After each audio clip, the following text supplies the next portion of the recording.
See for yourself. Open your eyes. Know for yourself. Open your eyes. See for yourself. Open your eyes. Know for yourself.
Good afternoon, good afternoon, good afternoon, good morning, good night, good evening, wherever you are in the world. Welcome to Reason with Rattigan on a Saturday afternoon in New York, the place to be. Thanks for tuning in. And as we always say, this is a place where we inform the public and hold government accountable. When the need for say nothing more than that. Malcolm X said it best. Education is a passport to the future. For tomorrow belongs to those who prepare for it today. Education is a passport to the future. For tomorrow belongs to those who prepare for it today. So let's get prepared. And remember, if you took stock of the promo that went out, it says Rattigan University. Now, what do you do when you go to a university? You have to come prepared. You have to come with, at the very least, you have to come prepared to take notes. You have to come with paper and pen. And I'm hoping that you did. And if you didn't, just walk out of the classroom and go downstairs at the bookstore, pick up a pen and a couple pieces of paper, and come back, because today we're going to do this thing like a real class. We're going to, although most of you say it's been a class from ever since, but today we're going to walk you through some laws. And the reason for that is because I need you to understand what's going on. I don't want you to listen to the ray and the tay and the wara. I want you to look at the board, and I want you to make notes so that when you go out, you can actually teach people. You don't have to go out and get into an argument with people about what this says and who said what and wara. We don't need that. So, and not only that, I want you to be prepared for life. So, part of today's lecture series is to prepare beyond today. Part of it is today so that you can understand what the issues are. Another part of it is to get you to think, start thinking if you haven't started already. And I know most of you, you're there. Andrea said you were missed. Kevin, blessing, miss you too. That's very good. When is the next one? All right, we're going to get to that, Andrea. We're going to get to that in a few. So today will be a little bit different than the regular shows. As I said, it's kind of university style. And we're also going to talk about the reconnection rally. So sit back, relax, pay attention, take notes. All right. And you can ask questions too. If we're going too fast, you can tell us slow down. Or if it's something that you fully understand, you can say speed it up. We're at your disposal today. Relax with the Rebel tonight. There will be a show tonight. And I'm asking you to come prepared to be relaxed. Kevin going to have not jump up and down like bunny rabbit all over the place. No Kevin style. So I just want you to relax, and then I'm going to prepare you towards the end of the program. I'm going to prepare you for Dr. Love. So you can, you get a little break with me in terms of relaxing and getting ready to jump up again. So Kevin is going to have you jumping up and down. Then I'm going to just kind of like slow the pace down a bit, then kind of speed it up a little bit towards the end. Get you ready for Dr. Love. So tonight we're going to play smooth jazz. Tune in for that, people. Tune in for that. It's been a minute. Eh? It's been a minute. It's been a minute. I'm going to play some of my favorite smooth jazz selections. And I hope you enjoyed. Some of it you've heard already. Some of it you've heard the originals, but you haven't heard the smooth jazz version. So it's going to be interesting. So tune in, come prepared to relax, and at the end, get ready for Dr. Love. Easy Like Sunday, that's tomorrow. I don't know if we're going to have a show, Kevin. It's up to you, because the following Sunday is what? Is Father's Day, I believe, right? No, it's no. The following Sunday is the July 4th weekend, right? So hold on. Your Father's Day last week apparently was something else. Was it last week? You want another one next week. No, I'm real. Take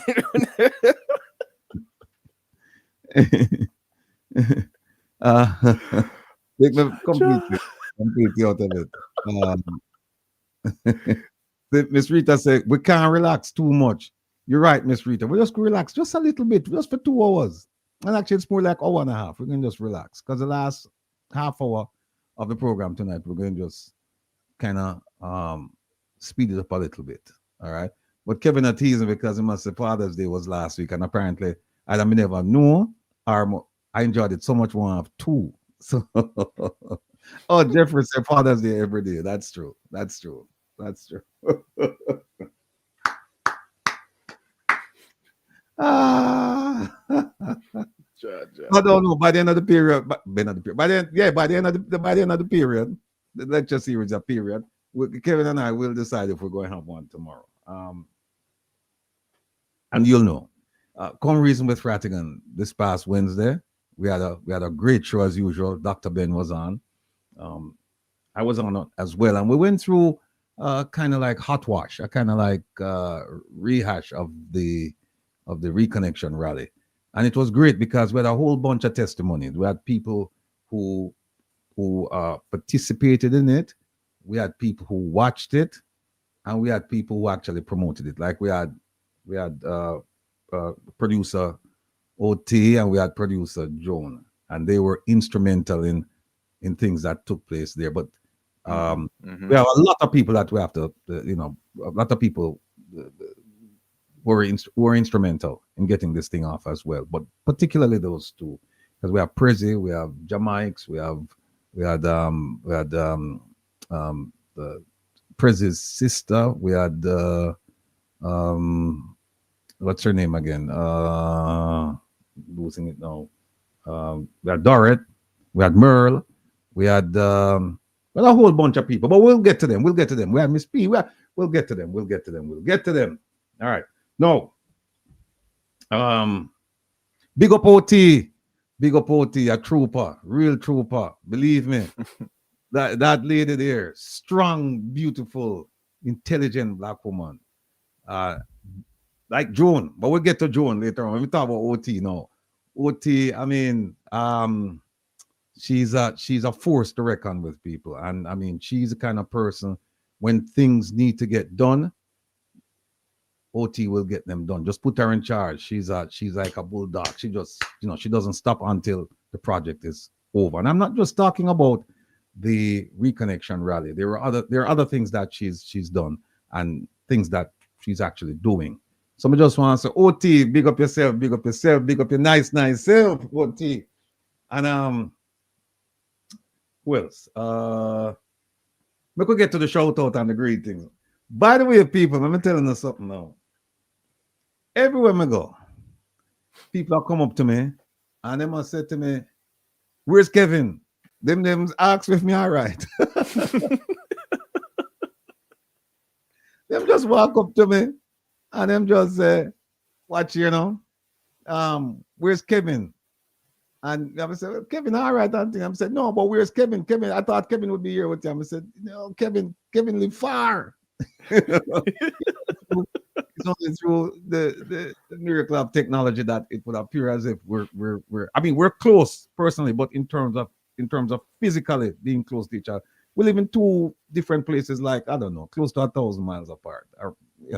So let me I'll tell you a story. But first, let me just say, prayers up for Papa Trevor. Big up yourself, Papa Trevor. The Double Road crew, I'm going to listen tonight to Smooth Jazz, because I have one song that I know is an absolute favorite of the whole of Double Road. That's in the Bluff, that's in Durban, that's in South Africa. I'm going to listen tonight. Double Road, I'm going to listen tonight. All of the Manisons, listen. So big up yourself, Papa Trevor. Ma P, big up yourself, big up your nice self, Ma P. Ma Jean, big up yourself. Desmond, Paul, Bunny Jump, they're on the live, yeah, we know that. Jonah Marie, small boss, big boss, real boss. Fireball. Jaranji, fit is the hardest dread. Mrs. Nelson. And who else we have? We have a few more people. Bobby D'Souza. Mr. Baxter. Yes, sir. I know I have to tune in because there's some paperwork that I have to take care of. So I'll be tuning in maybe Monday. Hold me to it. I'll be tuning in Monday. So I'll deal with that with you and Angie. Sassy Diva, Raleigh, Danny Goops, and Roland, the valiant one. And now when we get to our second producer, the extraordinary June, the producer. That harmonic. I know it's June. It's June, the producer. Our producer June. Let me tell you, people, this is a woman on a mission. And June is one of those. June is one of those people where that she doesn't come across as being forceful, but she is. But you won't even realize it. She'll get you to do things that you don't even know say you do them because of her approach. She will come and she will nice it up and then she'll come back. Trust me, she's coming back. It's just like OT. OT, I'll come back. If OT say, "Hey, I needed to do this," believe me, if OT look and what in the seat done, she'll come back. She'll come back. But people, I am blessed, truly blessed to have these two wonderful women in my life. Truly blessed. Them keep me on the straight and narrow. And I couldn't ask for more. And I know, I won't call in the name, but I know certain bloggers who I try to pick off one or both of them, but it won't happen because them not leave me. And it's not Kevin. But them not going to leave me. Them not going to leave me. All right. So here's what happened. Oh, we have the picture with Crummy there. People, I want to big up. Wait, the phone is on. Hold on a second. Hold on a second, people. Hold on there. Caller, good afternoon. Welcome to Reason with Rattigan. Where you calling from? Whenever I know the phone on, talk to Good me. afternoon. Good afternoon, Mr. Rattigan. This is Opie out of St. Ann. Yes, ma'am. I met Prezi on Saturday because I went to the rally Yes. and I wanted to big up. I brought two persons with me, Frank and a little girl, his granddaughter.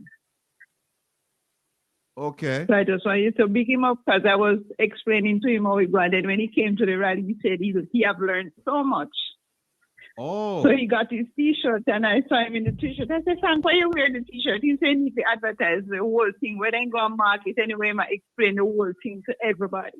So we are Okay. silent work upon the side. Big up yourself. We love you. We love what you're doing. Thank you. Thank So you. just Thank keep you. strong. Well, none of this will be possible without people like you because you show up and you show out, And I'm Yeah, so man, happy. I showed up. Mhm. Go I ahead, please. showed up and trust me, you know about me, but me, I tell them me I work. Everywhere I go market, supermarket, me, I tell people about it. Outstanding. The Outstanding. whole thing. So, Outstanding. yeah. And by So the way, ask Prezi, but yeah, the ball is ready, girl, when me, the he will who? tell you. The ballad ready, Me ask girl. Prezi, come in. Yeah, ask him when me say me come from St. Anna. Okay, all right. Prezi, wherever you are, listen, big up yourself, big up yourself, big up yourself. The ballad ready lady from St. Anne's. I big you up too. Yeah, man, and the guy when me bring and the little girl. Okay, outstanding. Well, look, continue to support the program, continue to support the movement, and believe me, we're gonna be with you every step of the way. And by no means should you think Me that. no miss it. No Saturday, me no miss it. Me tell people don't call me on a Saturday after 2 because that's my time. We are lucky in until 8. Oh man, oh, you just warm my heart. If Yeah, you did in man, front of Saturday me, I finish up everything early and yeah. get ready and stay up in the couch the whole time. No miss nothing. If you did in front of me, that squeeze it till you ready to turn black. Okay.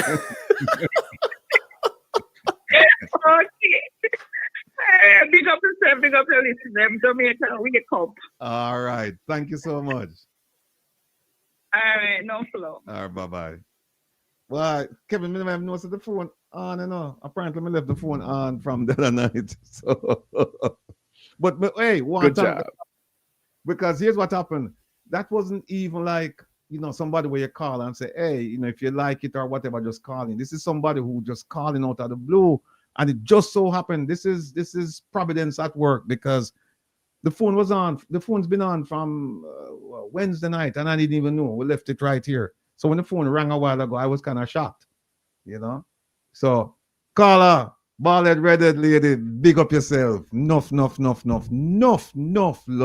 Big up yourself. All right. No, I wait there. Okay.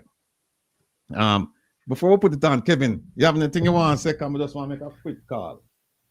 Greetings and salutations, everybody. We're here doing what we do. It was great. Monday, I had the distinct privilege and honor of having the rally crew on the night shift. The Rebel, of course, showed up. Joan showed up. OT showed up. Jamaics showed up.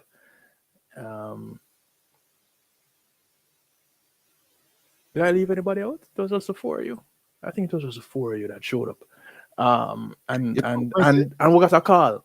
Prezi showed up. Yes, Prezi showed up. And Miss P called in. And that was awesome to hear about what happened at the rally and what we're experiencing collectively, just to share that. So if you missed it, I can go back and catch it. The Night Shift with DJ Kevin Stew, you find it on YouTube also. But the journey continues. There's still much more work to be done. Yes, G Angel, thank you. Dr. Love showed up also. And OT, thank you. And for those of you who don't know, remember you can catch Dr. Love at midnight on Reggae Global Radio. Awesome DJ. He knows his work. He's been doing this almost as long as I've been alive. The man, he's been doing it a long time. So big ups. But we are here. We're continuing the work because there's still much more to be done. There's a lot more to be learned, and there's a lot more to teach. We have our lecturer very much present, button up like Skeng.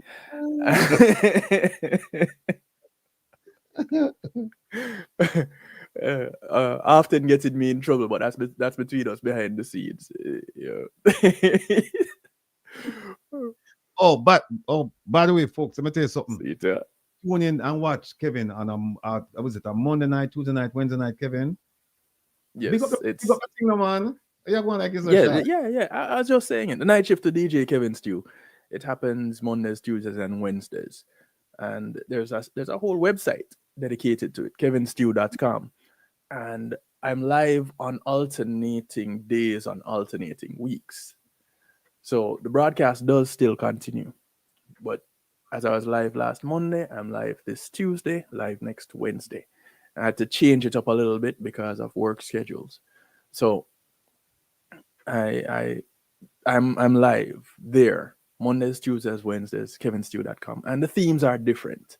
Mondays, community and finance. Tuesdays, health. Wednesdays, how we relate to each other, interpersonal relationships, called Real Talk. So some of you guys already getting on board. Truly appreciate of it. Keep on coming. We interact together. But we're here now, and it's all about Reason with Ratigan. We've been putting it off and for various reasons. So Easy Like Sunday for tomorrow has to happen. So it will happen the way how it started out. The Rebel and myself just taking it easy. We've individually been approached about it. I know Will has been approached. I've been approached about it. What happened to Sunday? We enjoy that easy vibe. It's not no jump up. It's not anything too excited. It's just a nice, easy, relaxed vibe. And so we don't really plan it. We just go through and enjoy the moment. Will and I get to hang out on a Sunday evening, just listening to some music, and you get to join us. So Easy Like Sunday, we're on tomorrow, 2 p.m. to 4 p.m. Now, understand this, people. Here's how my Sunday go tomorrow. I leave church round about 1:15. Get in and get started for 2.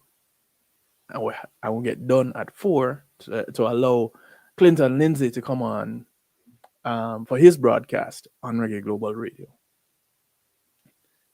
Later on that evening, I'm back at the church that I play for. I play drums, for some of you who don't know, along with a couple other instruments, but that's my main instrument at this point is drums. And so we're having a concert. So if you're in the Fort Lauderdale area, First Baptist of Sunrise, right there on Sunset Strip, at Sunset Strip on 64th, 68th, it's 6401 Sunset Strip. So if you're available, 7 p.m., First Baptist of Sunrise, it's right across the street from the big park on Sunset Strip. Come on over. Come have a vibe, Get your praise on. So that's about it as we are catching up until later on. Rebel? Yes, sir. Yes, sir. Again, Semonesh. No, I'm not the pastor. Again, folks, remember, tune in and catch Kevin Stew, right? Monday, Tuesday, Wednesday. And I think, like you said, it's alternate weeks, but it's a very good show. Believe me. I've listened to it. I've been on it. And it might be a little bit late for some of you, but it's worth staying up because the topics that he chooses, the topics are relevant and they're interesting. So tune in, and he has something for everybody. You got to tune in. All right, promise me that you will. There's a certain gentleman who I was just giving a message to say there's a certain gentleman must stop by a certain location in Florida and pick up certain products because certain products were picked up last week for that gentleman. And if you remember, Kevin, last week when Fabian was walking by the vendor stand, right? There were some products there that a certain gentleman expressed some interest in, and they picked up several bottles of that product for that gentleman. So that gentleman, I know he's watching. I was just giving a message, say your products are waiting on you, sir, and they have a shelf life. So you need to come and take them. Pick them up and start taking them because from what I've been told, you need some help, and these tablets they're for people. They're for who's this? I was told that they're supposed to raise the dead. I don't know what that means, but that's what I was told. So mercy. Yeah, I don't know. I have no idea. I'm just passing on the message. Didn't ask any question. But people, listen. I have a brethren I want to introduce on the tone. This man, like we try to inspire each other because there are some people who look up to me as a big brother, and them come to me with certain things and them say, hey, what do you think about this? They don't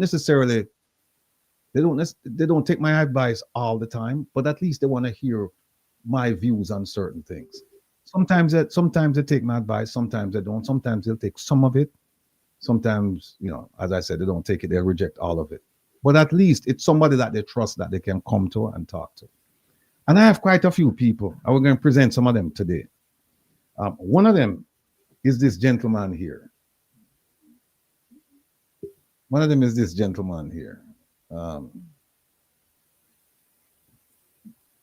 This gentleman here in the blue shirt. We call him Crummy. We're not going to tell you how old Crummy is or young Crummy is, but Crummy just celebrated a milestone. And I had to be there. As you know, I couldn't be at the thing last week, Saturday, because of some medical reasons.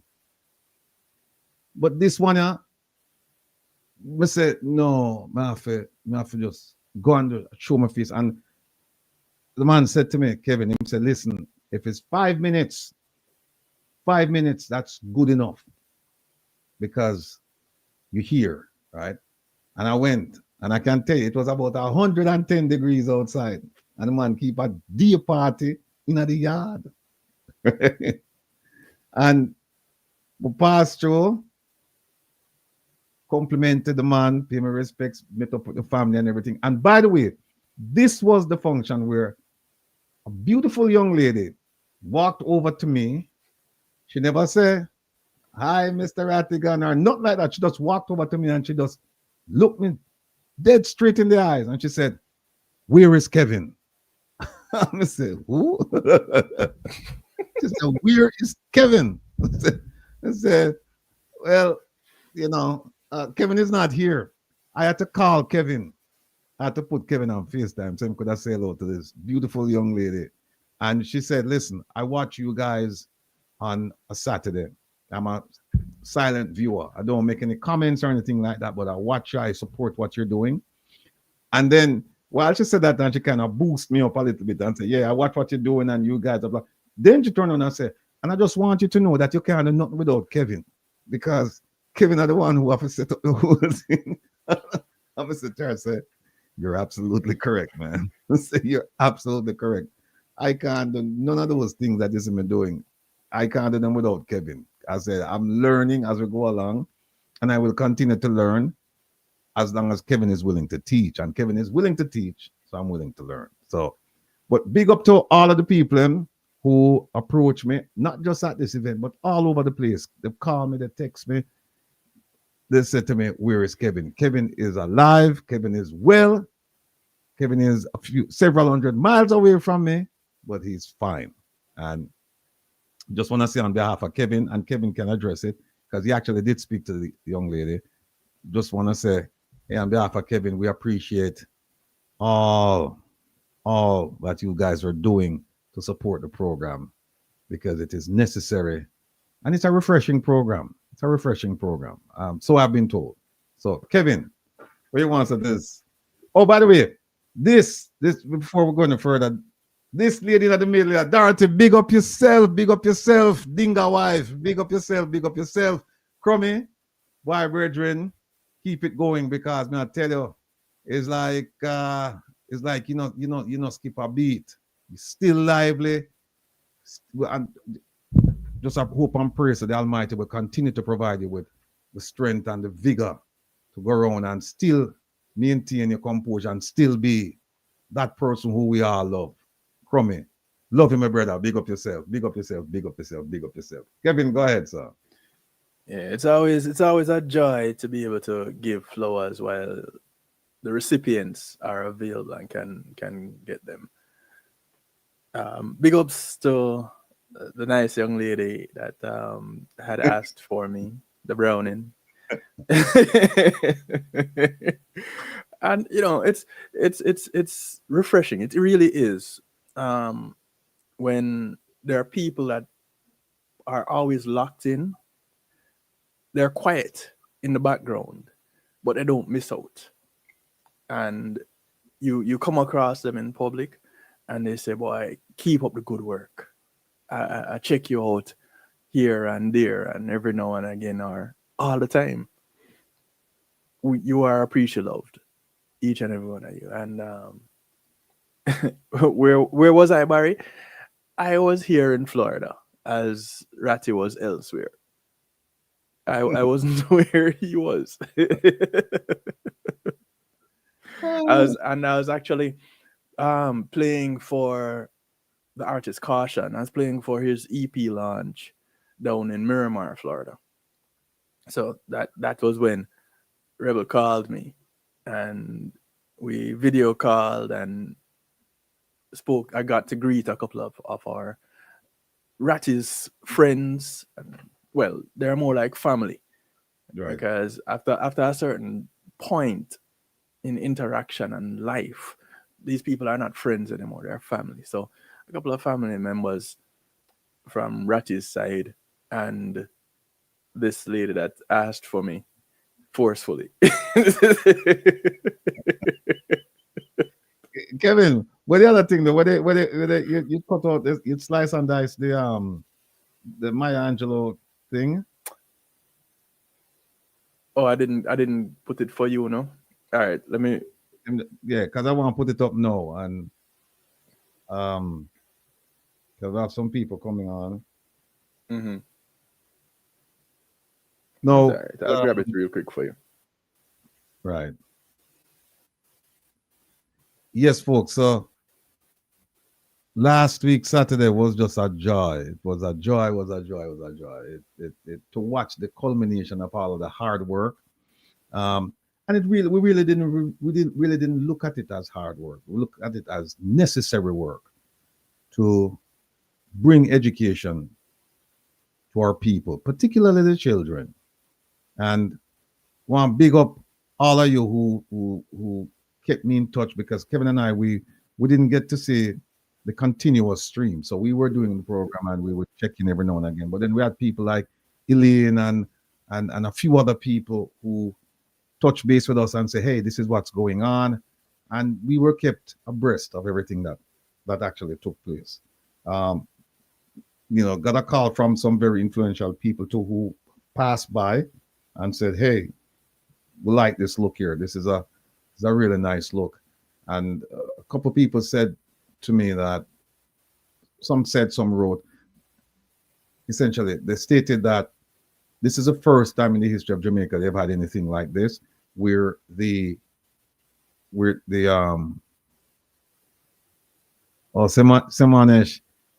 if you want, we have him, we have him. I wanted to play it in conjunction with something that's going on with the Auditor General. But if enough of you ask about him, I'll put him up. But the people were saying that this is the first time that the diaspora came to Jamaica and not only provided prizes and surprises, but came with a message. because they said normally the diaspora would come and then they would give out tablets, give out instructional materials, they'd paint a school, whatever, but they didn't have a message. They didn't have the message that we brought, which is we need to educate our people about civics, about what's going on in Parliament, what's going on with the courts, what's going on in society, all of those things, what's going on with our history. And they said, we've never seen that where the message was first and then the prizes and surprises came. They were secondary. And in fact, the prizes and surprises, those some of you who benefited because you answered the questions correctly. Now, we have another one planned. And then we have another one planned. So we're a year in the planning stage for the one in Mandeville. The people there are excited. I already have somebody who's going to provide the food. We have people on the ground looking at locations right now.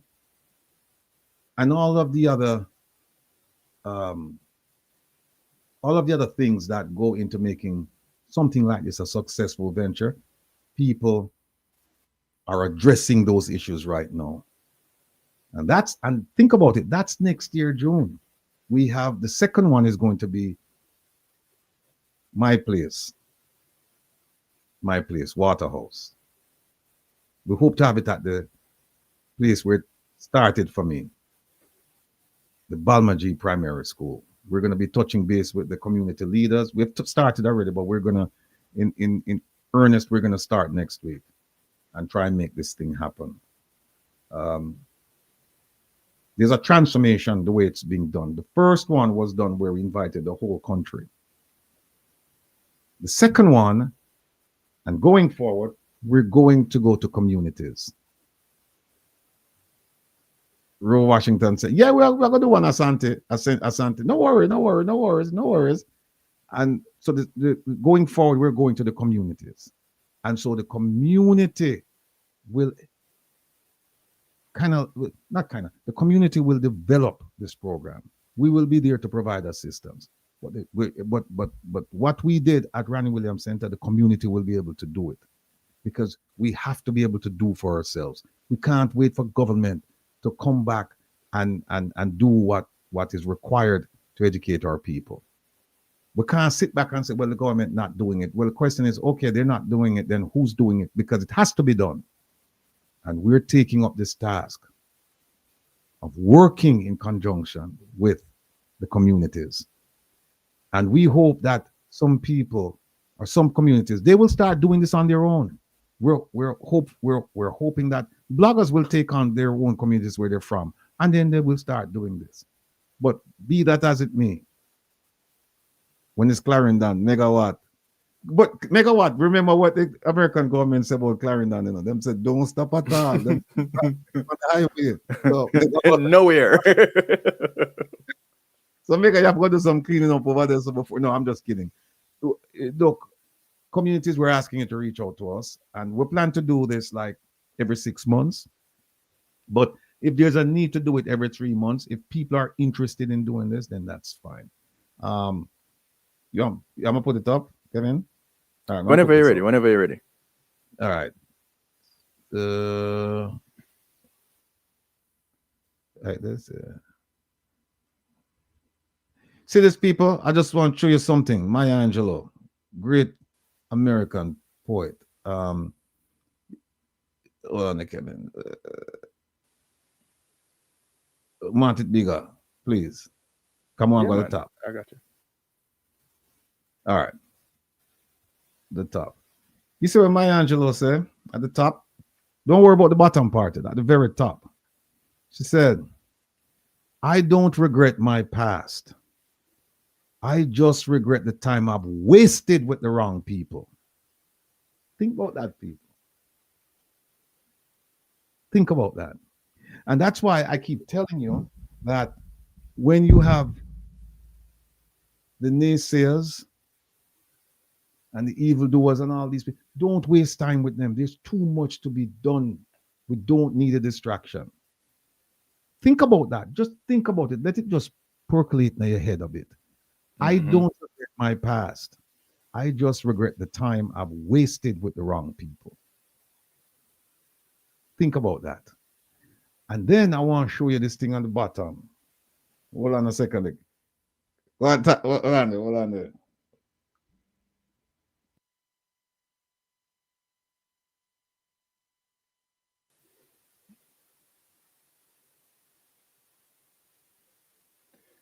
You see, today is one of those days that rebels pulled a little bit more from all different angles.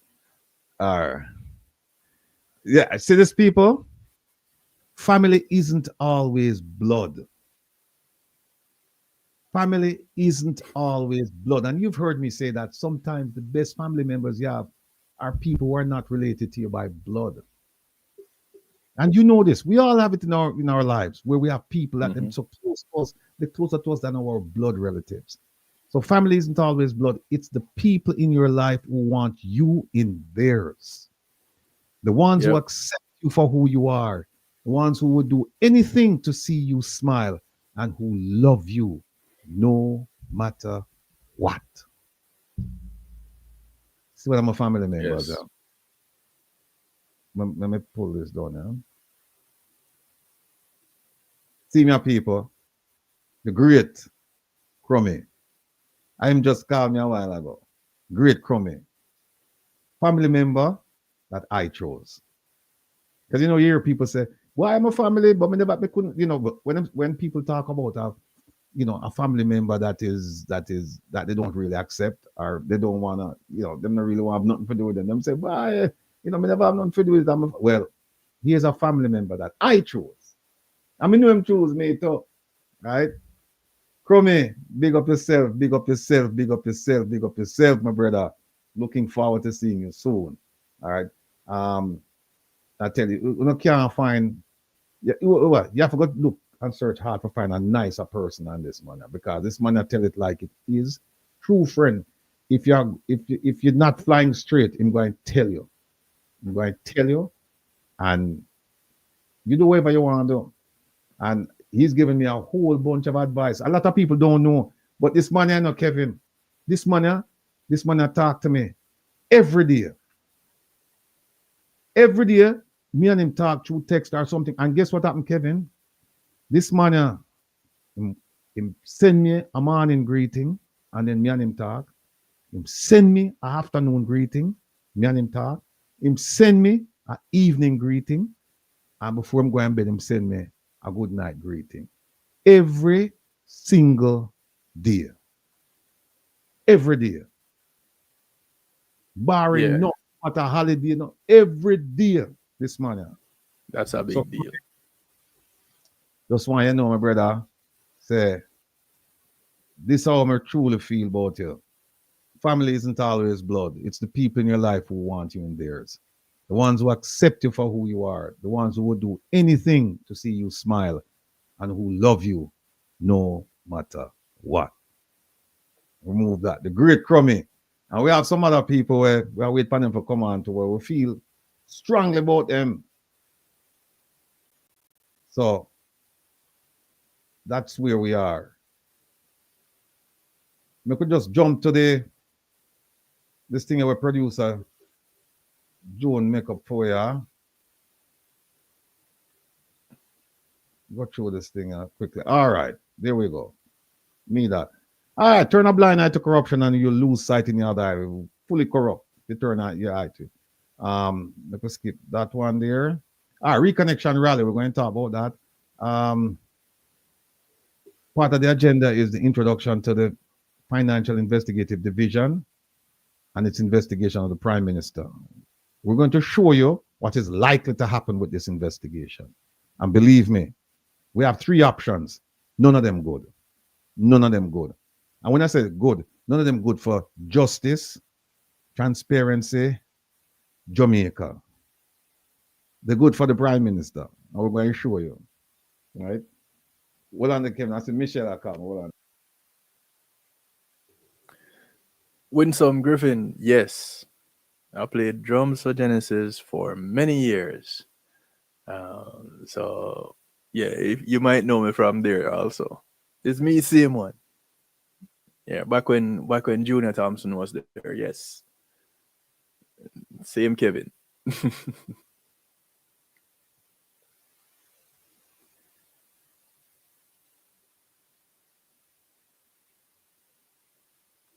All right. As we continue to go through this, the QR code that you see in the top corner of your screens, it's still an active QR code. It goes to the One Jamaica Legal Defense Foundation.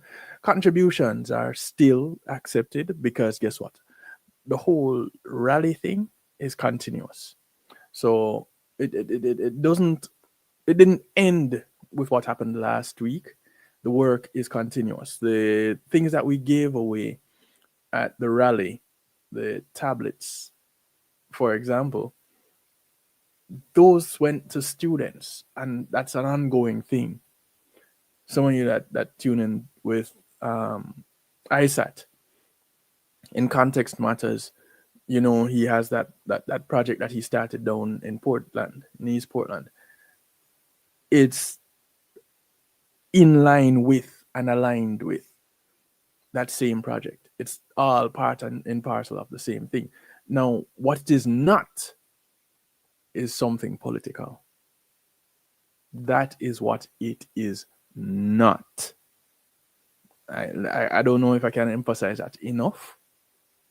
There's nothing political about this broadcast or the One Jamaica Legal Defense Foundation. Nothing at all. Absolutely, positively nothing. So for those who spread the narrative, for those who go ahead and chant the chant, that is on you. Did I speak with the young man that was on a few weeks ago about how to teach people to read? No, I didn't get to, and he's supposed to be back on with us also. So the connection is there though. I didn't get to talk with him about him coming on to the night shift, the DJ Kevin Stew, but he's supposed to also be back with us here on Reason with Ratigan. It's just a matter of getting everything in alignment for it to happen. All right. But the journey continues, and this is a part of the journey. Go ahead and make your contributions. Go ahead and take the idea of anything political out of your head. And if you hear anybody talking like that, you can let them know. No, there's nothing political about. And if they tell you otherwise, leave them. Here's why. I don't know if any of you ever heard the story about the lion and the donkey. And the donkey calling the grass blue. And and lion saying no, it's green, and they argue and the lion get punished for it. Here's why. Because you went and argued with an ass. You don't want to argue with somebody that is even if they have sense, they behave like they don't. It doesn't make sense. Kevin. Yes. Hold on there, Kevin. Hold on there. Listen, people, I put up at the thing a while ago. I put up at this thing here. I know we have a guest coming on right now, but the guest will understand. The guest will understand, Kevin. The guest will understand. People, see this? I'm gonna go back again. Family isn't always blood. It's the people in your life who want you in theirs. The ones who accept you for who you are. The ones who will do anything to see you smile and who love you no matter what. We've put up Crummy, my brethren, right? And talk about Crummy. Now, I have somebody now very, very, very dear and special to me. Words can't express the love I feel for this person. This person has been an anchor in my life. This person has been a guide. This person has been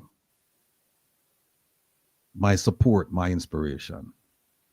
There have been times when things just look bleak. I've turned to this person. And in fact, a lot of times I don't even have to turn. This person just feel it. The vibes between us just that strong. Person called me and said, come, we need to talk. Without further ado, ladies and gentlemen, I present to you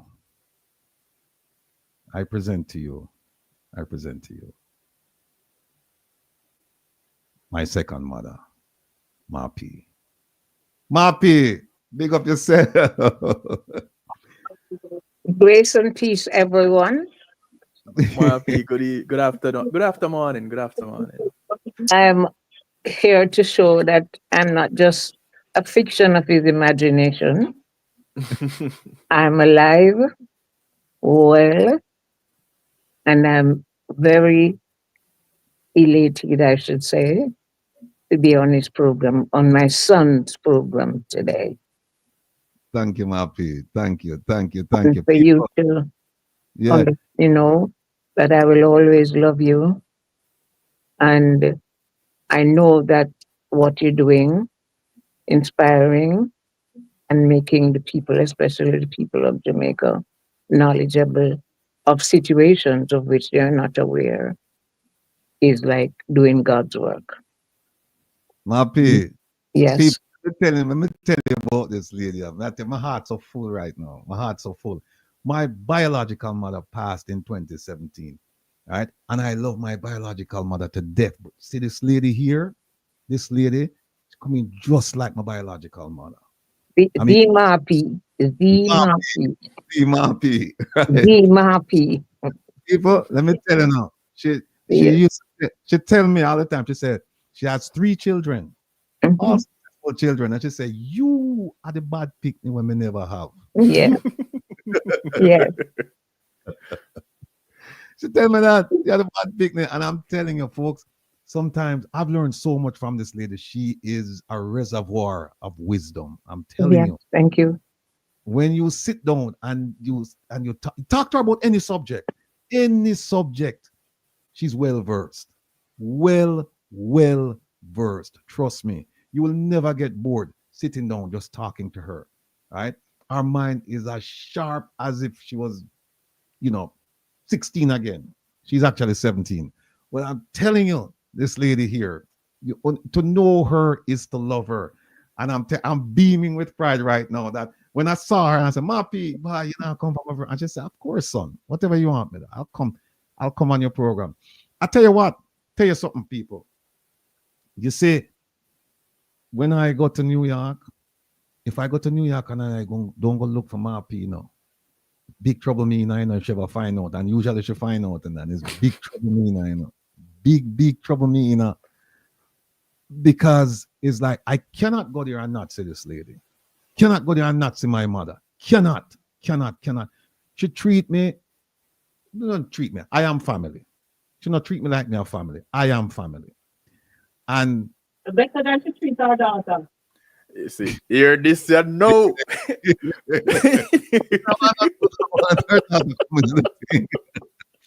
But I'm telling you, Mapi, look out for me, people. This is a lady where on a Saturday, like today, few years back, I used to just get up and just drive, go out the house and say, Mapi, put on some clothes on the road. Mapi up on the road, we go shopping, we go yasta. Sometimes we're up a dance. Me and Mapi, when I say dance, no mean real dance, no. Real backyard party dance, me and Mapi there. I bring home Mapi 1 o'clock in the morning. Our children them wonder, where my dude, mother? What is this man doing? And Mapi tell them, oh, no, don't worry. Don't get Mapi, him go to the dance and find a seat for me and say, Mapi, you sit down right yourself. And then where you want to eat. And then the various people bringing me drinks while I watch young people dance. When I get tired out, I say, Mapi, you ready? I say, yes, come. So I'm actually at the dance, watching the dance, watch young people. But we had a lot of fun together, a lot of fun. and he'll always be my child. As a matter of fact, I call him the bad picnic that I never have. Yeah, that is I my want to know. Ratty. I want to know one thing, Marpy. When you gonna stop spoiling? Never, never. He was here one day this week here, and as him same coming, I climb hills and mountain to make sure because him is a fish eater, and him like him fish a special way, like him fish fried with the lorox on top, and I have to make sure that him get everything to sit, and I sit. I'm not even eating, I'm sitting to watch him devour the plate of fish. So he'll always be in my heart, always. And I wish for him and this program lots of success. Mapi, tell him when I come at the house so you know it's me there at the house. Budung, budung, boom, boom, on the bell. He rings the bell like, fire, fire, fire. So he's ringing, Non-stop. non-stop. So that means I know when he comes, only, he's the only one that rings it like that. So, Mm. yes, he's ringing it like he's the owner of this place. Open the door, open the door. and you know what happened, Kevin? Sometimes we are at an event, and we just a talk, and when she feel like me talk too much, she just look for me. She have a certain look where she give me. I give him the evil eye. Me I just, give him the I give him the evil eye as if to say, enough already, enough. Because Mhm. when he gets talking, Yes. like it's non-stop, and then sometimes something's coming out that should not even be said, right. because he's just talking. Yeah, and then Anyway, she will take me to the side and say, "You chat too much." mm, So, make you have to chat so much. When the eye don't work, I just do my head like come over here. And when he That comes, is it. you chat too much. See? Now no, this is a powerful woman. man, I'm telling you, and I'm so happy that the Almighty has Mm, granted her longevity. I Yes, I yes. pray every day. I pray for this lady I every thank single you. day, I thank you. because there were times when Mm-hmm. touch and go. There were times when it was touch and go, Yeah. and I mean, Thank some people God. Thank God. Thank God. That's she's the still first time. That's the first time I see him cry like a baby when he was told that things slim with me. That was it. Mm. there. And he And then, cried. He cried. He cried. He cried like a baby. she tell me foolish Kevin about, I want you to be a pallbearer. I said, Ma P, me no want hear nothing about that. Me no, how we reach this, so me no want, no, Mm-hmm. Mm-hmm. no. But folks, this is my mother, right? So in the Yes. flesh, right? And I just want to say, Ma P, I'm just eternally thankful and grateful to you. I will, You're always be in my heart. and she has, I tell you what, she has three wonderful children. And them don't talk much, It's me do all the talking. My God, you think I'm me? If you come at the house, Kevin, you think I'm me or picnic. If you Yeah. come, but the other three, them just quiet and them just sit down there and me just a Yeah. laugh. What I He talk. takes over. Yeah. Sometimes she have our influential friends, them. She's well, you know, hear from our speech, highly intelligent woman. And she will have our top on our friend, them. I'm gonna go out the house and ring off the bell, and they must say, who's that? And as the door open, I say, Ma P, come here, come kiss off my face. Mm-hmm. Look and say, oh my God, who's this man? Who let the ragamuffin in? Yes. Yes. This ruffian. But I love him. I love him. I love him. And I'll always love him Well, Ma P, listen, and love all of us, all of them. yeah, man. She has a wonder. I consider myself fortunate because the family where she raised, I mean, outstanding people. Outstanding. I have a son who is a surgeon, my daughter Michelle, who is an attorney, and my another son who is a cook actually. He likes to cook. He's the cook the food. He supplies the food, he cooks the food. He's a chef actually. And So and then my son, the radio show host. University lecturer. University Yes, lecturer. university Marty. lecturer. So, Mapi, listen, we just want to thank you for coming on. Don't want to take up much of your time because I know you're with family. By the way, you know that across the water. Paul, I You said did love. last, No, we're going. I'm actually going. We wouldn't have been able to make it if I had gone over to Mark already. So I stayed until your time here. So we're going to leave. We're going to be on our way soon. well, Thank you, and nice big to up, see you, Mr. big up, Kevin. Blessings, Marty. everybody love him. Big up to the. Go ahead, Paul in Kevin. the chat sending love though. Paul in the chat sending love. Okay, Is that our Paul or a different Paul, Mapi? No, it you're might Paul. be You're Paul. Our Paul. Okay, Paul, big up yourself. Big up yourself. You're the difference though. You're Mapi and the producer in the background. You hear this a Paul. And you hear me say, Paul. Mm. Oh, safe trip. Big up Mark and his wife and everybody for me. And we'll talk soon. All right. We get She frozen. Yeah. get frozen. Look like All we right. lost connection. All right. Michelle, big up on us, big up yourself. All right. Folks. See her there? I see that. Mapi. All right. Now watch I know. Mapi, big up yourself. We can't stop say so. We can't believe you actually there, I know, Kevin. Cannot believe you actually there. But here I know we're gonna go from Mapi to Miss P. And we are gonna bring in Vumva V. Oh, my son like a DJ. See there? You are that. Listen, big thing that they're not sure. Miss P, and we bring on Vumva V. Right. Miss P. Good evening. Good evening. Good So- afternoon to you. Miss P, look, welcome Yes, to the sir. program. Welcome to the program. Welcome. My Thank apology. you for having me, sir. Apologies again. I couldn't be there last week, but I heard that it was well received and things were just spectacular. So you were there. The three of us here, Mr. Vumva V, and Kevin and I, we weren't there. So give us your sense of what you witnessed. I witnessed a university lecturing what we couldn't pay for.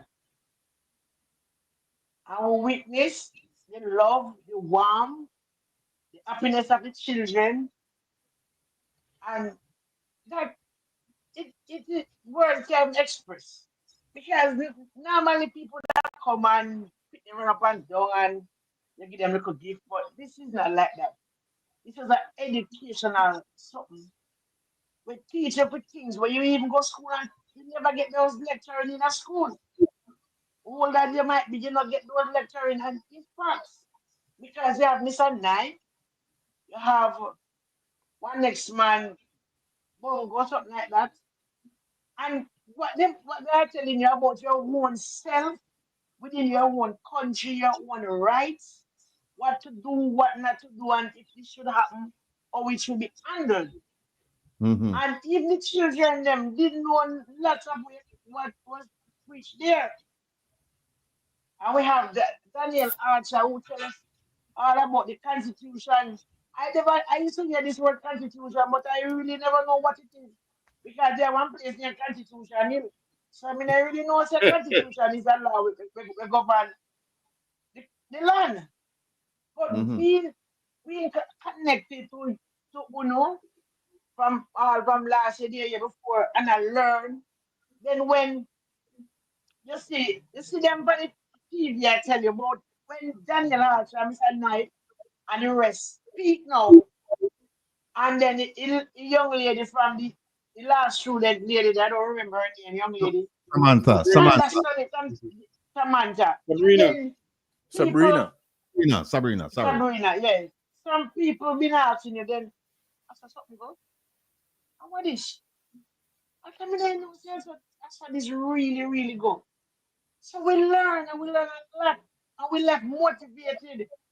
We left with more pride. We left with more, we left uplift. You know, say, this is we, and this is where we're from, and this is how it has to go. And it's supposed to go. And if somebody violated, this is what you're supposed to do. And everything must just fall in place. So instead of to say it's a giveaway show, no, it's an educational show.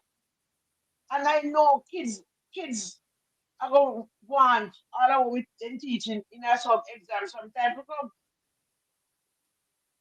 You understand? That is what I take from it. And it was uplifting. The spirit just feels nice. It's coming like a breath of fresh air. And one of the things where I like about it is that when the lecturer them speak, them just don't use all big language. They break it down. In a Jamaican term, what I said, broke it down. We broke it down that we can understand that the layman terms way down, so you're left understanding what he said. And I am so grateful. I can't wait for the next one. I am so grateful, very much. And even when they might teach you, we the ones and I said, look, this next year, what is that now? This I have when I that this all the way. So it's a good show. Very good show. I will thank you for the battle of our heart. On a lighter note, G Angel, I said, I must tell you that you put on a dance class. Whenever I see the dance, Yes, man. Professor John told me, I will put it a rock and she come in at me. Now make you with me, sorry. Yeah, put it back ready me. Now make you with me. It's a vice machine, you know. Jamaica, you know. I love my party, I love my music, we put nice music. So the next time when we are planning this, that happy night dancing contest, and then it could something to make it more excited. And you don't know. So, Miss P, you and Ratty can do the you and Ratty can go to dance in the next time. Oh, Ratty, I got to do slow jabs. Hey. Can't do that. Ratty, got to do slow jabs. And you can't do that. Me know how to. Me know if you rubber knob, that me know how. Hi. Yeah, and so come. That's me thing. The wicked panda, you know. Wicked panda, man. Well, and I take nothing for you, know, because he's a man of everything. Ah. You're free enough to talk, you know, because you know I'm with your back, you know. You know. Well, like you, I don't want no enemy, you know. Hello, get Dr. Ben to stand by. Yeah. No, hold on there, Ratty. No, if you get Dr. Ben to stand by, no tea or nothing, something else. When you lost the hip. Right. Prezi put light like a cock. Prezi can dance, but you know, you need to put that light. Yo, Mr. Ratty guy, me I tell you, man. Everything nice, about the thing. Everything nice. Everything about the nice. Trust me. But, we you know, enjoy ourselves. You know, the thing about it is that we saw the need for it, and I say we collectively, but it wasn't just me. In fact, let me just make it clear: the idea of having something in Jamaica came about as a result of a conversation I had with none other than Jeffrey Tavares. We were talking, and him said to me, "You know, we do the protests overseas." Right, with the demonstration, we need to do something in Jamaica, but we don't need a protest. We need something where we can actually educate the population in Jamaica. We don't want it to be political or seen to be political. And it was out of that conversation that I had with him that we said, hey, you know what? Civics is sorely needed in Jamaica, because a lot of the children, they don't know how laws are made. They don't know the role and the responsibility of the speaker, of the president, of the Senate. They don't know. And so what we should do is we should bring it to the public, because we say this is one that it doesn't matter. It doesn't matter your political affiliation, your religious affiliation, your social status. It doesn't matter. This is a subject that can be taught to anyone and everyone. And I was so happy that even Jabem participated, because we had Fabian who came on the program and said, listen, I didn't even know that there are issues associated with our beaches until I showed up at this venue and I started listening to the speakers. So for us, we consider it a success, and we're planning. So we have 2 more in the works right now, and I'm sure that before the end of this year, we'll have many more communities coming and saying, look, we would like to have this program. We would like to have it in our communities, because God knows we need the education, and we need it now. We don't need it 10 years from now. We need it. So just want to thank you for being there. But let me just turn it over to Kevin and Jeffrey and ask them if they have any questions they want to ask you. Gentlemen. Go ahead, P. Mr. Tavares.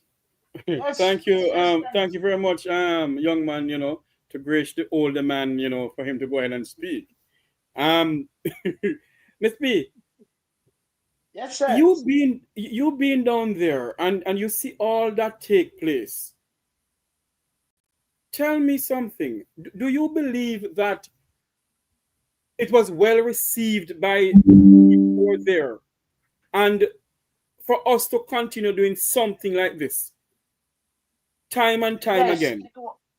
Yes, it was well received, but just like any business, in the first, it was sketchy. It was Rebecca. I remember, it's not a thing I planned for last year. It was well received, and by going on and people seeing and hearing about it, it's gonna get bigger and bigger and bigger. If you continue to do this thing, the next stop are gonna be of a stadium or arena. Yes. Yes, it is well received. You know why it is received? It is not a political thing. It's for everybody and people willing to learn. Mm-hmm. Because no people just know about parliament and then going to go, they don't know what parliament for. No people don't know the responsibility of parliament. Then just, even myself never know so much. Because back then, you see an MP, you check, say, him are the boss. I want to make me know and say, no, we are the boss. Some people never know certain things. And we see me and say, well, I'm the boss, what this? No, go so. And we pay a taxpayer money, enough things to it. What was teach there? We didn't know. I want to make me know, say, really say taxpayer money and how when you pay the tax, what you do and what and how it circulate and things. People don't know them that. People don't know say about MP and the big boss out there, so I'm not going to check into something. People never know certain things that we are revealing now. Thank God for social media and thank God for who know. What teach you it? People never know, so people are learn now. People are learn until people are run where Prime Minister, you know, say that. And I run where MP too. But you know, say, wow, we rule and we run things and the youth and you don't want to care about bad me over we. Those are the things where we're glad and we appreciate. Yeah. We never know that the depth of how the place operates. We never know. Some people might not know because they go to university and big school. But the layman people never not get the opportunity like me others. We don't know that in depth. One thing I have to say to you though, and when Miss P, you there? Oh Lord, you look like Pegasus take her over. Yeah. She's back. She's back. No. Unmute your mic, Miss P. Yeah. Yes. Miss P, one thing I have to say to you though, is that never met you in person. You call my program many times, you call me many times, we talk on the phone many times, personally and so forth. I want to say this to you publicly. Stop telling people that you're educated. Stop it. Well, No, hold on, yes, hold sir. on, hold on, hold on. When anybody who has never met you before and hear you speak better than some of those who have PhD, WHEB, and I cannot be behind their name. You know what you're saying. And honestly, I respect you and I lift my hat to you. Do not tell people, I don't know, Miss P. Facts. Facts. You know some things that not even me sometimes, and I think the way that. You know what you're saying. Thank you. And it go through uno too. Because what? You sit down, you listen, and when, as Ratty would say, do not take my word for it. Go and research it. That's a Ratty word. Do not your word. Do not see I'm putting it to you. Do not take my word. Go and research it. And when you go, you research it. And you break it and say, my God. So you learn yourself from this one. And you understand. Yes. Okay? So, me not really, but me say me not bright, you know, me not no PhD for permanent head damage. Because nobody people we have permanent head damage. They not no common sense. Right? They not no common sense. And in Jamaica, they use it as a bully. Because they have PhD and you have to call them doctor. You know, I call nobody the doctor. One doctor, I call her when me sit with a doctor. And when me have to say, good evening, good morning. You come fight me with your doctorate. Me not really, I mean, bad mind nobody feed, and so. But most of them not bright. They not think of what they see around them.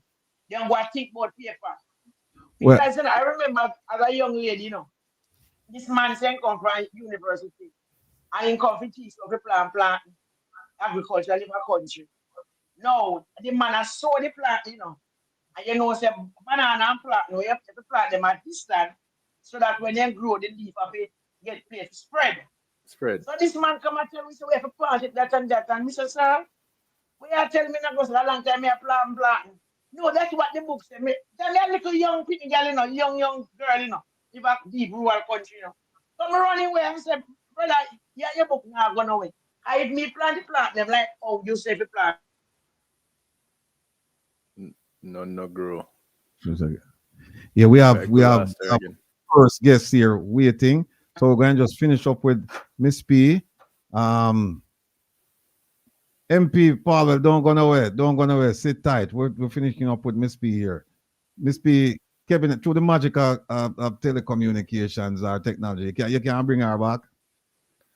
I'm gifted, but I don't think I'm that gifted. Maybe MP Paul can bring her back. He's a future Minister of Energy, you know. Oh no, she's back. Okay. Yeah, man, I am back. Remember me there work, you know, sometimes. Okay, where we are going to know. We don't want to hold him much longer. Kevin, you have a question you want to ask, and then we just want you to give us some. I just want to thank you for your continued support, Miss P. Keep on doing what you're doing. And like Jeffrey said, you know, stop them there. You not have no permanent head damage, your head all right.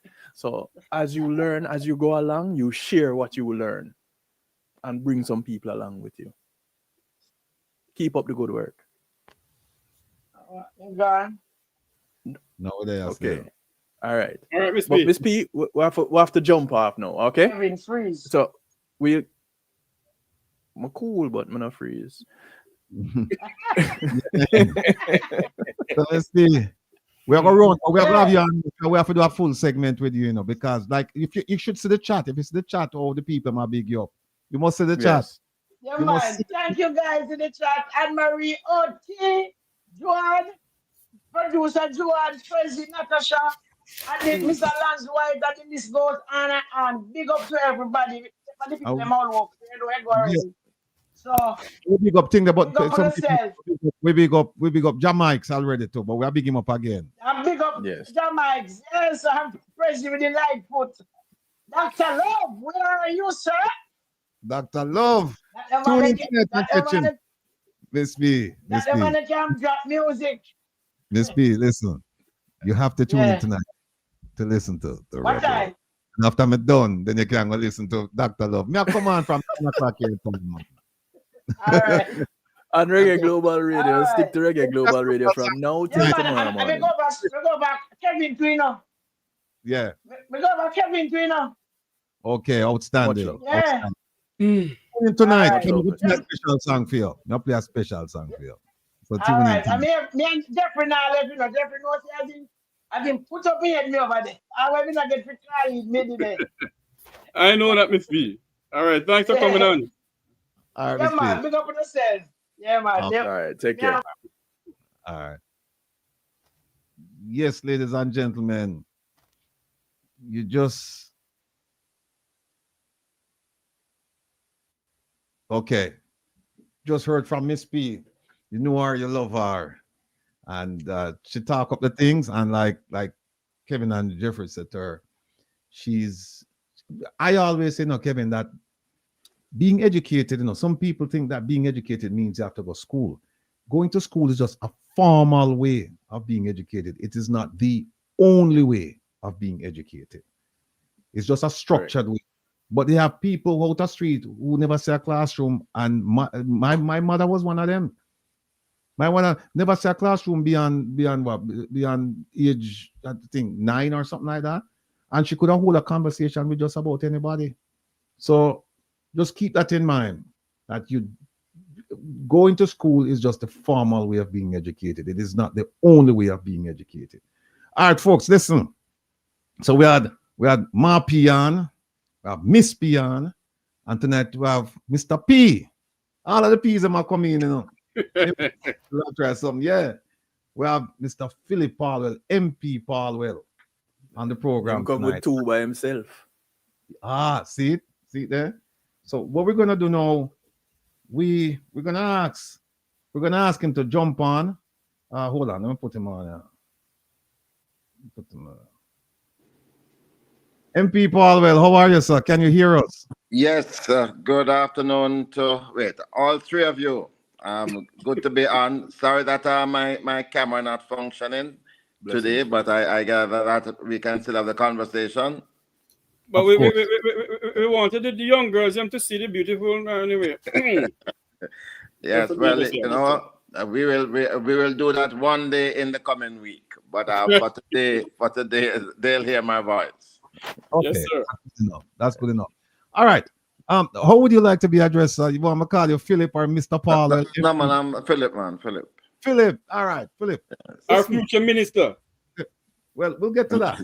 No, man, Philip is fine. Here's what happened, Philip. A lot of people on the program here, well, I shouldn't say a lot. I said some people on the program, they've never heard it. Well, this is your first time on the program, and I trust that it will be the first of many. So what they've never seen you, they've never heard you.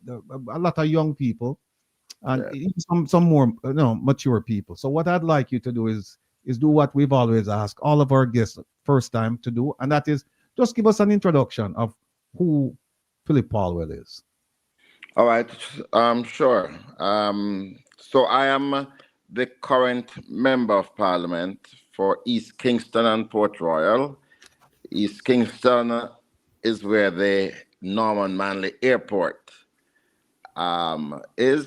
So I'm just trying to locate the place for those persons who might know. And I am serving my 6th term as member of Parliament. So I'm hoping to become a 7-star general after the next election. I served as minister with various combinations, but always including science and technology from 1997. Then after we lost and came back, I took on energy and mining, and now I'm the spokesman for the opposition on energy and climate change, and I'm also the current leader of opposition business in the Parliament, in the House of Representatives. I grew up in East Kingston and went to Norman Gardens School, left there and to Excelsior, left there to the University of the West Indies, did law.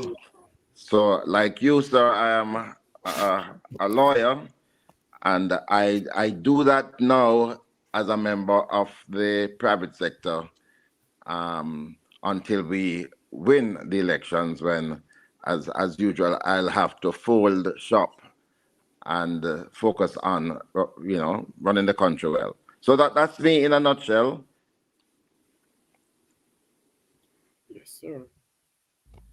Jeffrey, go ahead, please. Yes, sir, Paul. Well, welcome to the program. I was supposed to have in my program a month or a couple months ago, but the passing of my dad, I can get the chance to bring you on. Oh yes, sir. Sorry about that. Yes, that's true. Yes, I remember I spoke to you about it.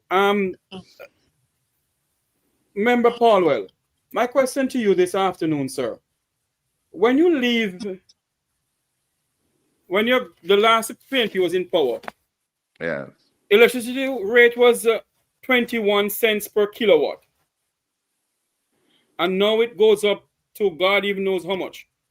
What will you do to bring it back down that the Jamaican people can have a more,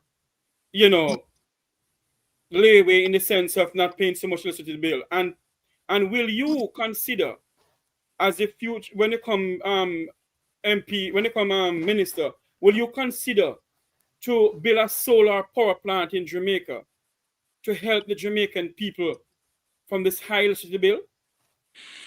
All right. Well, when I became Minister of Energy first, the price of electricity was about 40 US cents per kilowatt hour. And we're back there now.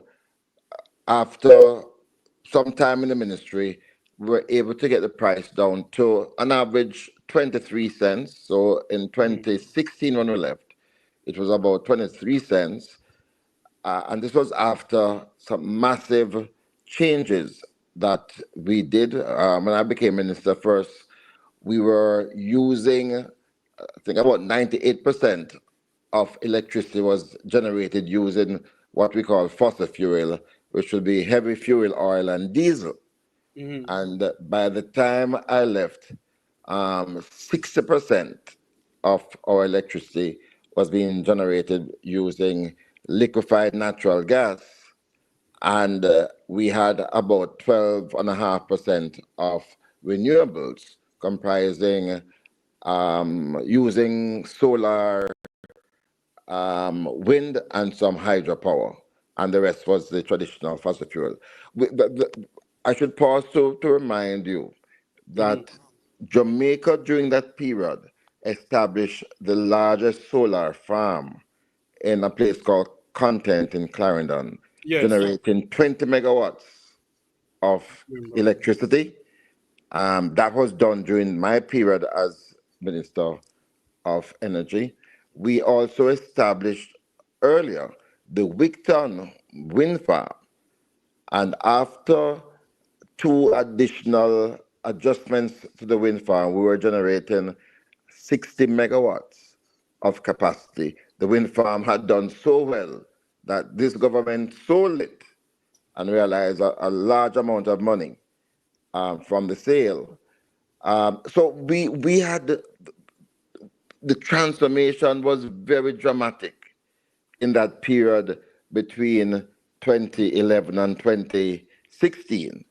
And because of that, we realized tremendous benefits and the price went down. When the government came into office, in an effort to deliver on a promise that they had made in their campaign, which was to move the tax threshold to 1.5, they immediately imposed massive taxation on the energy sector.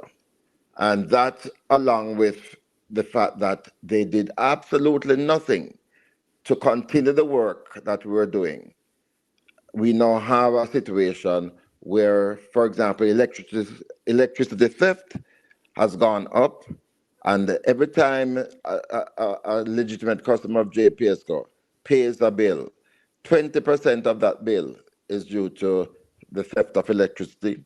The Mhm. work that we're doing with the transformation of the fuel source that halted. There are about 4 energy ministers in a short space of time, and nothing really has happened. So Yes.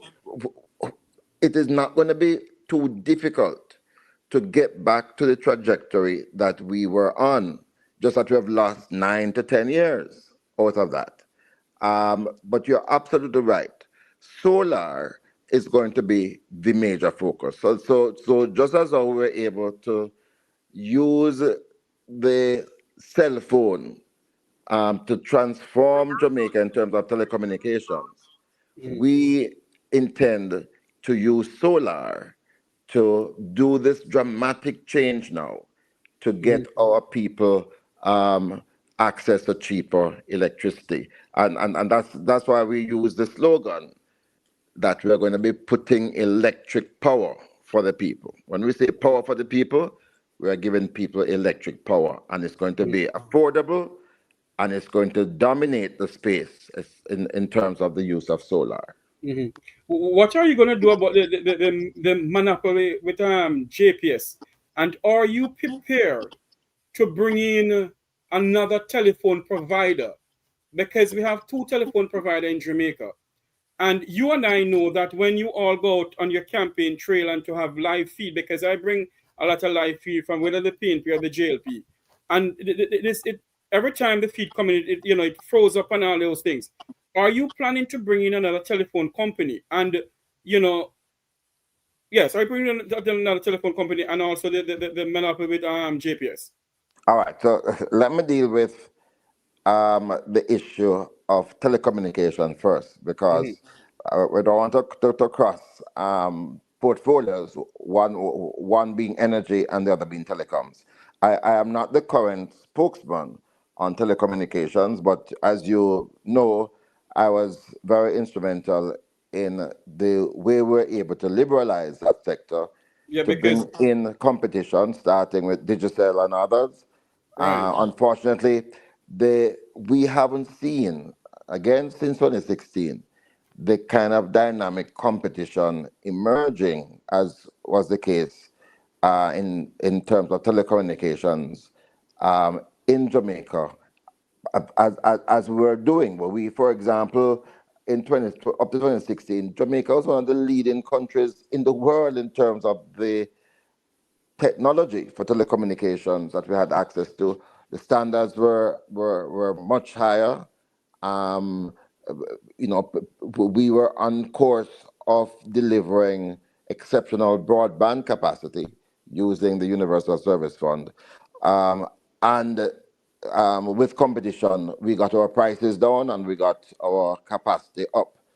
That has faltered, and we have young Dr. Andre Horton, who is the spokesman on telecommunications, who is committed, just as we were, to see greater improvement in telecommunications when we return. Going back to energy now, which is a major focus, I, as somebody who believes in liberalization, believe in competition, I think we have a great opportunity now with the coming to the end of the life cycle of the Jamaica Public Service license. The license really expires in 2027, but it mandates that by July 2025, this year, by Mm-hmm. the 8th of July this year, the government of Jamaica must indicate to JPSCO its intentions going forward. And if it doesn't, then that license is going to roll over and the current terms be maintained. I have been warning about this for the last 2 years, that the government of Jamaica should see this as an opportunity to bring on board massive changes to incorporate greater competition and so on. But we have heard nothing, and the 8th of July is fast approaching. Now, let me tell you, if I were government, what I would be doing now. First of all, 2 years ago, I would have put my team together fashion a course of liberalization that would make sense and that would see the reduction of electricity prices for the consumers. As I mentioned earlier, one of the major problems we face is that of electricity theft. And I am not going to condemn poor people who, because of the very high price of electricity, they can't afford it. And in this day and age where you can't live without electricity, I think electricity is a right. And for people who can't afford it, there's no reason why the government shouldn't step in and to assist. And again, we have an excellent opportunity because solar provides for us today 24/7 electricity in the way that the technology has developed. So the price of panels and the technology for generating electricity using solar panels that has improved tremendously. Price have fallen, inverters of prices have fallen, but the most dramatic reduction that we have seen is in relation to storage, in relation to batteries. The problem has always been in relation to renewable energy, a consistent flow of electricity. Because when the sun is down, when you have sunset going into night, you don't have electricity generated. But today, you can store energy using batteries. And what we are proposing is to set up these mini grids into these poor communities, funded through some of the taxes that we now misuse. For example, the hedge fund, which was set up some time ago to assist in the transformation of energy in Jamaica, that has gone into the general revenue. I think we have to use some of that to establish these mini systems in communities to generate electricity that can be done 24/7 using battery storage, and to eventually, over time, to get this over 200,000 households, it's that many, that are now on the grid, to get them off the grid and for them to be generating their own supplies. So that is one of the first things we have to start to do. Are you Right? prepared? Oh, sorry, go ahead. Yeah, no, there are other things as well. So recently, the government went out finally to procure some solar power, and they were able, the bidders who came on board, they were bidding at prices below 10 US cents per kilowatt hour. And this is a government that did nothing for 10 years. So if you can get people to come on board to generate electricity at prices below 10 cents, then when we get back into office, we are going to jump to double that capacity that has been offered. Again, that will reflect a fraction of the current price be generated using fossil fuel and so on. And the third element of the plan is to enable individuals, you and I, who would want to generate our own electricity and be able to sell the additional capacity after we have utilized what we need, to sell the additional capacity to the grid so that can come on to produce electricity for others. So it's threefold, and we have mapped it out, and we believe that it can work. But it's going to require modification of the JPS license, and we are prepared to do that. My last question to you, Member Paulwell. Jamaica sold the JPS in the 1990s, if I can remember. Are you prepared to purchase back JPS? And if it's even to get Jamaicans in the Jamaican diaspora, because for far too long, governments of the government neglect members of the Jamaican diaspora. And only when Jamaica needs some money, They come and they milk the diaspora. And please don't be offended because I'm saying this word, sir. But the truth is the truth.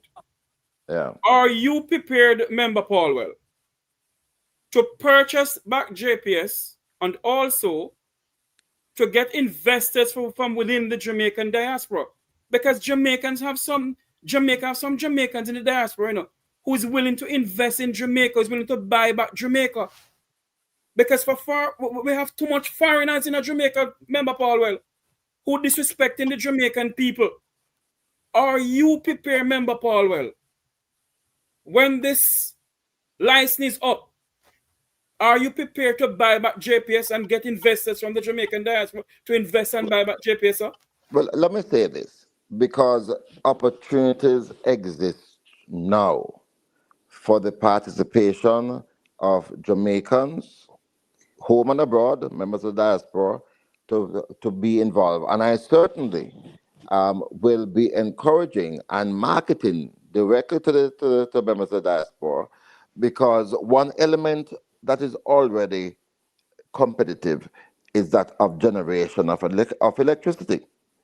And as I mentioned earlier, we are going to be seeking large-scale generating plants to add to the capacity that we need, and that can be done by members of the diaspora. We will be encouraging them to come together, whether singly or collectively, to form bodies that can properly bid and be successful in establishing some of these solar projects that we have. And I believe all of these ventures can be profitable.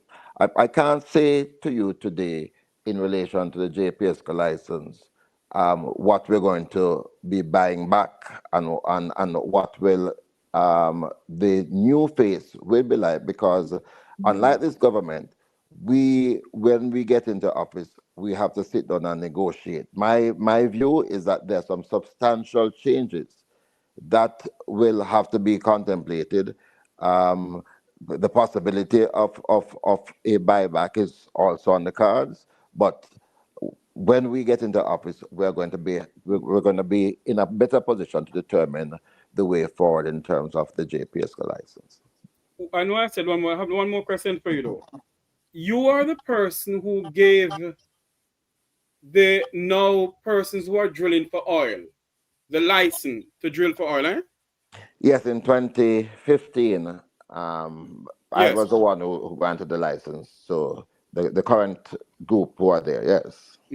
My question to you now, Member Paulwell. I have done some research. Yes. And the Jamaican Consul General, well, the Jamaican ambassador to London, I don't remember his name. The High Commissioner, or the High Commissioner. Yes, the High Commissioner. Sorry, the High Commissioner to London. Yeah. Hosted some of those people from the petroleum. What was the name of the company again, sir? Well, the license was issued to a company called Tullow Oil. They have since brought in another player together. The name, as we speak, just slipped me, but it will come back momentarily. Yes, that company yes. there. Yes. They had a big forum, a big hullabaloo on the High Commissioner's office in London. Yes, I'm aware. And yet, this current minister is saying that there was nothing of the sort. Yet his picture is in there. Yes. Yes, I can update you on that because I have followed it. Go ahead, sir. Very closely, because I became convinced when I became Minister of Energy and I saw the data that we had, and we had data for 30 years. We actually drilled for oil in the 80s, and we collected a large amount of data. So I became convinced that we do have a large hydrocarbon system around Jamaica, on or around Jamaica, and that if we were strategic about how we proceed, we could, just like other countries like Guyana, be able to locate significant commercial quantities of oil and or gas. And it was that in mind that we went on the road to promote Jamaica as a destination for this. At the time, nobody really was interested in what we're doing because until you find it, the big players are not interested. So we were able to get Tullow Oil. There was another company that we were negotiating with as well, but the elections came and they fell by the wayside after the change of government. But we were able to sign an agreement with Tullow Oil for them to do a number of things. Firstly, to complete the data gathering work that the government was doing, but which had become too expensive for the government to continue.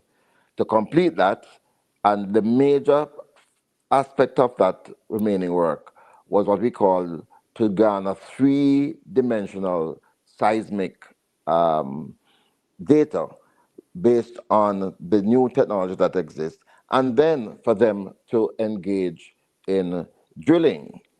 Unfortunately, this government, again, very slow of the mark. They really haven't pushed the company to get to the stage of drilling.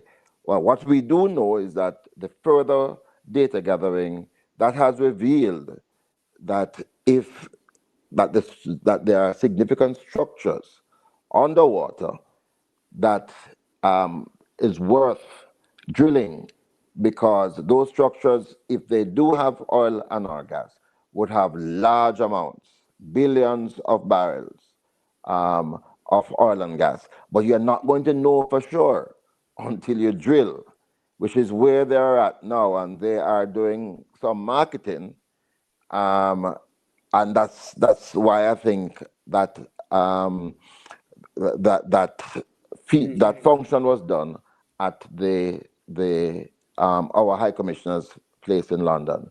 But to date, there has not been any large finding of oil and or gas in and around Jamaica. I suspect it will happen when we get back into office. Okay, so I'm glad you touched on that point.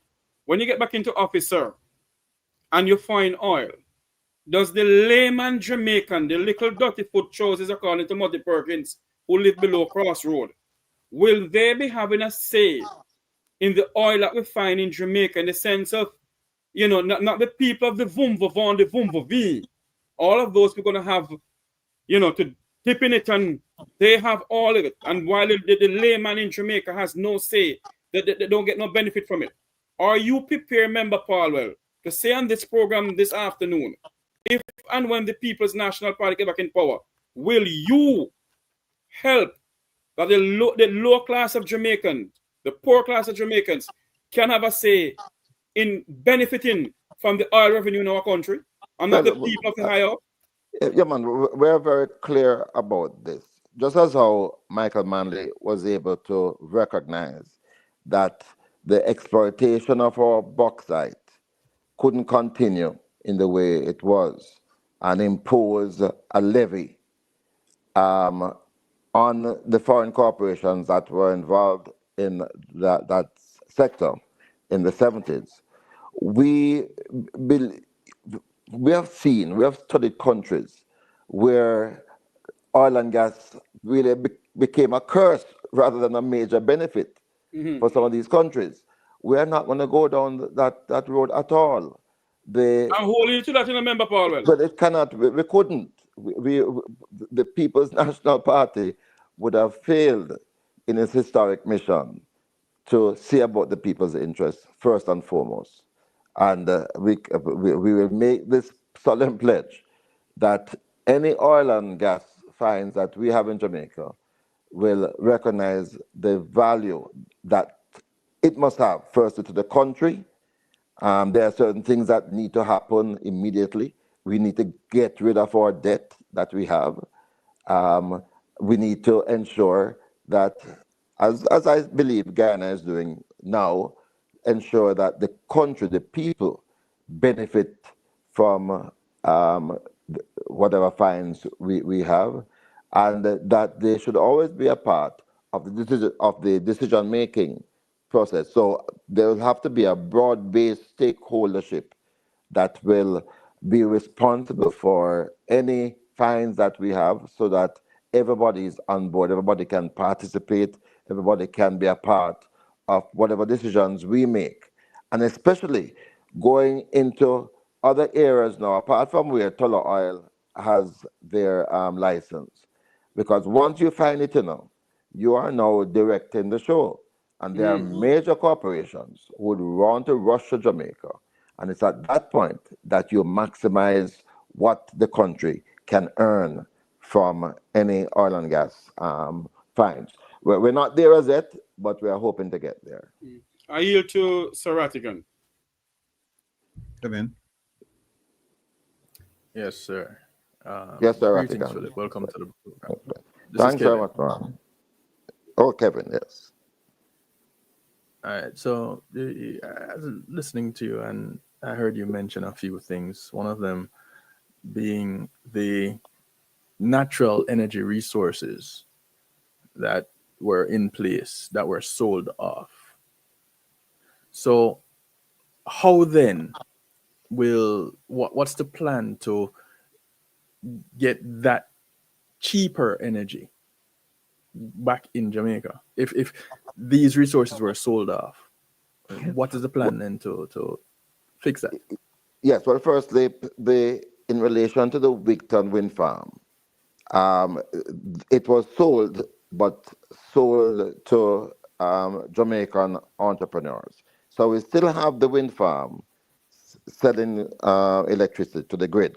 So it hasn't been closed. It's changed hands. If I were a minister, I would not have done that.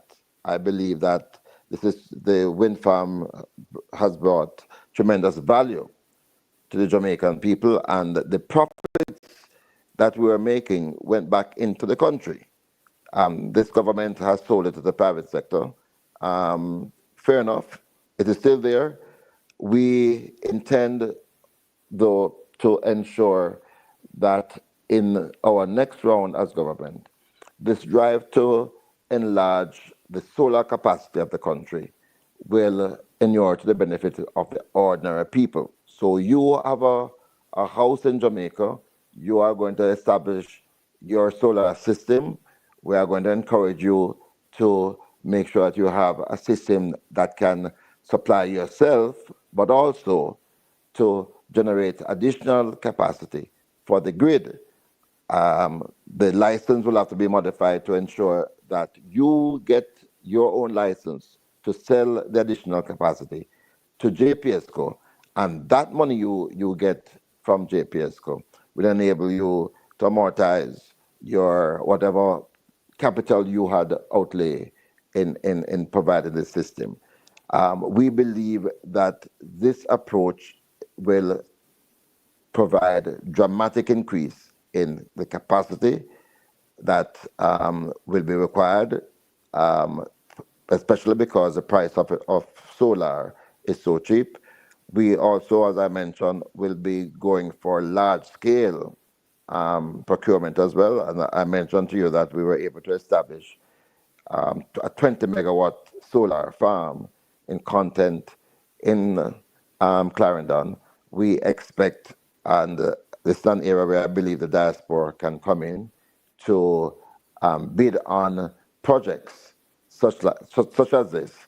And we'll have to provide some incentives for Jamaicans here and abroad to participate.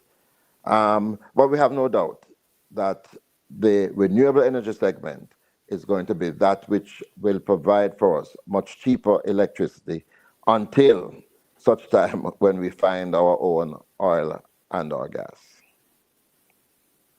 So, how then would such a project be sustained over administration?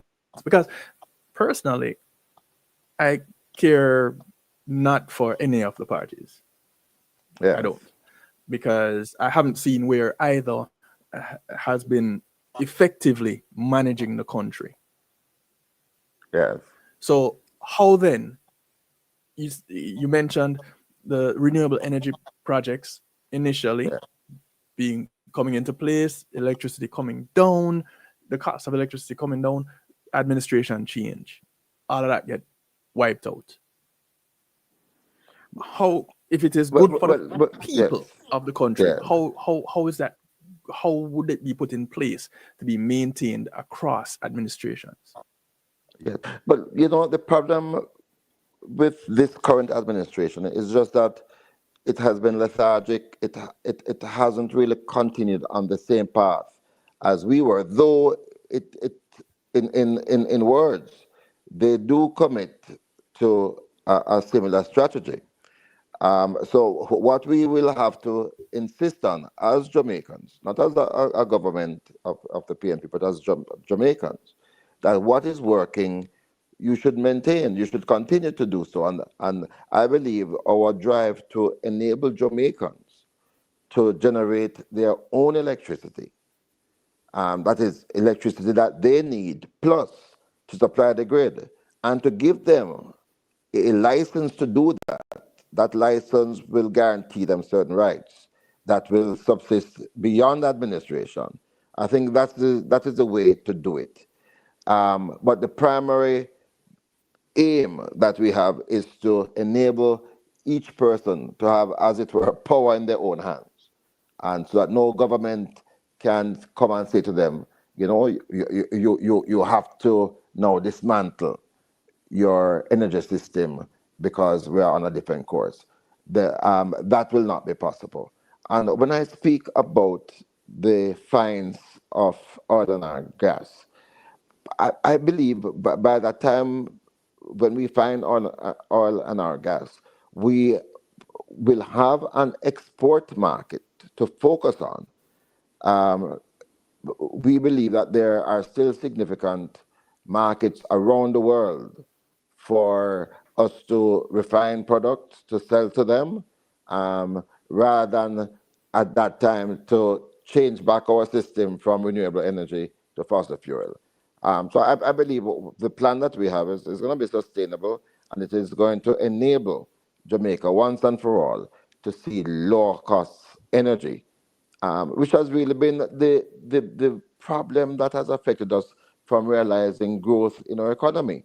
There's no way we can achieve growth and competitive growth at the current price of 40 US cents per kilowatt hour. And I'm determined, we are as a party determined to bring that price down to below 20 cents. How does that benefit you? Hello?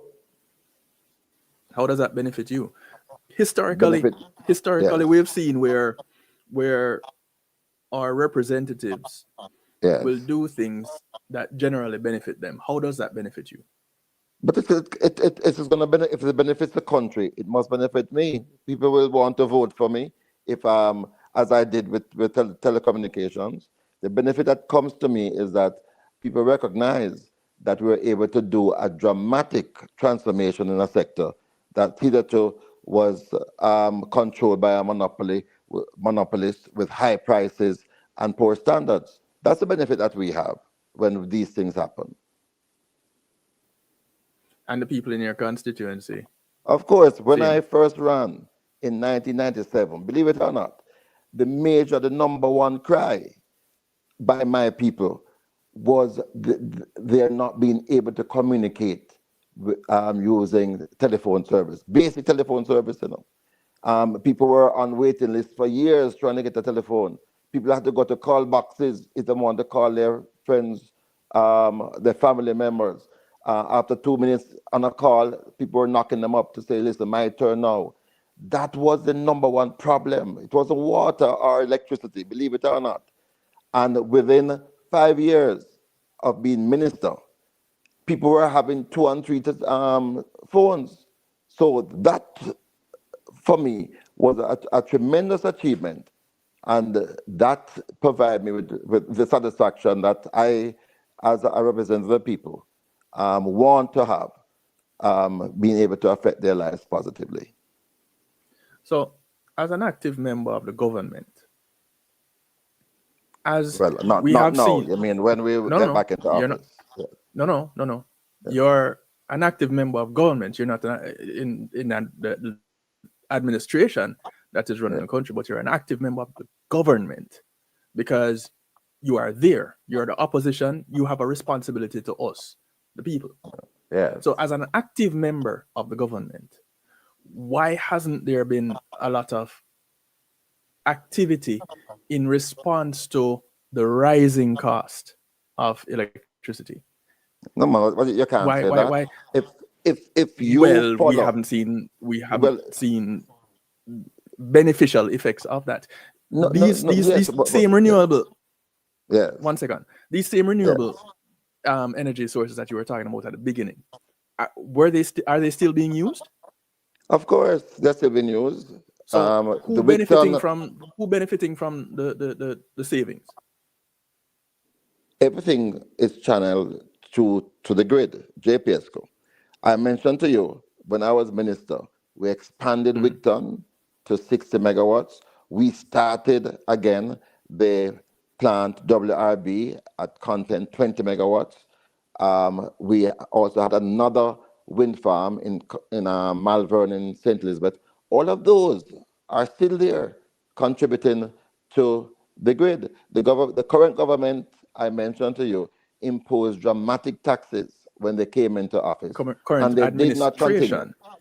administration. Listen, I'm very clear. I am not a part of this government. I am very clear about that, because if I were, all the suggestions that I've been making to them every year, I speak in the budget debate. Every time we get up to speak on legislation, they would have taken on board some of those suggestions. They have not. They have ignored issues from overtime, issues relating to electricity theft, everything we put forward. So I don't want anybody to confuse this government with the work of the opposition. We have not been able to influence them one iota. And that's the reason why we have stagnated over the last 9-10 years. Here's what seems to be a big part of the misunderstanding. Sure. As I see it, Philip. When the opposition don't see themselves as part of the government, how can you not be a part of the government when the government is made up of these parties, these individuals that are representing we, the people? No. You're a part of the government. With respect. You're not a part of the administration that is running the government, but you're a part of the government. Yes, but you confuse you're part of the people. Body that is running the country. No, yeah, but you confuse people when you say it that way. You confuse people. The government, the system of government that we practice, the Westminster system, puts power and control in the executive body of the so-called government, which is your cabinet. That is where all policies come from and are effective. The opposition is here to represent that voice, which is not the voice of the government. It represents a different voice, an alternative voice. And we are not involved in the management of the country in the way that a government is. We oppose most of what this current government is doing. And our opposition has not been able to effect any changes or meaningful changes in the way the government functions. Unlike, say, in other countries where they do have what we call full separation of powers, Jamaica doesn't have it. So we are not taking any responsibility for what this government has done. We are seeking to win an election, to put forward different implementation, different policies, so the country can be better off. Well, if you're getting, I should hope that these are some of the things that are considered. But I need to ask you about Tolo, though. Tolo, yes. You said the government couldn't continue the research, and Tolo. No, it was very expensive research. Took over that. Yes. We couldn't continue research, and worse, we couldn't drill. We had done in the past a number of drillings. Those days, it would cost you about $5 million US to drill one hole. hole and you go down there and you find air. Today, the cost of drilling is about $20 million to drill one hole. So we couldn't do it. We couldn't continue to do it. And that's why we went out and we got players to come on board.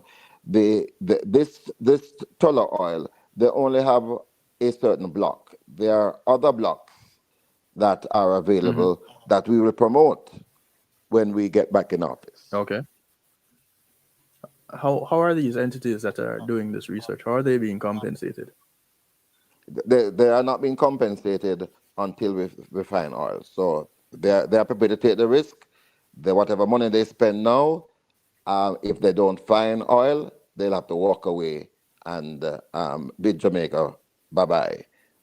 So that is what is enshrined in the agreement that we have with them. Gotcha. All right. Rebel, you were going to say something just now? Yeah. Philip, welcome Yes, again. thanks. Yeah. Listen, you're a very prolific politician. You're a senior politician. I mean, my memory serves me correctly, and you can. I'm open to being fully corrected. I mean, you entered politics. When I say entered politics, I'm talking about the parliament. You entered as a senator in 1995, and you were there for about 2 years, and then You did your research well, man. and then you ran as an MP, and you won in 1997, and you've been there ever since. Yes. So we have to give you credit for that, because your constituents say, granted, they love you, they believe in you because they've kept you for as long as they have, and you're looking forward to another term. Now, as you know, around here, and I think you know, I don't ask questions I don't know the answers to. All right. Right. So let's start out with that as a position. Now, one of the things I would like to do at this point is, as we say in Jamaica, big you up. Big you up for the Petro-Caribbean agreement. And correct me if I'm wrong, because I was under the impression that Jamaica was getting cheap oil from Venezuela. But my research, and again, correct me if I'm wrong, Right. it's led me to believe that it wasn't cheap oil. The Petro-Caribbean agreement was more about a payment structure, that Jamaica was getting oil at market rate. But Jamaica got a 60% loan, and they had to come up with 40%. And then there was a 2-year moratorium on payment, whereas other customers would have to pay cash. Can you tell me if what I'm saying is true? And if it's not, please correct me. You're absolutely correct, and you just mentioned that you don't ask questions, the answer for which you don't know. So you have done your research. Well, you know exactly when I started in the Senate. You've completed that journey with me. Petro-Caribbean was a massive achievement brought about by P.J. Patterson, Fidel Castro, and Hugo Chavez. I was the energy minister, and in fact, I became the first deputy chairman of Petro-Caribbean. So I was very much right in the forefront of it. And many people don't understand the true benefits of, as you've just articulated.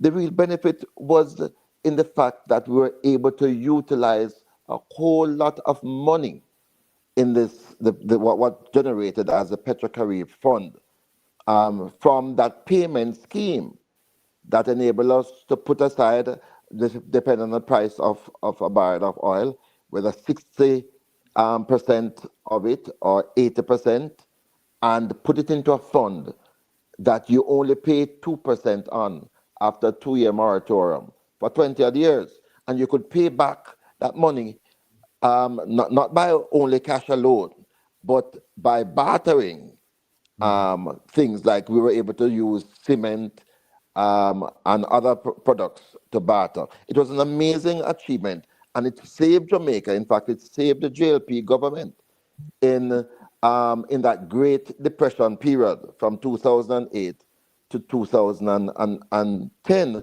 because if we did not have Petrocarib, this country would have faltered terribly. And that's why I'm forever grateful to the people and government of Venezuela. And it's really quite sad what has happened in that relationship since we left office. But you're absolutely correct. Petrocarib was a life-saving facility, and it didn't just end with the provision of oil at the financing level as you have articulated. But when we returned to office, we were able to get the Venezuelan government to write off 50% of that money that we had owed them. And that's one of the reasons why our debt to GDP started to go down appreciably from 2014 onwards, because we were able to write off, the Venezuelan government wrote off 50% of the debt that we had accumulated. So you are correct about Petrocarib, and it is just unfortunate that we are at a point now where that relationship has really been damaged. I hope not irreparably, but it has been damaged severely. Well, I was going to segue to go to the geopolitical aspect of repairing the relationship, but I won't do that right now. Yes. What I'll do, I started out by saying you're very, very prolific. Prolific in the sense not only by your tenure in government, but also by the number of subjects that you've commented on. For example, I did some research and I found that you've commented on voting. You're on the Integrity Commission oversight. You Yes. talked about telecommunications. You talked about energy. You talked about crime. You talked Yes. about education. You talked about the Constitution. You Yes. talk about mining. You talk about Yes. a whole range of subjects, right? Yes. What I'd like to do is, because we can't get to all of them today, but what I'd like to do is I'd like to play you a young Philip Palwell and then ask you some questions. All right. I hope you can hear yourself. Yes. Through this. Well, or maybe you're watching, but you're not on camera. So let's see if this works. World was buttressed by a number of policy activities, primarily the primary one being the establishment of a universal access facility, a definition of universal access now that embrace not only people having access to voice telecommunications, but people having access to the tools for enabling us to become a knowledge-based society. We are very disappointed that the e-learning project, which was to revolutionize the way we deliver, the way we teach our youngsters, starting at the secondary school level, that project has really fallen flat since 2007. In fact, at that time, we had over $5 billion collected from ACES for persons who call Jamaica, and that money has not gone towards the purpose for which it was. We're going to reestablish that fund. We're going to give it proper legal standing, and we're going to now expand the concept of universal access to enable. Let me stop you right there. Yes. Was that program expanded? Yes, it was expanded. Today we are celebrating 20 years of the establishment of both Universal Service Fund, and it was called at the time Universal Access Fund, and also the establishment of e-learning Jamaica Company Limited. 20 years now since that time. And when we did, it wasn't easy, because as you heard in the clip, we did not want to tax the Jamaican people to get those resources. So we had to tax persons who call into Jamaica. And we were able to impose a cess on those calls. And after about 5-6 years of doing that, the country had collected over $14 billion. And the aim in terms of universal service was to ensure that in every nook and cranny of Jamaica, we would have free, in public spaces, free broadband capacity. That has not happened under this government. Yes. Hold on. Let's get to that. I'm glad you Yes. raised it. Every single Jamaican to have access to broadband telecommunications. In time to come, Omar, Let me the go back. government no longer to enable every single Jamaican to have access towards the purpose for which it was. We are going to reestablish that fund. We are going to give it proper legal standing, and we are going to now expand the concept of universal access to enable every single Jamaican to have access to broadband telecommunications. All right, that was 2011, Yes. and you won the election in 2011. Right. So the party was defeated in 2016. Right. And that you said that we are going to reestablish the program and we're going to make sure that there's every Jamaican have access to broadband. Yes. Was that done in the 4 years subsequent to this statement? Yes. It was undertaken in earnest. So we immediately as we came back into office. Sorry to interrupt you. Hold on. Yes. Before you can explain, ask you a simple question. Was it done? You said that you're going to ensure that every Jamaican have access to broadband access. Have access to Yes. broadband capability. Yes, but you can't achieve that in 4 years. But No, it but was certainly being done. We were able to, as we got back into office, we changed the company from universal access to universal service. And with that, we were able to pull in, for example, members of the disabled community to give them access to funding for their various projects. We were able to start to do the community access points across Jamaica, which was not being done by the JLP government. We were substantially on the way to achieving that ultimate goal, which was to enable every public space to have free Wi-Fi. In fact, we started the tablets in school program in our primary schools. If this government did not change that trajectory, we would not have had the debilitating problem we had with COVID, where schools had to be shut down and people did not have access, youngsters did not have access to tablets if they had continued on that same trajectory. So, yes, you can't achieve it in 4 years, but it would have been achieved certainly by now if I were the minister. Let's put tablets and all of those things aside. The point I'm making, all right, Yes. is that, and I've done it with the government as well, with their manifesto. When people hear these things, particularly in an election period, the assumption is that it's going to be done within the election cycle, within the next 5 years. Because if you went out there and you had said, Yes. you know what, yes, broadband capability, but we're not sure if we're going to get it done during this term. So we may have to get it done like 2 terms or 2 terms or 3 terms from now. That wouldn't be readily palatable by the Jamaican public, because they would say, well, wait a minute, we're electing you for 5 years and you're talking about things you're going to 10, 15 years from now. So that's why the question was just to ask you simply, did you do it? I guess the answer is no, it wasn't done. No, you cannot say that. You cannot, with the greatest of respect, you cannot say that. If we were achieving perfection, there'll be no need for government. So whatever you set out to do is aspirational. And if you see a minister, did you tell them that it was, look, this may not happen? We can play the tape again, because I didn't hear.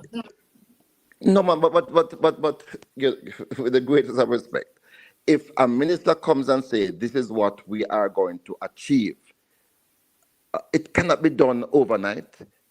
It cannot be done in a year, and that's why sometimes it takes 2 cycles to achieve it. But we're well and truly on the way, and that is where the credit must be given. Mm-hmm. All right. Listen, when we established the Universal Service Fund, for the first few months, people were calling for my resignations. You know why? For my resignation, because the international carriers, in a retaliatory move against Jamaica, and the U.S. government at the time was in consort with them. They agreed with their position. they shut down telecom signal to Jamaica for 3 days. For 3 days, Jamaicans weren't able to make international calls. And you Well, know how Jamaicans are in terms of the international. Philip, Hello. no, Yes. no, no.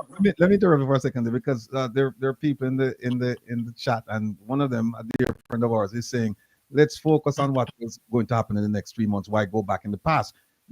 Explain to them, because one of the things we do around here, Philip, and I don't know if you watch a program, but we teach people critical thinking skills. We teach people how to interview and interrogate. And that is important. That is very important. Indeed. And so let me just talk to the gentleman who said that why go back. Here's why we go back. It's an election cycle now. Manifestos are going to be posted. Yeah. You want to go back and look and say, well, wait a minute. When you said this back then and it didn't happen, what should we expect this time around? Are you going to? The question I would have for the politician is that, okay, if it's aspirational back then, are you telling me now that the manifesto as laid out, it's also aspirational? Because if it's no, I'm just. Yes, but you know why that listener is frustrated? Because that listener must be frustrated when they see or they hear this interview, where they are clear that this minister, myself, and the government that I was a part of made dramatic improvements in their lives, that they were aware of the Tablets in School program, they were aware of what we're doing, all the dramatic things we were doing with Universal Service Fund, that they were achievements. You're not going to achieve utopia, which is what I want. No, but Philip, overnight. No one is here saying that achievements weren't made during the administration. No, but you need to say dramatic achievements. No, we even put dramatic. But at the same time, you can say that there were dramatic failures too. You can say that things didn't happen that were promised. No, that is not true. That you cannot say that. We were on the route to achieving full universal service. That is broadband availability across Jamaica, had it not been for a change of government. And now you're going to blame the people? No, but here's the thing. But all right, let me ask you a question. A very simple question. Yeah. Is there anything that was promised in 2011 that wasn't delivered, that you can say, all right, you know what? We're going to take the blame for that. We're not going to blame the fact that we lost the election, because these are things that should have been accomplished within the 5-year period. Is there anything at all from 2011 to 2016? Well, let us enumerate the positives now. So I was instrumental in getting the debt to GDP down. You don't see that as positive? Philip, we're giving you all of that. We're saying yes, but we're not focusing on that. We're saying anything that you say. We agree. We say, okay, you have dramatic improvements. Fine. Give you that. We're not talking about things that you didn't do, that you can't say. No, you can't say we didn't do it. It was unfinished business. Philip. It was unfinished business, and that is how I'm going to terminate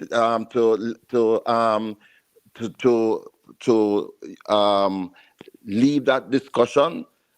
We had unfinished business. Right. And we did not have a 5-year cycle. Remember that. Elections were called early. All right, let's leave it at that then. Let's move on to another subject. In 1990, because there's an election coming up, and I see where people are asking about elections and what's going to happen. Yeah.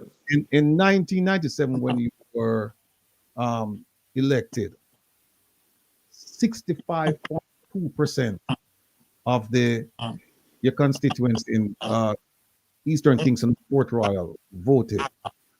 65.2%. In 2020, the last general election, that number dwindled to 25.5%. Yes. And in fact, the Electoral Commission, they said that was the lowest voter turnout in any of the 63 constituencies. Yes. All right. Now, we're getting ready for re-election. Yes. What is your strategy to move that from 25%? Because what that's saying, that's a very, very low percentage. And I think you'd agree with me on that. What is your strategy to increase the voter turnout in Well, in 2020, that was the year of COVID. And I think we ought not to allow that aberration to set standards for us. We have had over the last 2 or 3 electoral cycles across Jamaica diminished turnout of voters. But I tell you, we continue in East Kingston to be the third most significant victory margin of the People's National Party. So you have Southwest St. Andrew, you have South St. Andrew, and you have East Kingston. So that margin has been maintained. And I tell you, for this electoral cycle, and yesterday, believe it or not, I was walking through the communities of Burger, through Norman Gardens, through Rockfort. The week before that, I was in McIntyre. I'm going to have the largest turnout of voters ever in East Kingston. Well, certainly since I have been running. I can promise you that. And the margin of victory will be close to 90% this time around. I promise you that. That one I can promise, and you can hold me to that one. All right. We wish you all the best on that. Let me just switch quickly to energy now. Now, JPS, based on what I'm looking at, everybody made money except the Jamaican taxpayer who lost money. Lost money in the sense that the energy bill went up. There's a company out of the UAE, Taka. They made money when they sold their shares to Marubeni, the Japanese company. The Japanese company made money when it sold its shares to the Korean East-West Power. 80% of JPS is owned by what we would call foreigners. 19.9% is owned by the government, and I think 0.1% owned by investors, Jamaican investors. Everybody made money. Everybody made money. The Jamaican taxpayer suffered. What is the plan? And I think Jeffrey alluded to it. What is the plan to ensure that, and I'm not even asking whether you're going to buy back JPS or whatever, but what is the plan to ensure that nobody else is going to come in and make money for the taxpayer to face this huge burden of one of the highest energy costs in the world? Yeah, and the plan is simple. I intend to enable every single Jamaican to have the power in their hands to generate their own electricity and to say to JPSCO, we are independent of you, or if they wish, they can sell to JPSCO their electricity. That is my plan, to put power in the hands of the ordinary Jamaican people. JPSCO will survive. There are other things that are coming on stream, for example, electric vehicles and so on and so forth. But my aim is to enable Jamaicans to be free of any stranglehold that they perceive that they have, JPSCO has on them now. All right. Now, big you up again.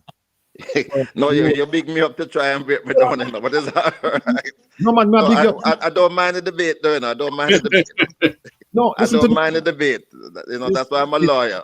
Listen to the big up, man. The big up is the role you played in bringing the case to... And bringing what?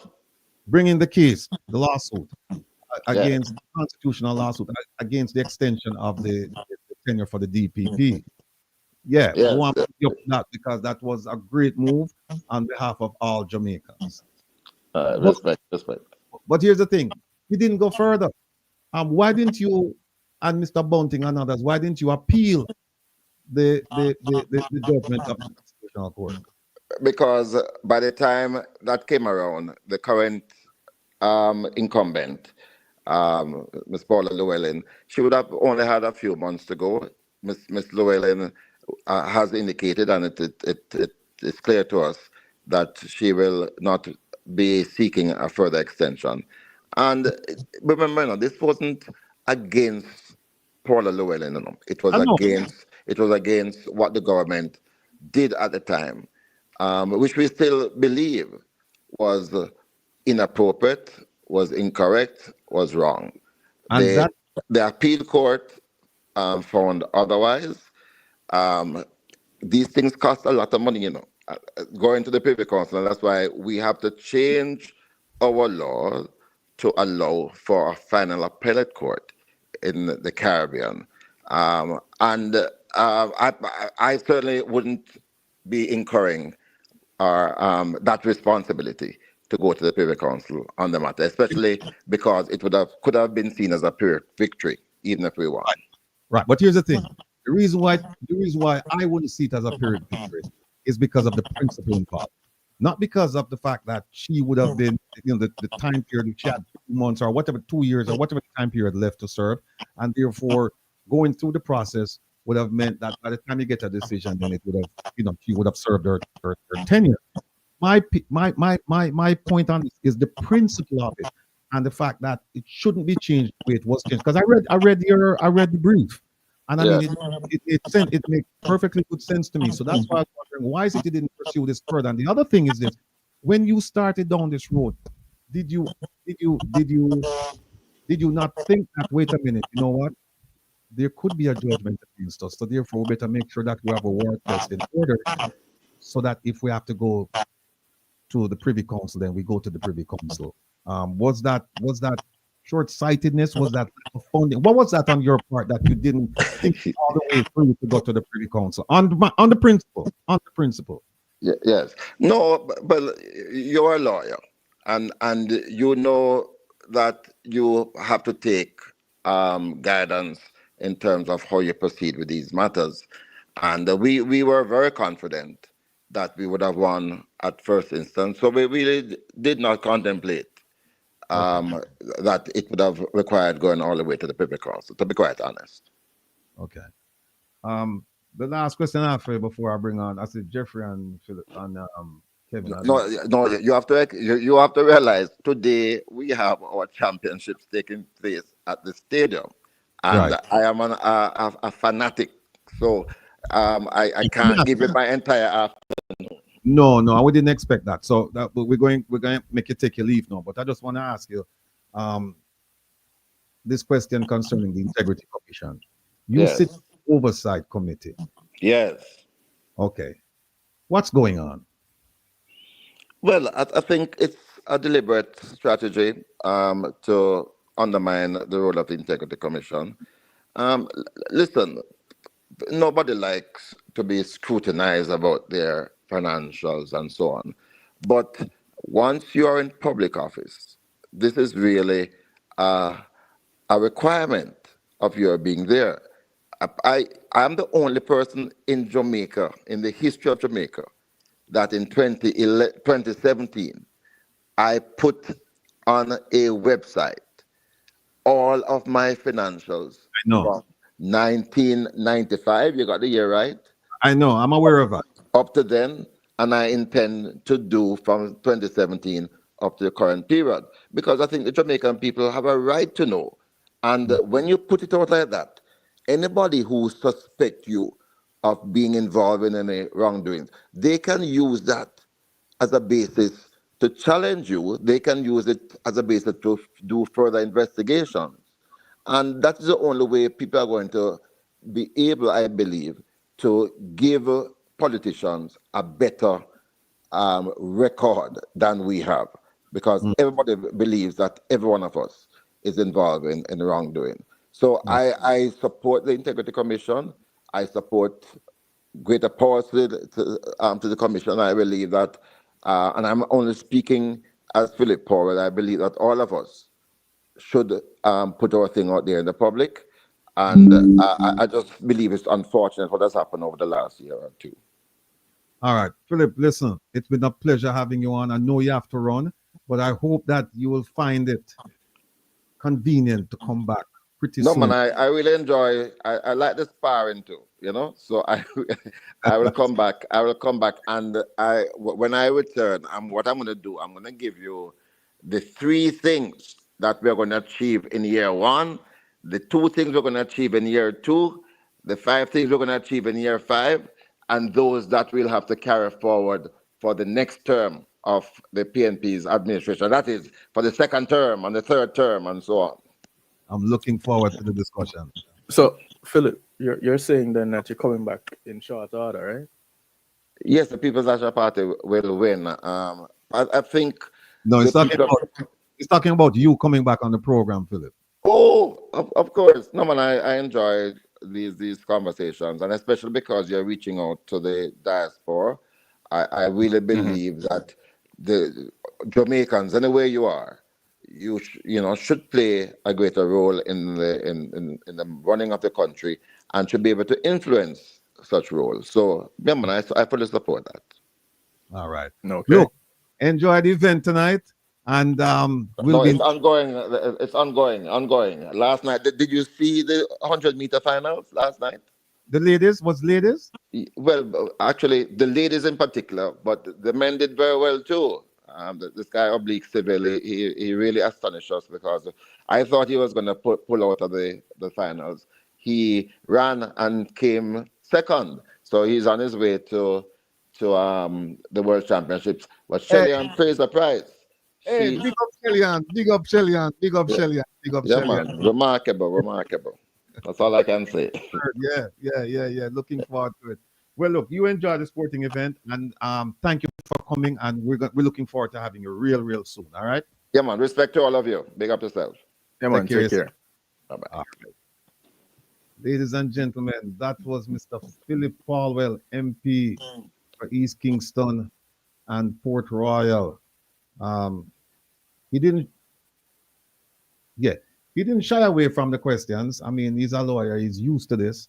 And so some of you felt as if, it's funny, Kevin, some of the folks here felt as if they had to like defend him. Philip can defend himself. Philip doesn't really need any defense, just so you know. Wait, one second. Somebody just said, I'd love to see Kevin's face when his government speaks. Which government is that? D. Marie. Which government is that? You can even call my phone 773-789-7839. Which government that? Oh, Jamaica is here. Whenever I see Jamaica. Oh, I'm not seeing. Oh, go ahead, Kevin. Sorry to interrupt you. I'll just get on this. Because again, one thing I care not for is a particular party. Bring me some policies that are beneficial to the country overall and the people. Then we can talk. I care not if you vote FIS or V. Doesn't matter. Bring me some policies. Bring me some people with integrity, and you'll always get my support. I don't care whether or not. Yeah, we're gonna have him JLP. And we're gonna have him back on because I'm getting a bunch of questions that we should have asked him. And I mean, people, listen. There's nothing wrong with asking a politician, particularly somebody of Mr. Paulwell's experience and tenure, asking him questions because he's been there 30 plus years. And so there's nothing wrong with asking him these questions about what happened, because some of you were saying, well, why are you going back? Well, you need to go back because here's why. They're going to put out a manifesto pretty soon. And you hear what he said. He said some of the things are aspirational. There's nothing wrong with that. But what we need to know, if you're voting, you need to know that, hey, this thing that he's telling me he's going to do for me, it's not going to happen until 7 years from now, 10 years from now. You need to know that because that might change the way you view him. Because you're going to say, well, wait a minute. Let's say, for example, he says, I'm going to build a road. But he doesn't tell you that the road is not going to be built until 8 years from now. That might change your thought process. You might say, well, why am I going to wait 8 years for him to build a road? It could be anything. So what we're talking about is transparency with the way that they express their intent to provide for the public. And so you want to know, you don't want to, again, example, think about it. And I didn't even get a chance to ask him about this, but he's coming back and we'll ask him. Think about the desalination plants. Now, when I asked the JLP government and said, but you said you're going to build all of these desalination plants along the coastline. What did they say? It's aspirational. It's aspirational. Why don't you play the one with the idiot but the desalination plant, Mr. Rattigan? Kevin, Oh, Civic don't please mind. find idiot Amin. Civic We got muted, Jeffrey. Kevin. But again, folks, that's why we say we want. And hear what Philip said. He said it's a good thing when you can teach people to think critically, when you can teach people how to fashion their questions, how to interview and interrogate people. It's a good thing. So that's why when you ask about, hey, you did this back then and it didn't happen. And you heard his answer. He said it didn't happen because we didn't have enough time. It went over.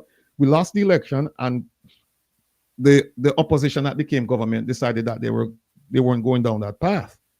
But if you thought that it was going to be accomplished within 4 to 5 years, be different, as opposed to when he's saying, well, it's aspirational. So that's why I'm saying that you need to know these things.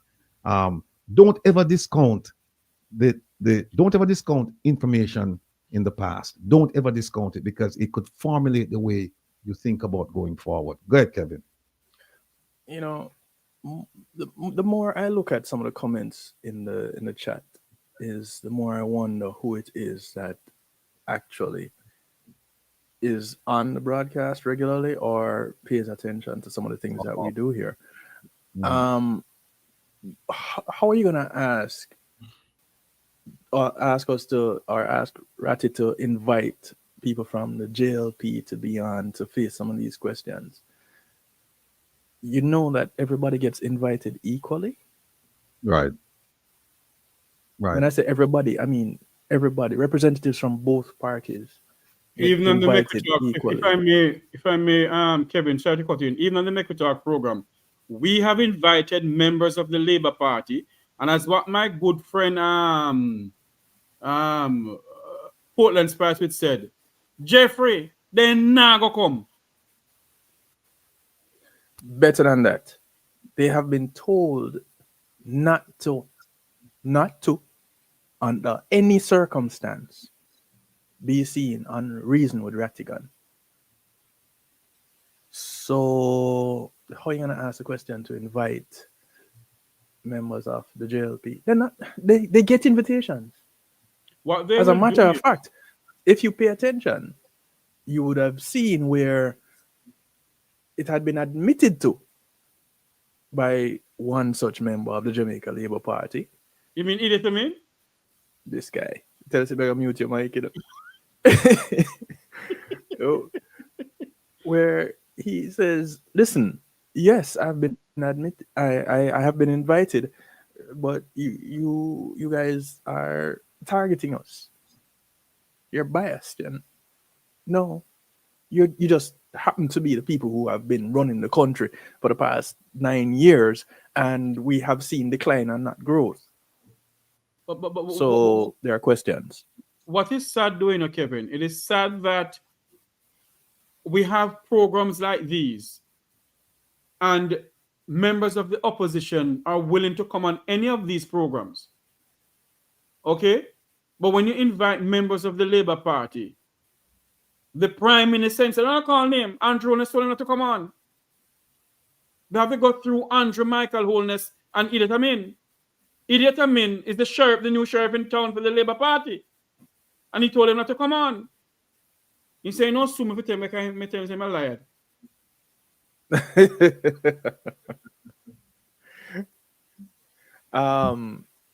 Larkin asking, why do they call Colin Bell, who is a PNP person, routinely? Because Colin is not Will Rattigan. There's one person calling Colin Bell, and it's Idiot Amin. Okay. One person from the Labour Party calling Colin Bell, and it's Idiot Amin, because he loves to be on programs. But he refuses to come on any of these programs. But I can't answer for them. They would have to answer for themselves. Yes, Will. Yeah. Let me pull up back some of the stuff that we didn't finish this, you know. We a review of the GG's constitutional roles and response. We haven't done that. Government hypocrisy and the future of the Auditor General. That's coming up at the 7 o'clock hour. Introduction to the FID and its investigation of PM Holness. We're going to do that. I think we're going to do that right now. There we are. Jamaica, I don't know where you are. nephew, join us as soon as I can. Mr. Philip called the other VIPs, and we have the engagement norms. Now, see, this is so beautiful. If people come together, they can even mend a crack in the sky, and that's what we're doing with all the politicians. We're saying, "Come, let's reason." That's what the program name. No fight. And you hear what he said? He loves the sparring. Philip. He said, "Love the sparring." Mhm. That's how it should be. I look forward to the day when we can all sit down and we can talk, and we don't need this idea that it's us against them. It's all of us, and we're just bouncing ideas around the table. Here's another one from producer. If you want to go quickly, go alone. But if you want to go far, go together. And that's what we're doing around here. We want to go far, and we're going together. Join us. Here's another one. It's easier to fool people than to convince them that they have been fooled. You've heard that many, many times. Division is weakness, poverty. And I think that's it. Let me. Kevin, wait. You think we should do the? Oh, I have something to do. Where's the chart? Where's the chart? The chart that producer Joan did, the one with FID, and remember that chart? While we're doing the one that we were looking at. Yeah, Yes. and some changes. While we're doing that, let me just what was it? Wednesday or a few days ago, we had one of our supporters who had some concerns, some questions, some issues regarding the role of the Governor General, and his responsibility to the Jamaican people. And we're talking about the monarchy, and we're talking about the parliament, and we're talking about this, and we're talking about that. And it dawned on me that, you know what, we need to go back and just do a little review of the role of the Governor General as specified by the Constitution. As specified by the Constitution.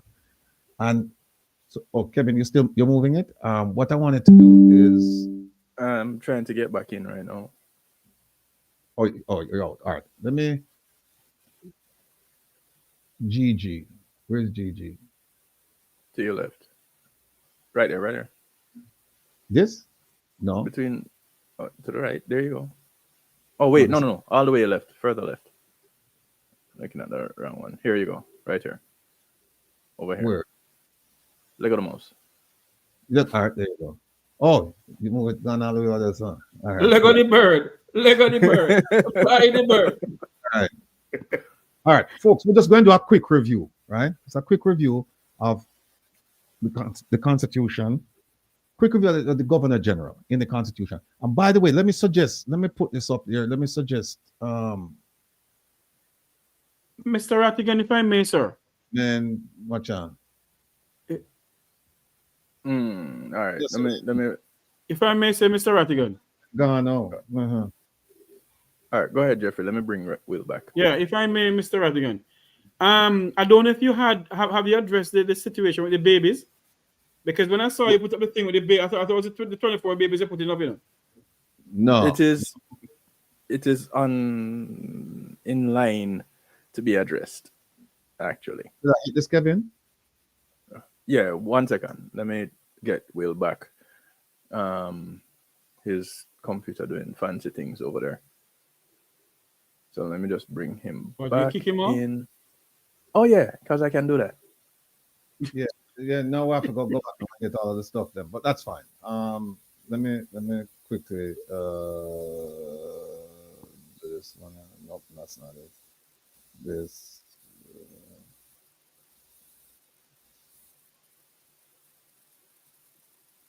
All right, folks. Let me just show you a book that I think, if you're interested in civics, if you're interested in knowing about government and the Constitution, this is an easy read, written by Justice David Batts, and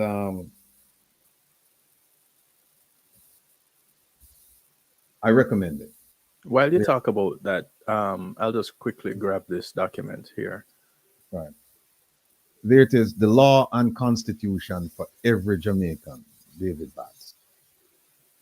You can get it on Amazon. I'm getting no remuneration for this. I purchased the book, I read it, and there we are. So I would suggest that if you want to know, you can read the Constitution, but if you want to know a little bit more about the interpretation of it, then you should definitely get this book. And tell me what you think after you've read it. All right, yeah, that's it, Kevin. Wait 1 second. Well, let me go back and do a quick thing on the Constitution.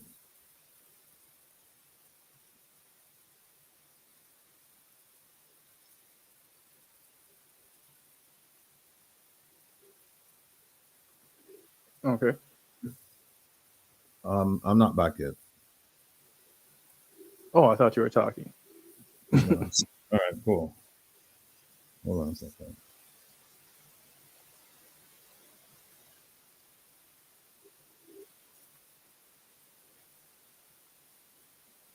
I know there are some things that I wanted to show, and we didn't really even talk about when in the broadcast I would do it, relating to last week. But you'd have to be in your chair to see it. Sorry, Kevin, I didn't hear you. Sorry, what did you say? No. I was saying there were some things about the Mudfish Station. Okay. There are some things relating to last week that I was going to present, but I was saying that Will and I didn't talk about when in the broadcast we would do that segment, as we set up things earlier. Oh, okay. But he did recommend this book to me, The Law and Constitution for Every Jamaican. He has the book in his possession, literally, right now. And He has a book in his position? Yeah, he does. How much you pay for that, Mr. Rattigan? There it is. Let me put Yeah, you we back can on see it. screen. Yep. Yeah. How much you pay for that book? Not You're hearing you. You're muted. Yeah, it's relatively inexpensive. I don't remember. It's not much. I think it's like 20 bucks, 25 bucks. You can find it Chicken feed. online. You can find it on Amazon, actually. You can find it there. But let me quickly run through a couple of things here, Kev. This is it. I like a sophisticated earpiece, man. Oh, yeah, see it, right? Things are going through it, right? All right. Quickly, folks, I'll run through this. How we get this up, Kevin? Hold on.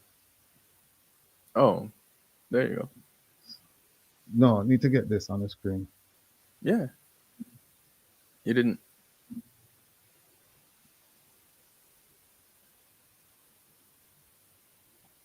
Okay. All right. Folks, I know some of you remember this, right? This is taught by the Jamaica Information Service, and it talks about government of Jamaica. And then Kevin raised that with Philip earlier and said, but you're part of the government. And he's right. But what Philip was saying, we can't do anything because of the numbers. That's true. But guess what? The opposition, they get to vote. They get to vote. And here is why it's important. It's 49-14 right now. But it could have been it could have been close. It could have been closer, you know? And then the opposition then would really have a role to play. No, they really don't have a role to play, because if you need a 2/3 vote in parliament, it's not necessary to have that. Basically they can't help.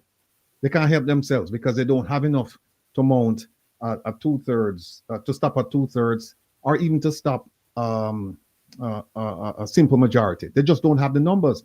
But if it's like, let's say it's 63. Let's say it's 33. It's 33 and 30, right? 33 and 30. And if you need 2/3, they can't get the 2/3. They can't get the 2/3. So in a sense, they are, and they vote. They vote. And here it is right here. For the young lady who had some issues regarding the role of the monarchy. If you look at this and you see what it says, the government of Jamaica, an overview. And there it is at the top of it. It says monarch. That's King Charles. And look who's below the monarch, the Governor General. And then at another level, you have the Services Commission on one side and the Privy Council on another side. And that Privy Council is actually, it's not the Privy Council you think of. That's an advisory body to the Governor General. And then below now you have the legislature, the executive, and the judiciary, and the Prime Minister. You see where he is? Right here. He's right here.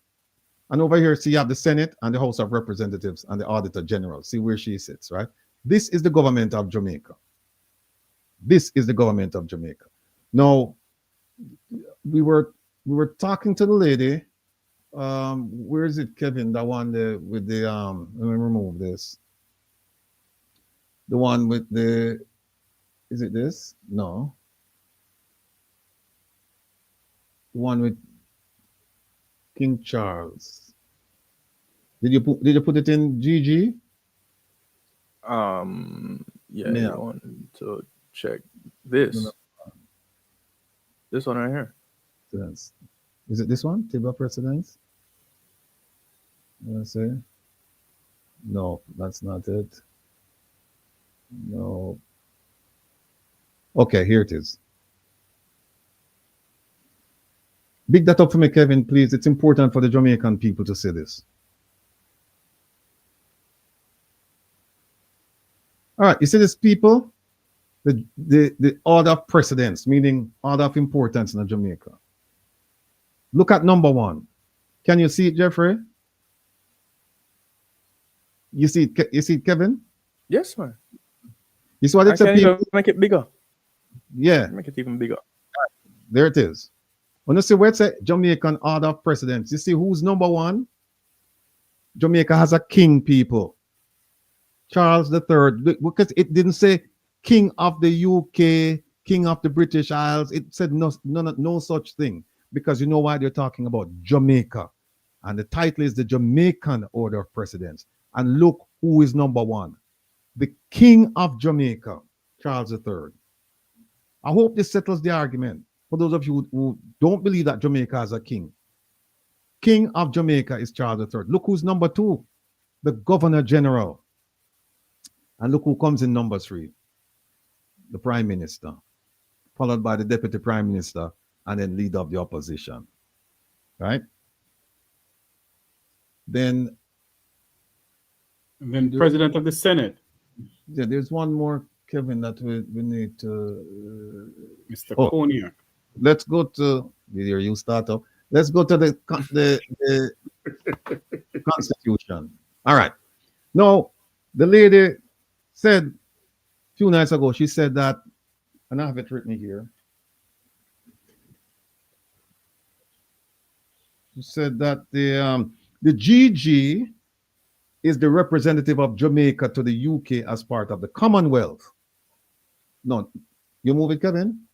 I had made it a little bigger. Oh, no, go back. Yeah, start right this one. Make it big. You can make that bigger for me, please? Yeah, that's what I was doing. Yeah. All right. Again, the young lady says, the Governor General is a representative of Jamaica to the UK. And my argument was that no, that gentleman does not represent the people of Jamaica. He does not. He represents the monarch. Now, here we go. Is it there yet? It looked like it moves significantly when you make it bigger. All right. Leave it right there. Leave it right there. So, let me quickly. All right. There it is. All right. Now, for the young lady who made that statement, I want her to pay attention and read Chapter 5, Section 27 of the Constitution. It's entitled Establishment of Office of Governor General. It says, for those of you who cannot That's read Chapter 4, though. Sorry, Chapter 4. Sorry, I stand corrected. Chapter 4, the Governor General, Section 27, Establishment, or Paragraph 27, Establishment of Office of Governor General. Says, there shall be a Governor General of Jamaica who shall be appointed by Her Majesty, not by the people of Jamaica, and shall hold office during Her Majesty's pleasure, meaning that whenever she wants to get rid of him, he's gone. And who shall be Her Majesty's representative in Jamaica? Now tell me, where does it say that the Governor General is representing Jamaica before the monarchy? Doesn't say that. Doesn't say that. Let me get a couple more sections before we have to jump off of this. So that's section 27. That was 27. Yeah, let's go to 34.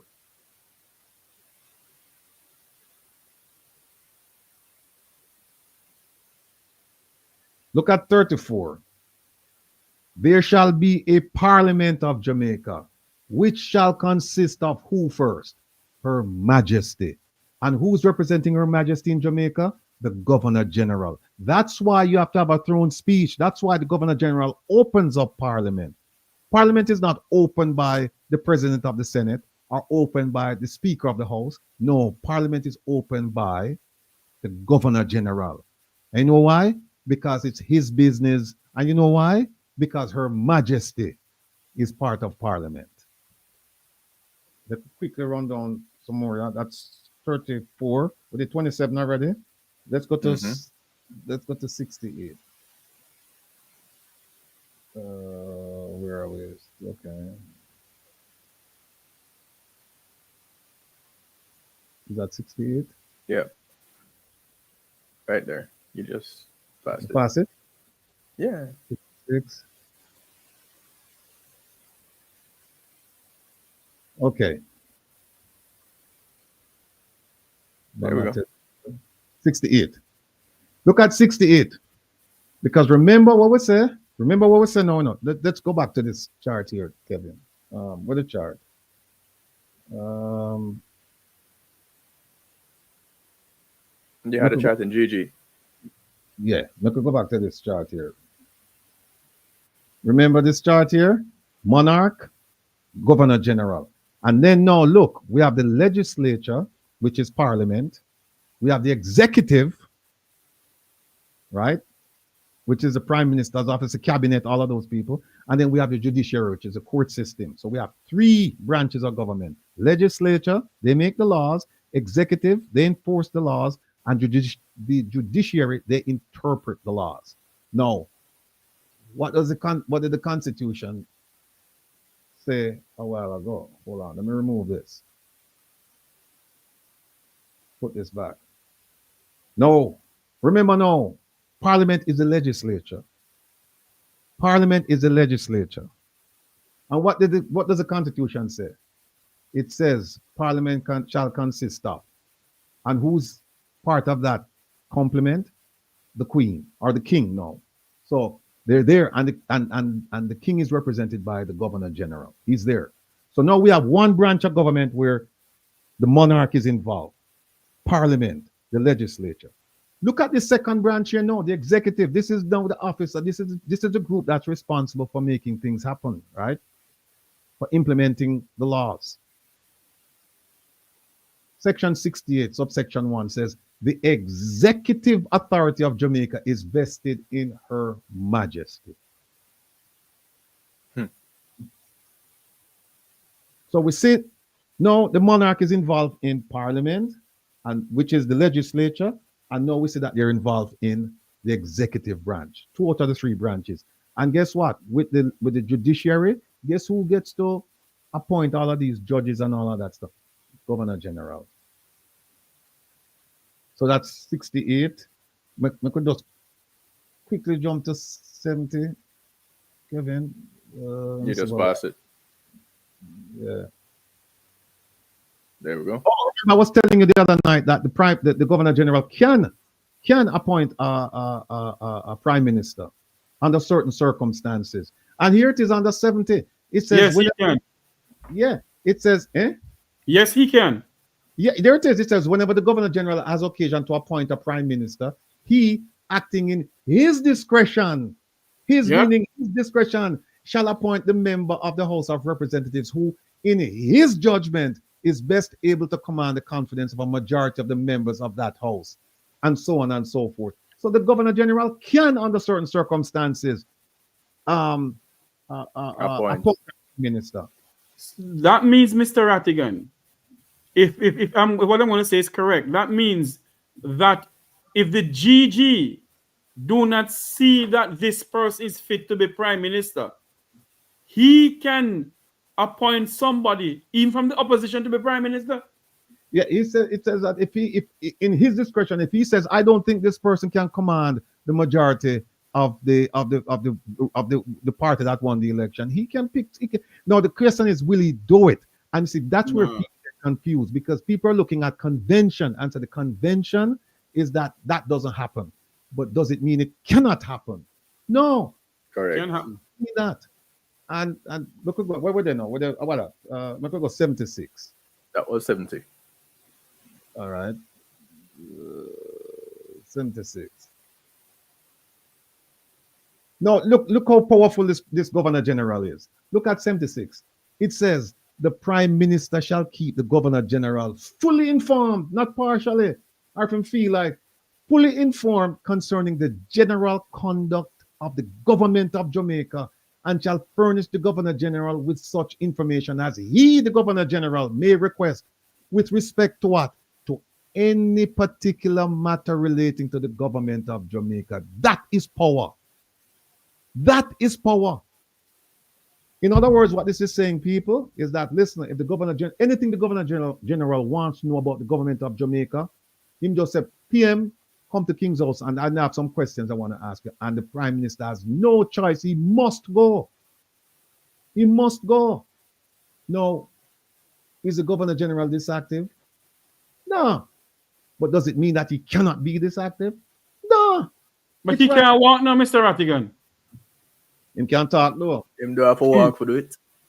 Him can't, you're right. I could go to 80. 80 lead. All right. Remember, we talked about the opposition, so that they can pick, under certain circumstances, they can pick the Prime Minister.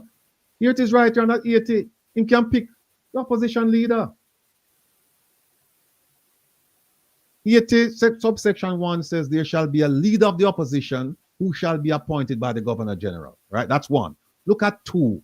2 says whenever the Governor General has occasion to appoint a leader of the opposition, he, the Governor General, shall in his discretion, the Governor General's discretion, appoint a member of the House of Representatives who, in his judgment, the Governor General's judgment, is best able to command the support of a majority of those members who do not support the government, blah, blah, blah, blah, blah. It's right there. Can I ask you a question, sir?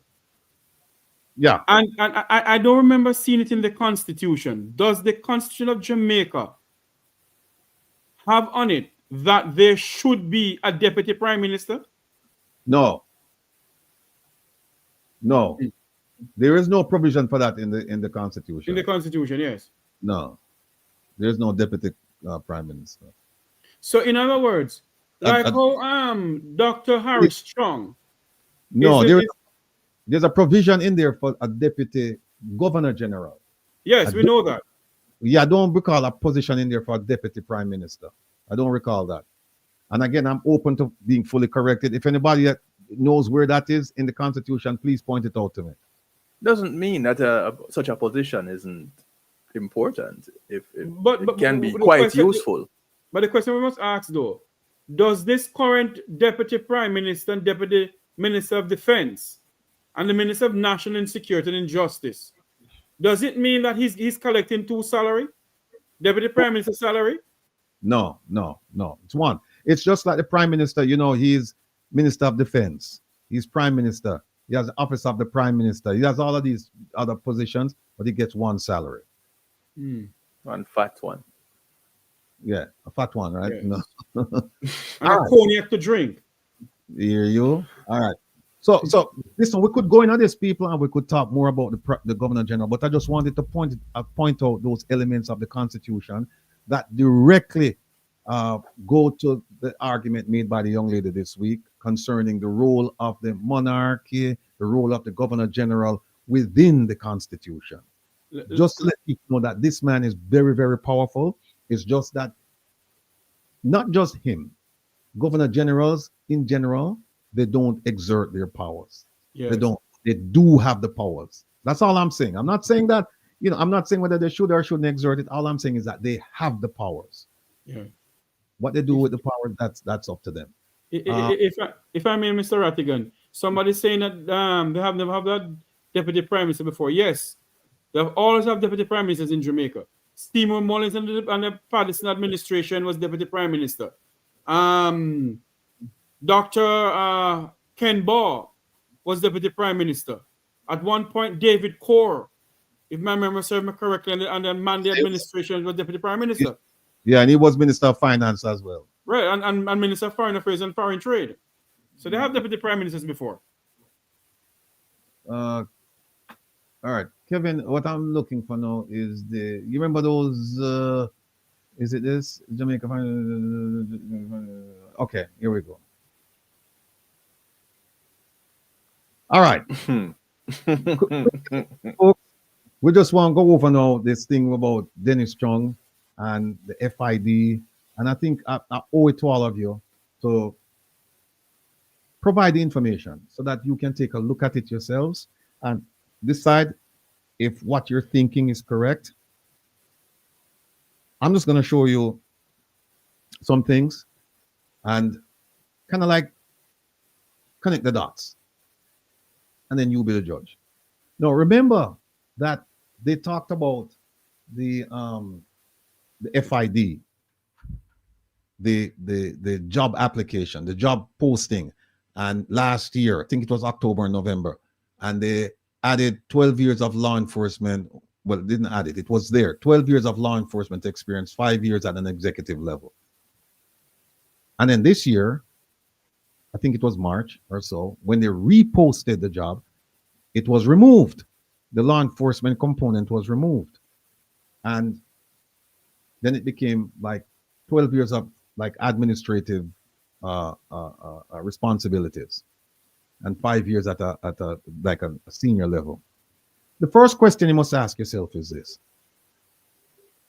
why is it that somebody somewhere, whether it's over at the Ministry of Finance, whether it's at the Financial Investigative Division, whether it's the Office of the Prime Minister, whether it's the Services Commission, somebody said, you know what, we need to have law enforcement experience over at FID. We need to have it. So that begs the question, why? Why would we need to have law enforcement experience? Somebody at the head to have law enforcement experience. Here's the reason why. The question is the Jamaican Financial Investigative Division a law enforcement agency? You see the answer, people? Yes, the Financial Investigations Division in Jamaica is a law enforcement agency. So it makes sense. It's a law enforcement agency. We have law enforcement requirements. It's that simple. And it goes on to say, specifically, the only one within the Ministry of Finance and the Public Service. It's responsible for investigating financial crimes like money laundering, financial crime, and corruption, working in tandem with other national and international agencies. It's right there. Now, I'd like to point out that this is a live search. So if any of you that are watching right now were to go on your device and type the same search criteria or use the words, formulate whichever way you choose, you'll get the same answer. There you go. Let me remove that. And somebody just mentioned something about the GG, Paul Ferguson. Yeah, Paul, I hope they know that the GG does not pay to import anything in Jamaica. I hope they know that. I hope they know that the GG does not pay income tax. I hope they know that. I hope they know that the GG does not file a statutory declaration. I hope they know that the GG, you cannot ask him any questions through ATI, access to information. You cannot. I hope they know that last year he got almost $750 million Jamaican dollars to run his office. And I want them to know that he represents the monarchy. He does not represent the people of Jamaica. And there are many more things that we can talk about with the Governor General. Many more things that people don't know. And listen, I am so thankful when people come up to me, Kevin, and they say, boy, I want to thank you and Kevin, because had it not been for you guys doing this on the program, we never know, say, all of them things that are going on in our country. We didn't know. And so the information is part of it. But then there also has to be some action taken. And when it's action taken, you have to make your voices be heard. And that's what happened last week. Last week was about informing the people. Informing the people. And what was this? Antonio, you're right. All the Jamaicans in 62, the scam of independence. You're right. It's a scam. It's a scam. It's a scam. But there you go. The reason why you have a law enforcement requirement for the FID is because the FID is a law enforcement agency. So it makes sense. There's another thing. All right. So, all right, Kevin, you have the chart. Yeah. In fact, let me add it over. Let me add it over here.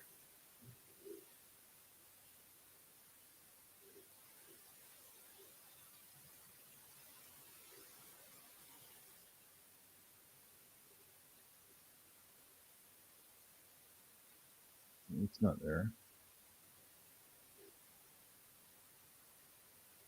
And I just brought it up. Andre, you're right. It's a king who should pay the.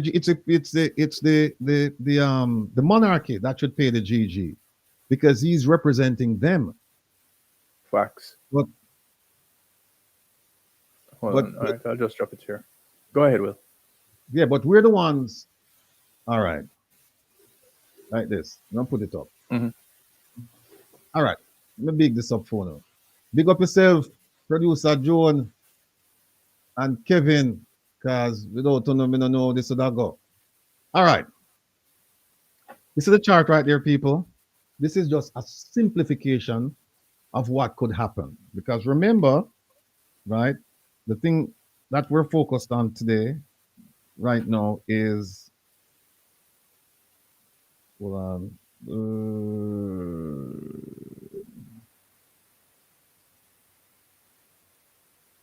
Dorit was on, you know. Kevin. Yeah, she's still there. Oh, Miss D there? Oh, me never see her. Maybe I have to bring her in, man.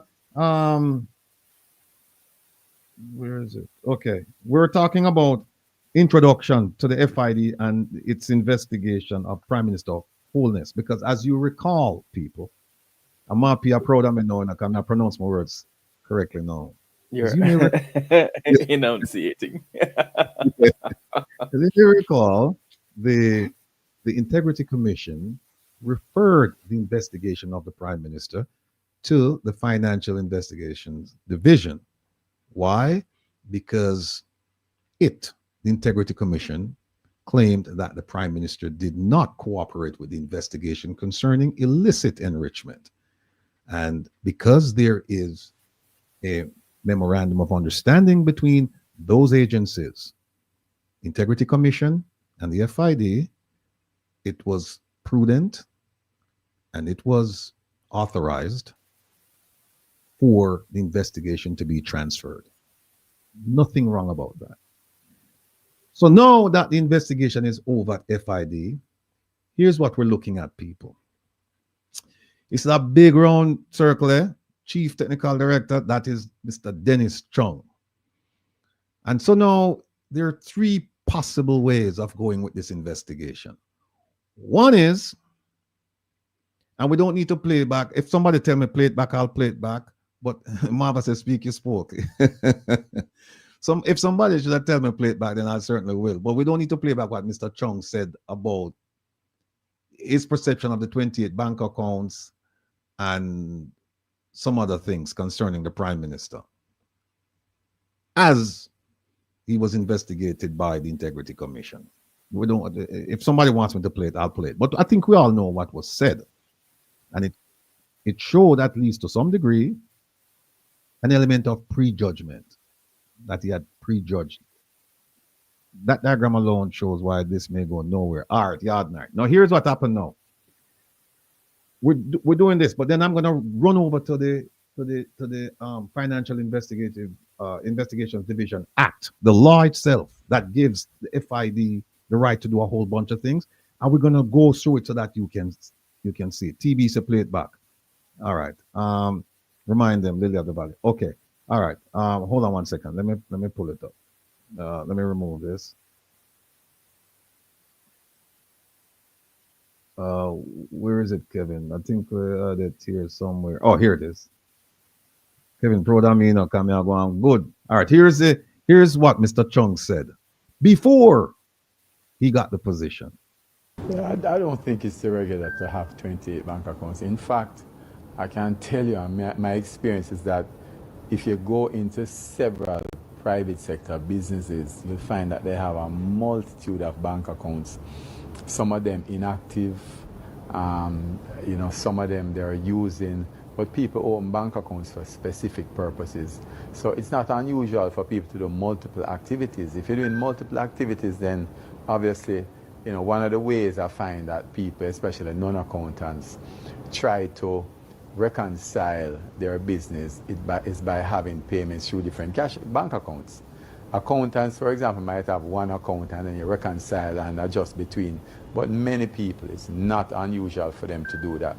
So, I heard this story about, or this comment about the number of bank accounts that are out there, and the truth is that I think it's really detracting from what the real substance of the argument should be, which is, what is it that is going through the bank accounts and how much money is in there. Because if I have 28 bank accounts, for example, and I could have $2 million between them. Someone could have two bank accounts and have $500 million between two bank accounts, and that is a greater problem than my 28. So I don't think that the number of bank accounts is something that we really should focus on, because it really has no substance behind it. In fact, there are sometimes also when you go and do specific transactions with certain institutions, and they themselves will mandate that you open separate accounts.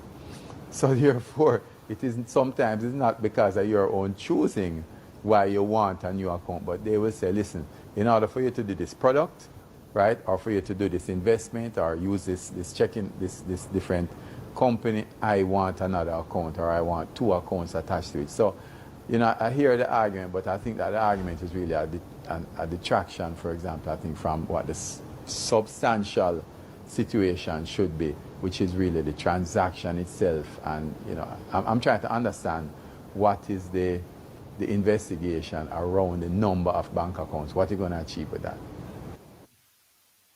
You hear him say he's trying to understand. Him don't know. Him don't understand what he want to understand already. Him don't understand what he want to understand. And I'm reading the chat and I see Yes.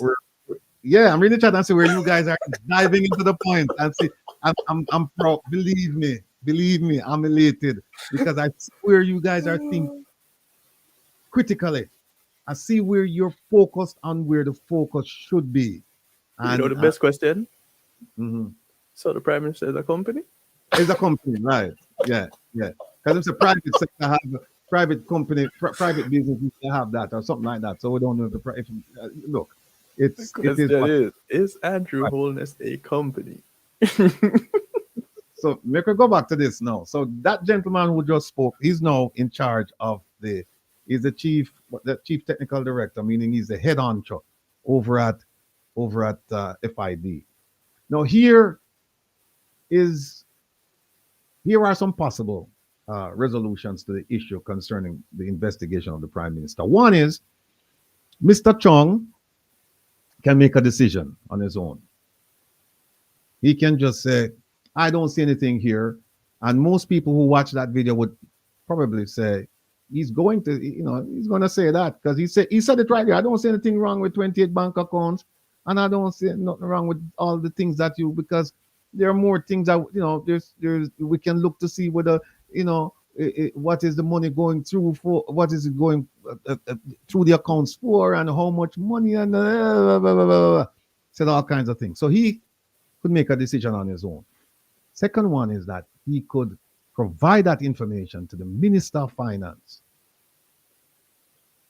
Minister Favour Williams, and then have Minister Favour Williams make a decision because the FID reports to the Minister of Finance. Now, guess who Minister Williams, it should be Favour Williams, don't make a mistake, should be an S there. But guess who she reports to? She reports to the Prime Minister. So you see what going on right here. Dennis Strong, who's already saying that he doesn't see nothing wrong with the Prime Minister and the 28 bank account, he's in charge of conducting the investigation. At least he's in charge of the unit of the agency that's going to conduct the investigation. He has to report to the Minister of Finance. The non-partisan investigative body? That Yes, the agency? independent non-partisan, yes, has to. okay. And that's why we have systemic problems, systemic problems with the system. And now that person, she can make a decision, but she can also report to the Prime Minister about everything that's going on over there. So it goes to your point, Kevin, about it being non-partisan and independent, right? The third thing is that Mr. Dennis Strong could say, I'm going to go to the DPP. And the DPP could say, no case. And especially since she's leaving in September. She could say no case here. And guess what? End of story. End of story. Look at this chart, people. And just keep it in mind as we go through the FID Act, right? Just keep that in mind. Let me remove this. And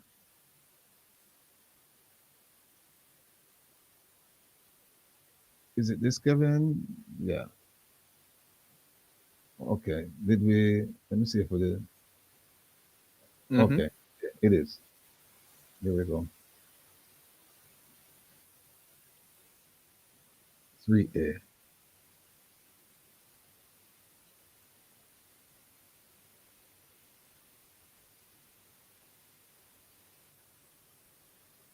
You should have found it first. Did I quicker? I was there. Yeah, I was there. All right. All right. Here we go. See that? It says the object of this law is to set up a government department. And you see what it says? With sufficient independence. Say with total independence and authority, Sufficient. What does that mean, sufficient? As opposed to with if they had removed the word sufficient and say establish a department of government with independence and authority. When you use sufficient independence, it suggests that it's not totally independent. It doesn't have exclusive authority. It is tethered. It is tied to something else. But then look at 3. It says they can investigate all, not some, all categories of financial crime, including illicit enrichment, if it's believed that that took place. And C says it was maintain an arm's length relationship with law enforcement agencies and other authorities of Jamaica. So how do you maintain arm's length relationship with the Ministry of Finance when you have to report to the Ministry of Finance? Where's the arm's length relationship? I wish somebody could explain this to me. Where's the arm's length? That agency has to report to the Ministry of Finance. So where's the arm's length relationship? They can reach out and touch them. Let me go down some 4. We'll go down some more. There it is. 4 says we're establishing a department known as the Financial Investigations Division. And then it has to do all of these things. Advise the minister on matters of policy relating to blah, blah, blah. Then it has to collect, process, and interpret all kinds of information relating to financial crimes. Now look at this. D. Where the chief technical director considers it is necessary to disseminate information and reports, he can give it to. He can give it to who? A whole bunch of people, including the DPP. See it right there. He said, where the chief technical director considers it necessary to disseminate it. So that is within his discretion. If him just say, I just feel it necessary, because it doesn't describe what is necessary. So that's personal to him. If he says, I think it's necessary, and he doesn't have to justify it either. He just says, I think it's necessary.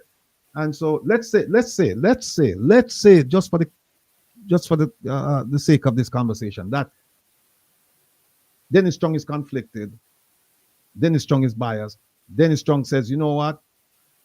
I don't like the idea that I know I'm going to have to give it to the minister, and then the minister might have an issue with it. It's better for me to give it to the DPP, especially since she's leaving.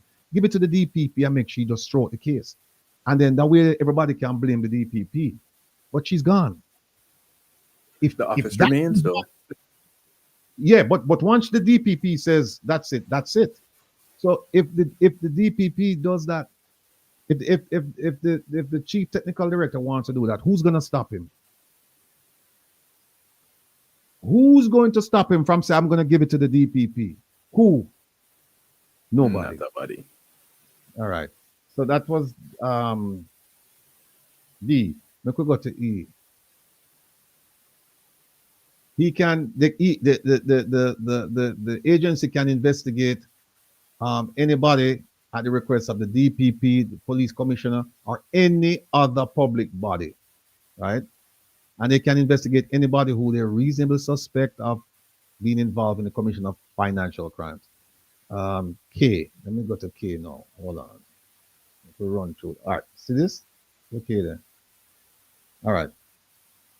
Look at this. Carry out such other investigations and perform such functions and into any transactions that are assigned to it under this act, or meaning that they can't do anything. Can't carry out any investigation. There it is. Let's go to 6. Let's run through this. All right, 6. It says everybody have to cooperate with the agency, with the division, right? Look at 7. Look at 7, people. Look at 7. Mark it down. Look at 7. 7 says the minister may, after consultation with the chief technical director, give to the division such directions of a general character as to the policy to be followed in the exercise of its functions as appear to the minister to be necessary in the public interest, and the division shall give effect to the directions. So you know what that means in simple language? Whatever the minister wants done, the minister will tell the chief technical director, and it's done. It's that simple. Whatever the minister wants done, the minister only has to tell the chief technical director, and it will be done. And it says, in the exercise of its functions as appear to the minister to be necessary in the public interest. So if the minister says in the public interest, I don't think there's a case here against the prime minister, so Dennis Strong, dash it way. It get dash way. You get that right? That's 7. We could go to 11. We are raised through this, people. Look at 11. Subject to subsections 3 and 4. The chief technical director, Mr. Dennis Strong, shall, as the need arises, report to the minister. Look at this. Look at C. On any other matter requested by the minister as information which the minister considers necessary. But the first two is that we can talk to her about what he's doing, the functions under the act. He could talk to her about anything that could affect public policy or the strategic direction of the division, who they want to investigate, when they want to investigate, so on and so on. But look at C, that's a catch-all phrase. It says any other matter requested by Minister Favour Williams. Anything she wants. Anything she wants. You might have to do it. You might have to report to her on it. So that's 7, right? No, that's 7 or 11. 11. So now let's go to 12.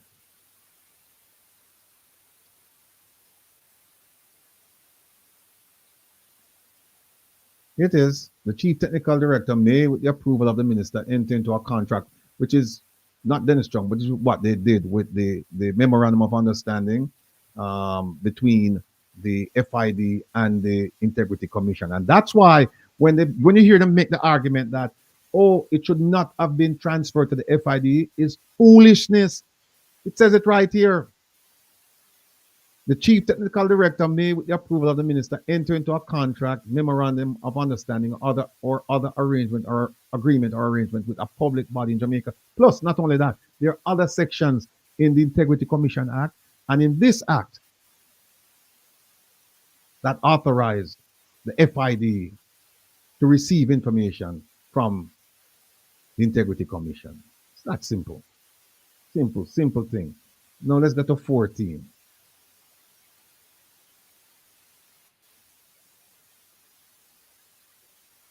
Oh, 14. Now here is 14. Now here's Kevin and Jeffrey. I open up your attention enough because 14 is crucial. Let me read it and then I'll tell you. It says, no civil or criminal action, suit or other proceedings for breach of confidentiality may be brought, nor any professional sanction for such breach. That is, if them talk about the case, you can't bring a civil action and you can't try to arrest them and send them to prison. Look at 2. No suit, lawsuit, or other proceedings may be brought or instituted personally against the chief technical director or any other officer of the division or any individual to whom a function is delegated under Section 9. You know what this means? This means Dennis Chung can do whatever he wants and you can't touch him. No proceedings against him, no criminal, no civil, nothing you can't do. GG immunity. Him have GG immunity. Dennis Chung can do whatever he want to. Whatever he want to. And there's nothing the people of Jamaica, through the authorities, can do to him. See that? Anything, any function, anything we have to do under the act. We could have talked to the, him could have just stroke the action. Him could have talked to the DPP. Him could have talked to the Minister of Finance. Even if he want to talk to the Prime Minister, there's nothing that can, nothing.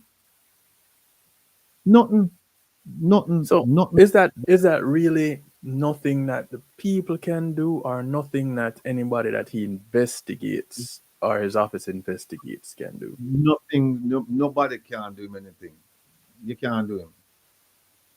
Them say you can't personally sue him. So you know what I mean? That means he can't do anything he wants because he know you can't sue him personally. See, when people know you can't sue them personally, it's a different thing. When they know that they can be held liable, that's different. But when they know that, hey, you can do whatever we want, and all them do is just chat, as I said, just chat, and then that's it. And it's finished. And then also, I'm glad, Anthony G mentioned a point there. Because somebody said on Wednesday night, they said, but Ratty, you are tell them, you give the secret, you are tell them of act. I said it then, and I'll say it now. You think so them don't know this? You don't know? And we don't know. You think so them don't know this? You think about it, people. Me I go into the education and I say, look, here's how them can finagle the process, and here's all possible ways where them can do this and do that and that. So keep your eyes wide open. Remember this. And then some people say, no, you give her the secret. Then how are you not going to know if I'm not telling you? Because a lot of you won't read this law. We don't want to read it. And what I'm telling you is that them upset that me I tell you who know. Because them know. Right. Them know. What about the government, OTC, what taking action against him at some point? It's going to be difficult because the law says you can't go after him. And there's no such thing as... That was the question I was asking. Yeah, you can't go after him, and there's no ex post facto law, meaning that you can't change the law now and say what happened before was illegal, so we're going to go after. You can't do that. If it was legal and then it became illegal, Then you have to start from the time it became illegal. You can't go back and say, well, it used to happen before, and so we are going to make it retroactive. Them call it ex post facto law. You can't go back and do that. So, Sidlin said, why am I so serious? Sidlin, listen, Sadlin, listen. You see the thing about it is that you see when time I talk to my people, I really want them understand. I want them feel me. And now I hope them feel me upon this and say in saying that it was strategic for Mr. Dennis Strong. Whoever put him there, we know that the Services Commission, they're the ones who did the interviews or whatever. But you notice what I said though. Whoever put him there or caused him to be put there. They know what they're doing. They know what they're doing. So question that freedom asks, so there's nothing for the people? Why then have the department? Because the people have been sleeping, freedom. The people have not participated in this process, and it was structured that way. That's why every time she come on, she make us smarter. And she being Rosalie Hamilton, when she said the system set up against us, we have to get rid of the system because it to a certain degree, no matter who you put there, they're going to act, they're going to operate within the system and do exactly what they want to do. That's what going to happen. So we're going to leave that now. Kevin, what else we have up there? Jeffrey, that talk about the babies. What else we have up there? Hold on a second. Oh, and by the way, people, we could have do a program on ATIs now because I tell you, me get a whole heap of ATIs. But Kevin and producer Joe them laugh after me because them say, you now get through it. But I have some really silly responses, and when you see them, you're going dead with laugh. And then we have some that they've been sitting there for a while. Kevin even mentioned to me today about what program was that, Kevin, that we never finished? Border security. Border security, yeah, we never finished that. Then we have one Goat Island, we have all that. We have a whole bunch of stuff. But go ahead, Jeffrey. What were you gonna say? No, I was saying that we can hear the spirit of the 24 dead babies crying beyond the walls of Victoria Jubilee Hospital. Can the Prime Minister hear the spirit of the dead babies crying? Like what he heard before? Does not hear about your heaven. I hear the spirit of a little baby crying, saying, why didn't the people keep the Labour Party government in? If the Labour Party government was in, I would still be alive. I hear the spirit of the 18 babies that have died because of the incompetence of this government. 18 babies have died. She don't need to pass no law. She don't need to lock up anybody to demonstrate her real care and concern for the children of this nation. All she needs to do is to fire the Minister of Health. And we in the diaspora is asking you tonight, are you going to fire Dr. Christopher Tufton? Are you going to fire him? It's a damn shame that not even Olivia Babsy-Grange, no female member of parliament, come out and said nothing about this. It is a shame and disgrace, and yet you're coming to Orlando to have big plate dinner and nyam all over the place. You should be ashamed of yourself. You should be ashamed of yourself. Are you going to fire Christopher Tufton? Are you yourself going to tender your resignation as Prime Minister of this country? You're a damn disgrace. You know, it's funny, he said it at least twice. He said, I hear the spirit of the babies. Never say, I feel the spirit of the babies. Never say it. Because he's an unfeeling person. He doesn't feel for poor people. I want to ask him a question. How many of those babies you think come from up where him live? They Poor don't go to people, that hospital. Mr. Rattigan, poor people picking them dead off. Mr. Rattigan, Yes, sir. there is a lady who, I must say, members, students of the Make We Talk program, and I think students of your program, students of other people program came out and helped her. I gave to her $425 for her eyes, because you know why?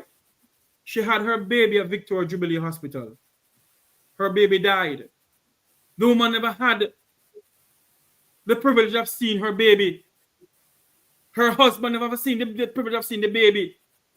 Until now, she hasn't got a death certificate. And this When did the Prime baby die? Minister, along with this Minister of Health, is asking for a third term in this country. Jamaicans, wake up. Wake up. It may not be you now, it can be you tomorrow. Jamaicans, wake up. This country is spiraling out of control. Auditor Holness must not see back the light of day in Jamaica House.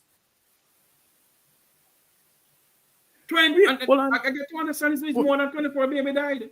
Hold on. Most dangerous part of the cow. Jamaica.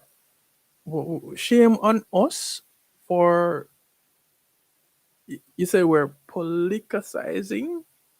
We're making it political. We are not doing that. We're not making it political at all. Kevin, don't listen to this liberator. Come over here, please.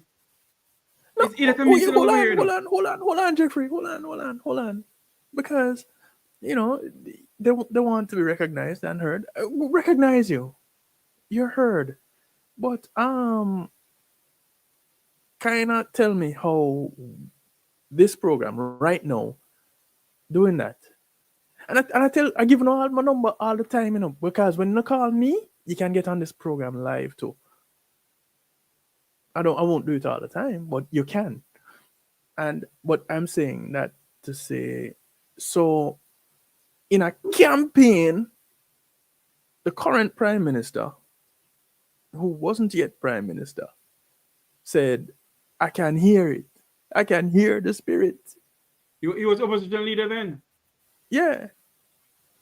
But now that he is the Prime Minister, now that his party is in power, we're not supposed to bring up what he said back then about something that happened back then that happened still now on a larger scale.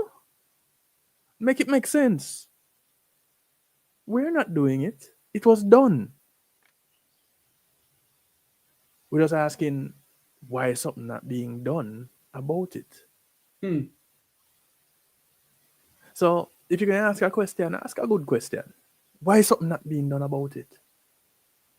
And that's a problem when people see politics versus policies. Because this year, this has to do with policy. This has to do with people. This has to do with a little bit of heart, feeling, recognizing that people are losing their children because of poor health care. Where does that come from? Better question.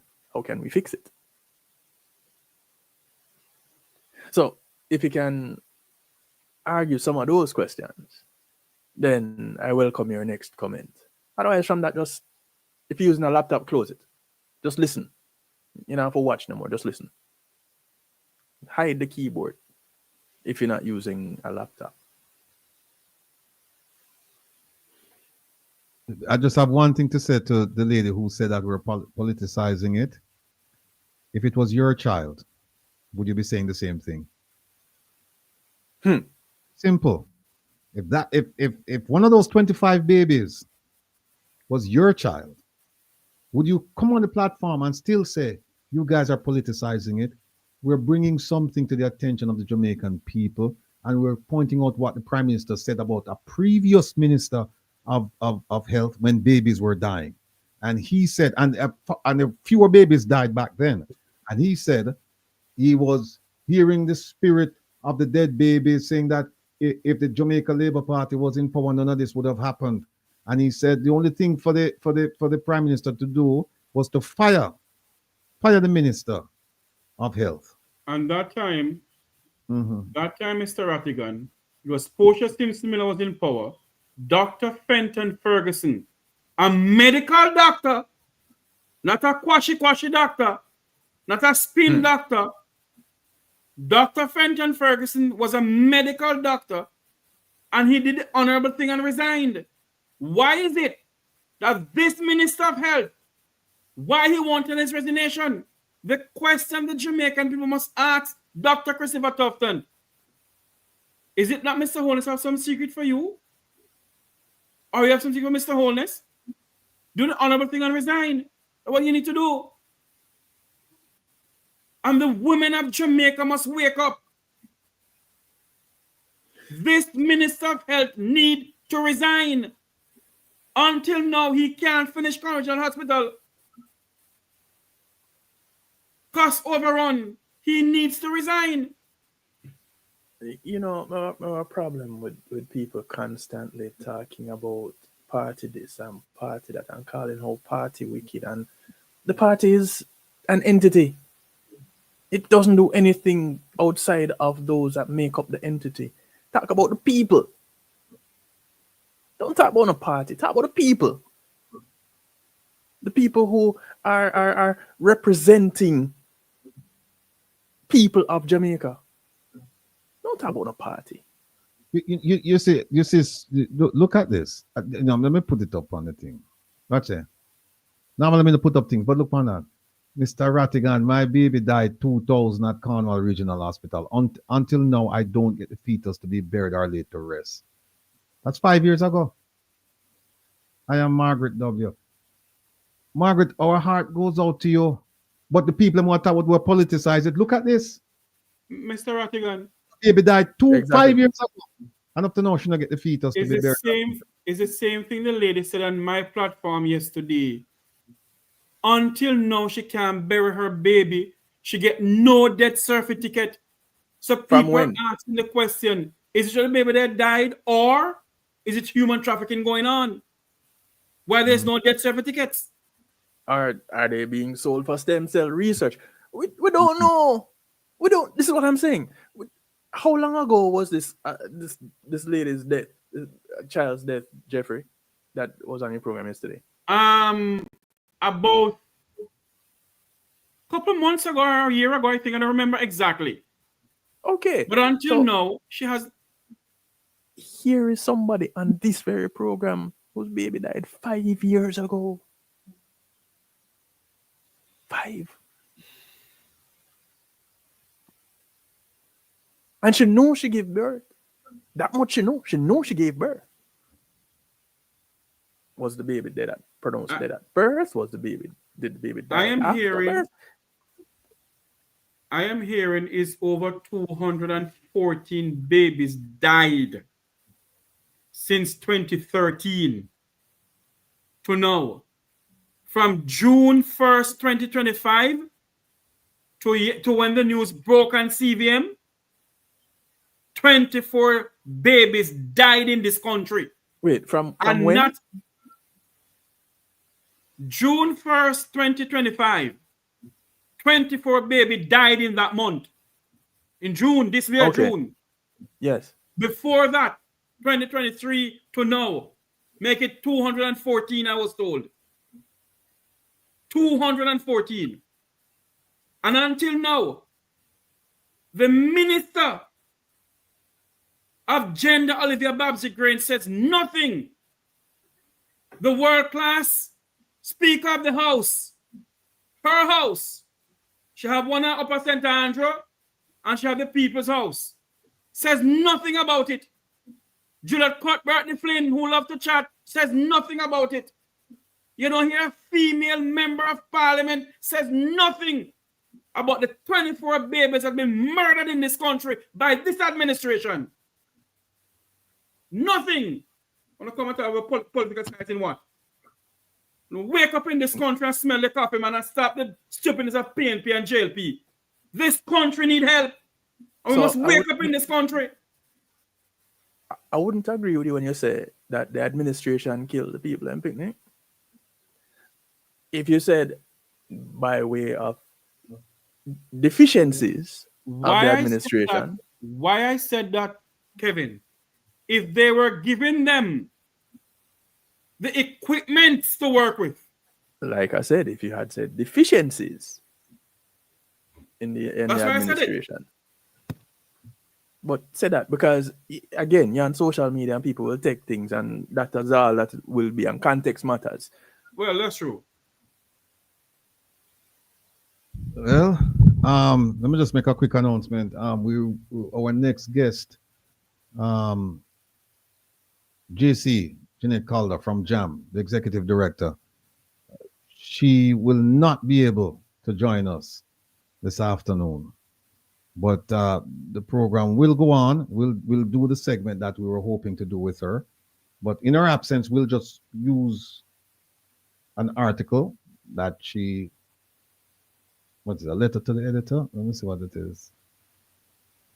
Yeah, she wrote a piece in the Gleaner, and it's called Breaking What Isn't Broken.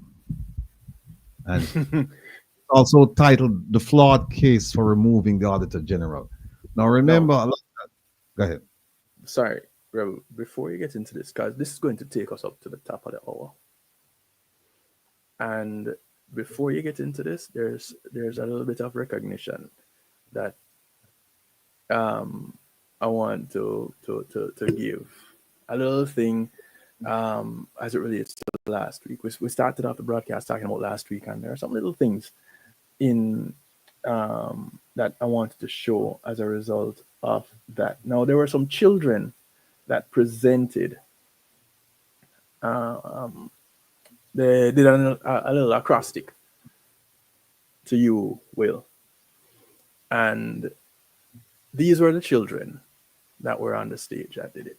Oh, you know, call it Raheem Dyke, Daniel Roberts, Aviana Binns, Rashani Wheatley, Malik Blake, Daniela Brooks, Donovan Binns, Lauren McPherson, Danique Lewis, Renelia David, Devontae Smith, Leanna Cuff, Tori Kelly, Lamar Wilson, Catalea Thetford, Inayas Thetford, Kasani Brooks, Rashana Williams, Krishante Brown.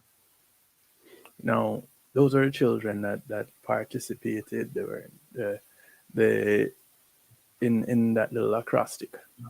Now, some people didn't see it, some people didn't hear it, and I am going to do a little thing here. So there are two videos. One of them is the acrostic. The other one is a song that the kids had done. And as this loads up, okay, thank you very much. Here we go. To let us have a day of a nice candle. W. Let's well done. To let us have a day of a nice candle.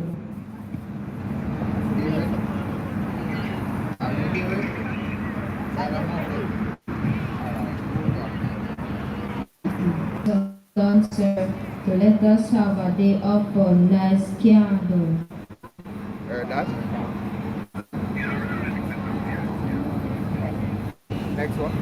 I is for important. You make us all feel so important.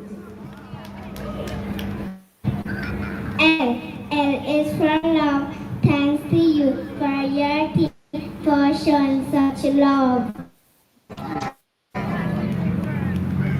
F is for friend. You always be our friend. R is for respect. All Jamaicans should respect your effort.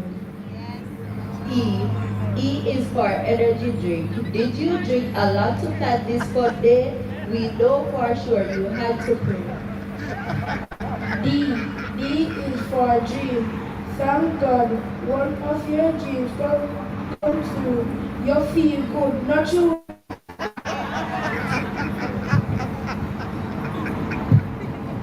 R. R is for rest. We hope tonight you will have a good night's rest after your rest. A. A is for achievement.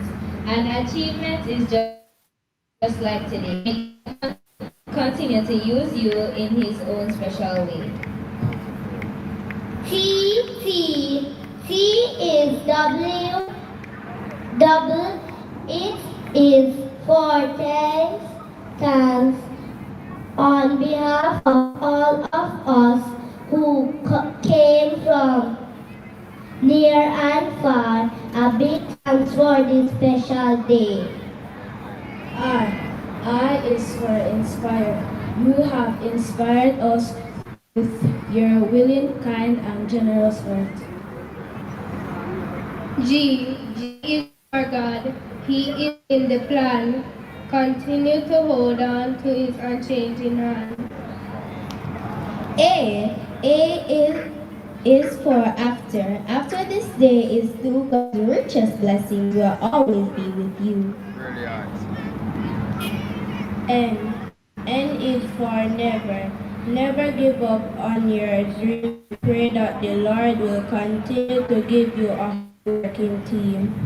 Thank you, Mr. Robinson. Thank you, Mr. Robinson. And thank you. Kevin. Mappy, what's there? Mappy, me need to know. Thank you, Mr. Rattigan. And these same children did this.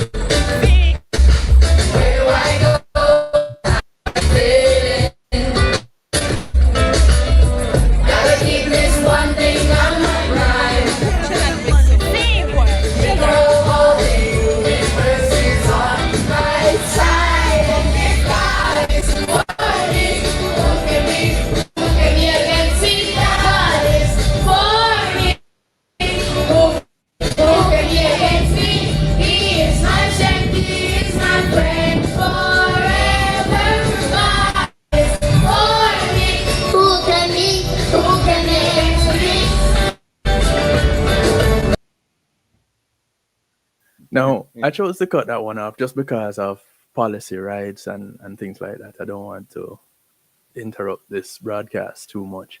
But I'm going to send you the videos, Will, because I know you don't have them. But the little ones there that all came from Mandeville, the older ones did the acrostic, and then the little ones that did that song.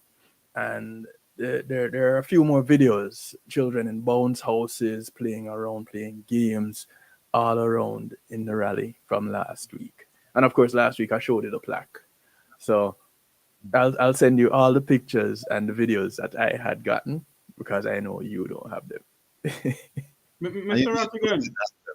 You make sure me never have. You made sure I didn't have them. So and I made sure of it. Yeah.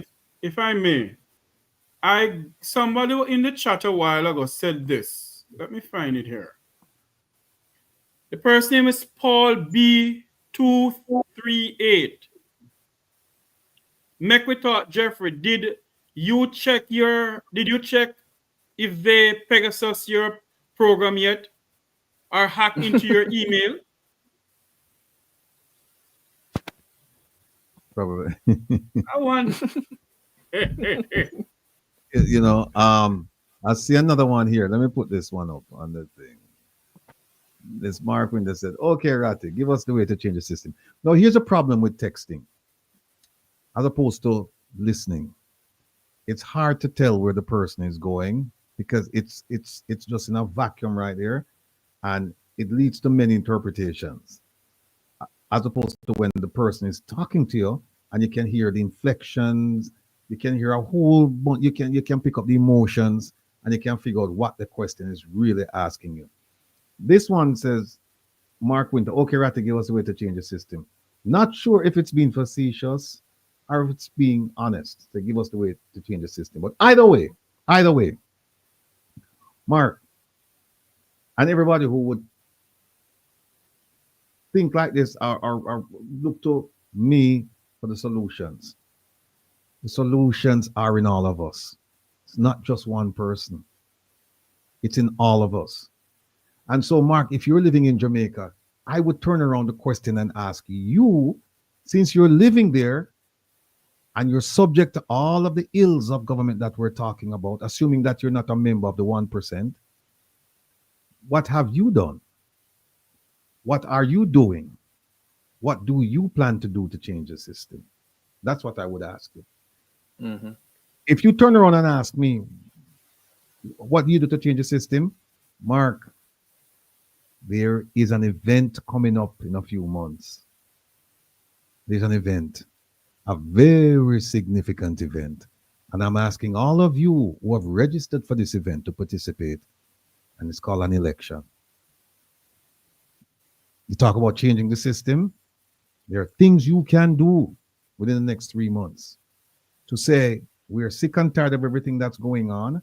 We're going to vote for somebody else. And you, who we're voting for, here's what we expect. So for example, yeah. And so for example, today you hear me going around the mulberry bush with MP Paulwell. And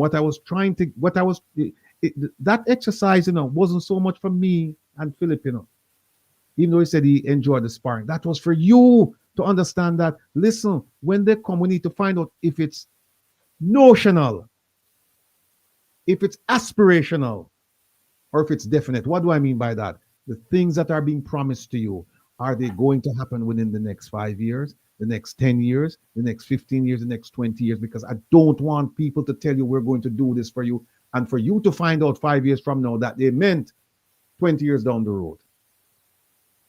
So these are the things that you can do. So a lot of times when you see us on the program and we're asking questions and things like that, it's for you. It's for you. Remember now, we're all critical thinkers around here. So what you were supposed to take away from the discussion, and I don't know, Mark, if you were privy to that. If you weren't, then I'd suggest kindly that you just go back and take a look at the discussion we had with Philip. But that was to say to Philip, because remember I said to Philip, I've been looking at the JLP's manifestos, the last two manifestos, and a lot of things promised and a lot of things weren't delivered. And the argument you're going to hear is that you can't expect government to finish all them things in 5 years. Well, guess what? When they were making the promises to you, they never tell you that. They never tell you that. And a lot of you, when you heard the promises, you thought, to be honest with me. Be honest with me and be honest with yourself. When you heard the promises, you thought that you would realize those promises. They would be fulfilled within that term.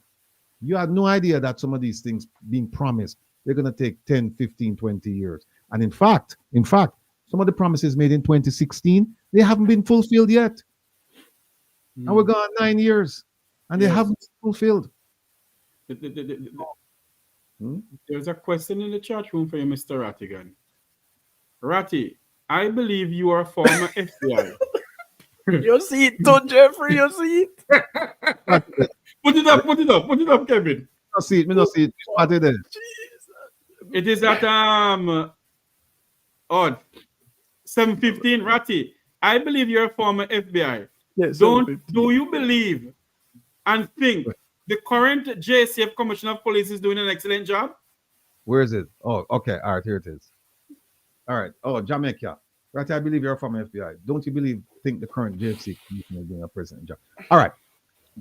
People, this is an exercise. This is an exercise to display what we've been teaching all along. First of all, being a former FBI What does that have to do in terms of determining whether or not the JC commissioner is doing an excellent job? Well, what I could have been an accountant. I could have been an engineer. Crime is crime. It doesn't change because I'm an FBI, a retired FBI agent. Crime is crime. You look at the stats, right? So what, the first part of it, when they said, I believe you're a former FBI, what does that have to do with the question? I don't know. Second part, don't you believe the current JCF commissioner is doing an excellent job? What me have to ask Jamaica is, Jamaica, you ask me that question, is it because you think that person is doing an excellent job or you don't think the person is doing an excellent job? But aside from that, Jamaica might say, well, me ask you the question and you turn it from me, so answer me. Let me answer you the question, Jamaica. Jamaica, I've had the opportunity to look at the statistics, right? And I noticed you didn't ask me about whether or not the government has done anything about crime because we'd go back to 2016. Hold on before you answer that. He said in the chat room also, it's got to do with your training. Yeah. No, but training has nothing to do with statistics because the statistics we're going to look at. We're going to look and say, okay, let's look at the statistics and see if the murder rate is down or up or it's stabilized. We're going to look at that. So being a former FBI or a retired FBI agent, that only goes to ideas to address the issue. It doesn't go to whether or not he's doing, because you're not asking me about my ideas as to how we can improve the situation. You're just asking me based on what you're seeing, do you think that he's doing an excellent job? And I can tell you as I sit here that he's not doing an excellent job because I've looked at the statistics coming out of the JCF. And when I see where they're putting the bodies, I have a problem with it. And also when I look at the extrajudicial killings, I have a problem with it. And then when I look at the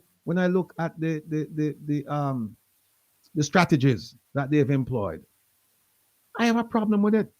This ship called the JCF is rudderless. It's just running. It's just running. And a lot of things will happen. Sad to say, but it's true. I buck up.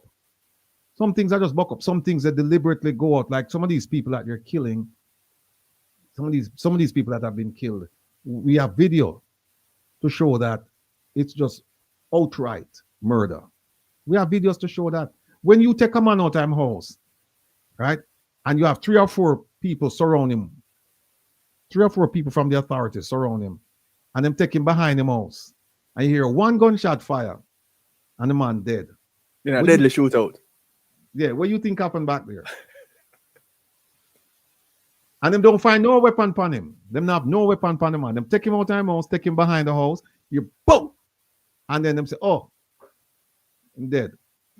What do you think happened? In a deadly shootout. Yeah. Hold on, no. Hold on, Ratty. I have to cut you. I'm sorry. Kevin, you did something about this guy here. Jeffrey. You better you got turned down 3 times. Hold on, Jeffrey. Hold on. So because you were busy and saying you didn't see what transpired after. So here what we're gonna know. We don't talk with Jamaica. We don't talk with Jamaica. Because the comment after that one, before this last one that you mentioned, Jeffrey, was Trump said he would stop the war in 1 day. The moment, listen, Jamaica, somebody take away him keyboard, please and thanks. So how that come to this? Hey. We don't talk with Jamaica right now. The next day before we continue with him again. Come back another day. Jamaica might be on a search for truth and all of that stuff, and they might ask the questions. I understand what I said. The questions them now come across as being legitimate, are being well thought of. But I think I know where I'm going. But Jamaica, no, I think I'm not sure. But Jamaica, I ask you one question. Do you believe that Jamaica? I said that is not doing a good job. And I tell you why. I said it because of the stats that I'm looking at, the murder rate, including the extrajudicial killings. Can you tell me, Jamaica, do you believe that the commissioner is doing an excellent job? Just yes or no. And if you say yes, just tell me why you think he's doing a good job. And if you say no, Just tell me why. Just give me one word, yes or no, and why. Because listen, sometimes we can't even get rid of people like Jamaica because sometimes them really have search for information and we need for. Mr. Rattigan, he's not selling information. You know who that person is? I tell you who that person is. Who? The one who loves to drink syrup. Okay. Idiot, I mean. That's idiot, I mean. Listen. Oh, mega beauty, that Jeffrey. Idiot, I mean. All right, he loves to drink. He looking for some syrup. Or we can sell a box of syrup to give him. And some hard-dough bread. One definite thing shows up. Because if one person is doing it, if one person is doing it, that means other people are doing it too. And on a serious note, that is cause for concern. Because that goes way beyond what is happening around them. And I don't know if they only see what happens with their immediate friends and family, or if it hasn't happened yet, or if they're under a rock somewhere wearing rose-colored glasses, or in this case, green leaf colored glasses. I don't know. People, the country is not in a good way. Here's what it boils down to. Country is not in a good way. Policies are lacking at best, if not ineffective totally. And the one thing that is oh yeah, and the one thing that needs to be recognized is that if we continue debating party lines, we're going to continue missing the problems. And so don't lose focus. The focus is on the issues, the policies that need to be in place, and the crimes against us, the people, we the people of Jamaica.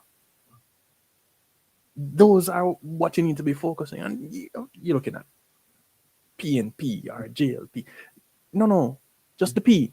The people. That's all. That's where you need to stop. And if things are in place, you, for example, Jamaica, how are things at your house? Did you recently have a water lock off? Are you able to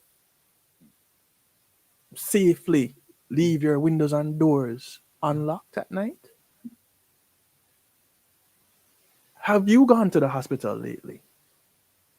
What kind of care do you get? Or is your hospital of choice uptown somewhere where you have a private doctor?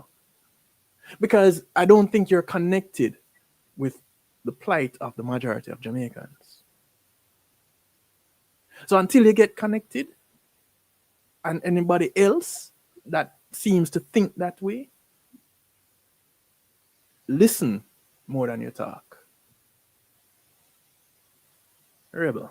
Mr. Rattigan, should the people of the old seat of Audley Fitzgerald Shaw, Jamaica's former Minister of Finance, who has not endorsed this ambassador to take over from him, should the people of Northeast Manchester vote for her?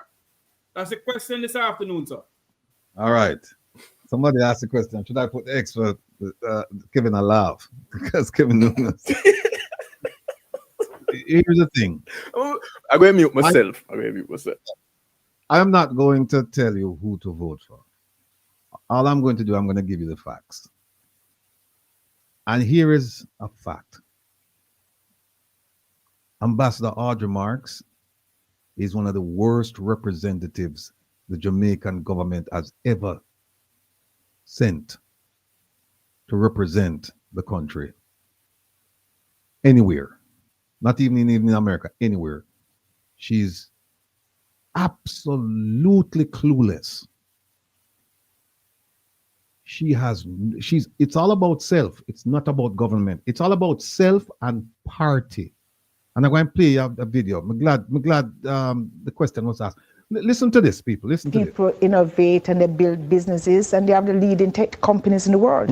There's no reason why Jamaica, with all our innovative and creative people, should be here struggling as 6,000, 7,000. Well, you hear what she said? She just admit that Jamaica is struggling. You know? She said there is no reason why we should be doing this, why we should be in this position. I wonder if you now listen to what she said. And not only that, Mr. Rattigan, on her Let's Connect program, she make people believe that Jamaica is smooth. There's nothing wrong with Jamaica. You're absolutely correct. I could play that again so people can understand where she's coming from. Know that she's a politician, a declared politician. Because people innovate and they build businesses and they have the leading tech companies in the world. There's no reason why Jamaica, with all our innovative and creative people, should be here struggling as 6,000, 7,000 GDP per capita. We should be way above this. And I've bought in the vision that we can be much better and we can do much better. And I'll do everything that I can to achieve that goal and leave a legacy for my children and grandchildren to live in a better Jamaica. Well, on a second there. On realize when I said this lady is a political liability, and that is a way for me to say that, for me not to say that she's a jackass, right? I'm not calling her a jackass, right? But you understand where I come from. Are you saying that? Are you saying her behaviors is akin to that of one considered to be a jackass? When you say kin, you mean like a relative? Yes, Counselor. Yes. Kevin, listen. You know, so she just don't give up the government. She said she can't understand why the GDP is this rate, and with all the creativity and all of that in the country, why is it that we're here? And that she come with a vision for change it. She come with a vision. Think about these people. She have a government where function since 2016, and she just come this year and said there's no reason, and she's on the government ticket too, you know. And she said there's no reason why the place is supposed to be like this, because with all the creativity and the geniuses we have and all of this stuff, I don't understand why. So guess what? I am here now and I'm going to bring ideas to the table and I'm going to leave a legacy now for my children and grandchildren. If me the Prime Minister me hear this, you know, I done with her, you know. But no, Mr. Rattigan. What we need to do also up here is go back to her Let's Connect programs and bring back some of it and show the people where she said that Jamaica is okay to do business. Yes, she did say that. This woman said it. And I'm saying to the people of Ardishaw Old Seat, do not vote for this woman. Medicine for tonight. Do not vote for her. Hello. If you don't vote for her, you don't regret that you don't vote for her. Hold on, Jeffrey. Remember now, we know. She just come out the other day and say she had got black water tanks. You go. Let's talk about that for a second. Now, I did a little bit of research on black water tanks being exposed to sunlight and the potential hazard to people. Somebody needs to ask her, you will get your water from black water tank, you get the people in black water tank. Black is a conductor of heat. And the research shows that when them black water, and you know Jamaica sun hot, it's like Jamaica sun hot like nowhere else. And when the thing they heat up on the chemical, it start release the chemicals and all kinds of things start going. The research is there, people. You can go read it for yourself. And people are bathing in the water there, drink the water there and all that. But we'll ask her if she a drink out of that tank there. Number one. Number two, Meko said there's nothing wrong with the black water tanks and it's perfectly safe. It's only now, months before the election, that them realize that the people need water tank there. Is only now. And remember, the Prime Minister is the one who said a few months ago that this is the season of giving. This is the season of giving. And they are giving us some things, hoping that in June. Yeah, that you're going to re-elect them and have them continue with a scandalous government, a non-performing government in the main, non-performing government for the next 4 to 5 years, right? So that's why I said to you, say, I am not going to tell you who to vote for, but I'll give you the facts. Now, here's what happened with this lady. Remember when the travel advisory, she was such a colossal failure at doing her job with the State Department that she started reaching out to the diaspora and said, we must call and we must write State Department. We now get paid for that. She get paid. She was getting paid for that, and she failed at the job. When she invited the State Department to her office. And if I tell her the things then what she do, we try and convince the people them to lift the thing, and the people them walk out. And she was so embarrassed by what happened. I'm not going to the full story, right? Because give us the full story, man. She's no longer there. Yeah, but give people, the Jamaican people the full story to know the person that she is. But people there still, man. And what happened is that she was thoroughly put in her place, thoroughly embarrassed by what the State Department did. And also people remember now, it's a big deal to be the Jamaican ambassador to the United States. And when you leave, guess what happened? All of your friends and companies and everybody, them keep a going away party for you. Ask them if them they keep a going away party for her before she left. Ask them. She just dig up. I know people who she sat with them at a function like the Saturday, and the following week she just take off and back in Jamaica. And then she came back later on for a going away party. What could have been so urgent in a Jamaica that she dig up and go? Another point. Where we never see this happen. She went from ambassador to suddenly she's now senator, and she's put in charge of the Jamaican DOGE, Department of Government Efficiency, to make government efficient. When the government had talked about efficiency from 2016 all the way up to now, all of a sudden she come now for go do it. And then what happened after that? Suddenly now she's on the verge of being nominated for MP, to go run for MP job. All in the space of a few months. All in the space of a few months. People, she's unqualified. Definitely unqualified. There's something wrong with this lady, but better yet, there's something wrong with the Prime Minister, because she couldn't do all of this without him saying, okay, yeah, I'll give her the go ahead. There's something wrong with him. But this lady here, she has proven herself to be unworthy of representing the people of Jamaica in any capacity. In any capacity, even as dog catcher, she's not worthy of representing the people of Jamaica in no official position, none. You know what happened? I think this is it. When she came to she said it in her first speech. She said, "Listen, I basically come to America because there's a disconnect between the JLP and the diaspora, and I come to set the record straight." That's what she said. She never come for help the diaspora or for address the issues or whatever. She come because of partisan politics. And what did she do? She created a divide. She wasn't open. She wasn't approachable. Look at my good friend Jeffrey Tavares, one of the most well-behaved journalists about the place here. And she looked at Jeffrey Tavares and said, "Me nah make you ask no question from my platform." And Jeffrey loved it. And I can't blame him still, because I do it for the record. But Jeffrey loved beat up to because every time she had the less connecting, Jeffrey had the first one on the line with him hand up before them even open the program. Jeffrey ran up there, and she just keep passing. And then she would say anybody else, and Jeffrey ran up there for hours. Mm-hmm. And she just keep passing and just say anybody else want to ask a question. And that is why I will push this. The people of North East Manchester, Manayard seat. Manayard has not endorsed her to take over from him because the Prime Minister disrespect Manayard. The Prime Minister of Jamaica, who believe that he was a bully, disrespect Auditor to give her the seat. The people, they must not vote for her. They must not vote for her. Take one they get from her and vote her out. Let me ask you a Jeffrey Tavares question.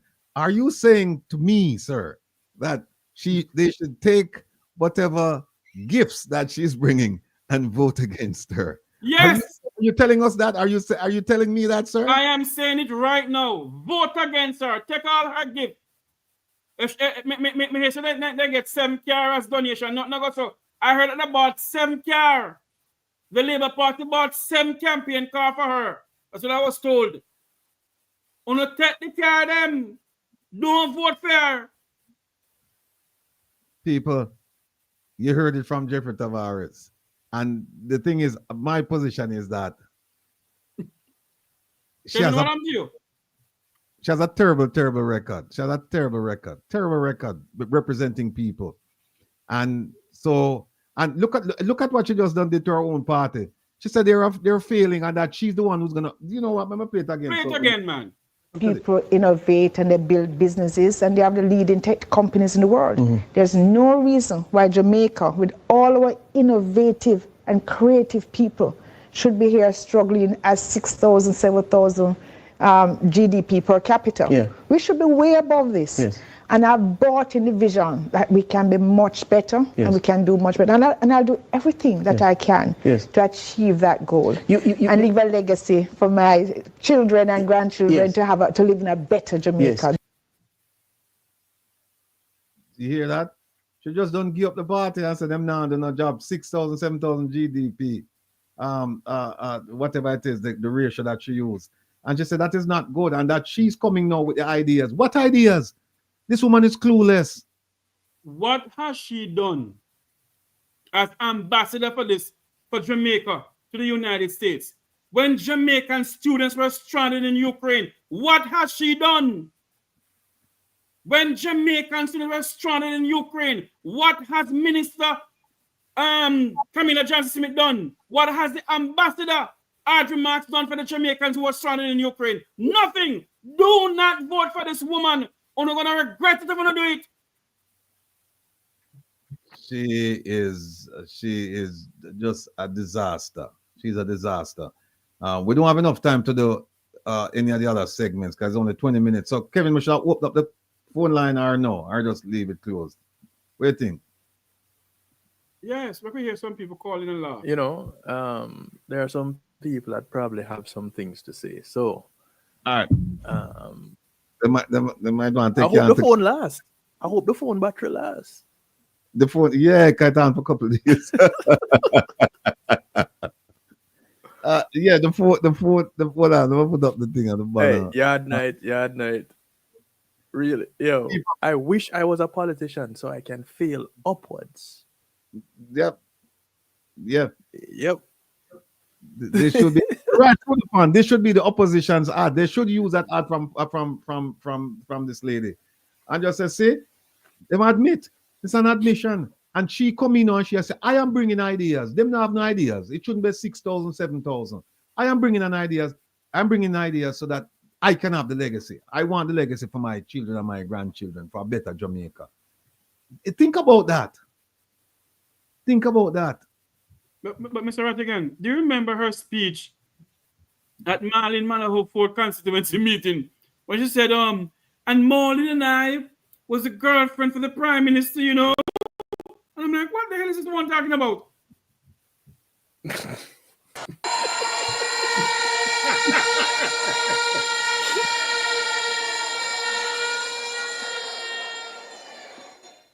But I'm a female. We need a little bit more time. Davis, that was the best 1 minute performance I've ever seen.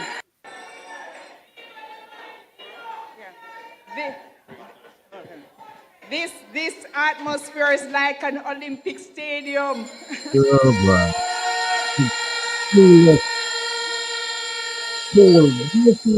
Minister Omar Davis, that was the best 1 minute performance I've ever seen.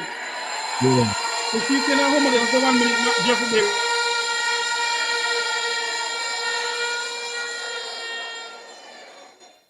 But I'm a female. We need a little bit more time. So I hope so this evening, you know, well, this is my first time on a political stage. It's good to be in West Central St. James with you. So I have just 3 things to say this evening. One, I'm here to give my support to your Member of Parliament. I'm here to share why I'm choosing the JLP, and I'm here to share why I'm choosing Jamaica. Your member of parliament has chosen to serve you. We came into service around the same time in 2009. Prime Minister Bruce Golding reached out to Justice Marlene Malahoo Fort and took her out of the judiciary. And he reached out to me in the private sector, and we both came into service.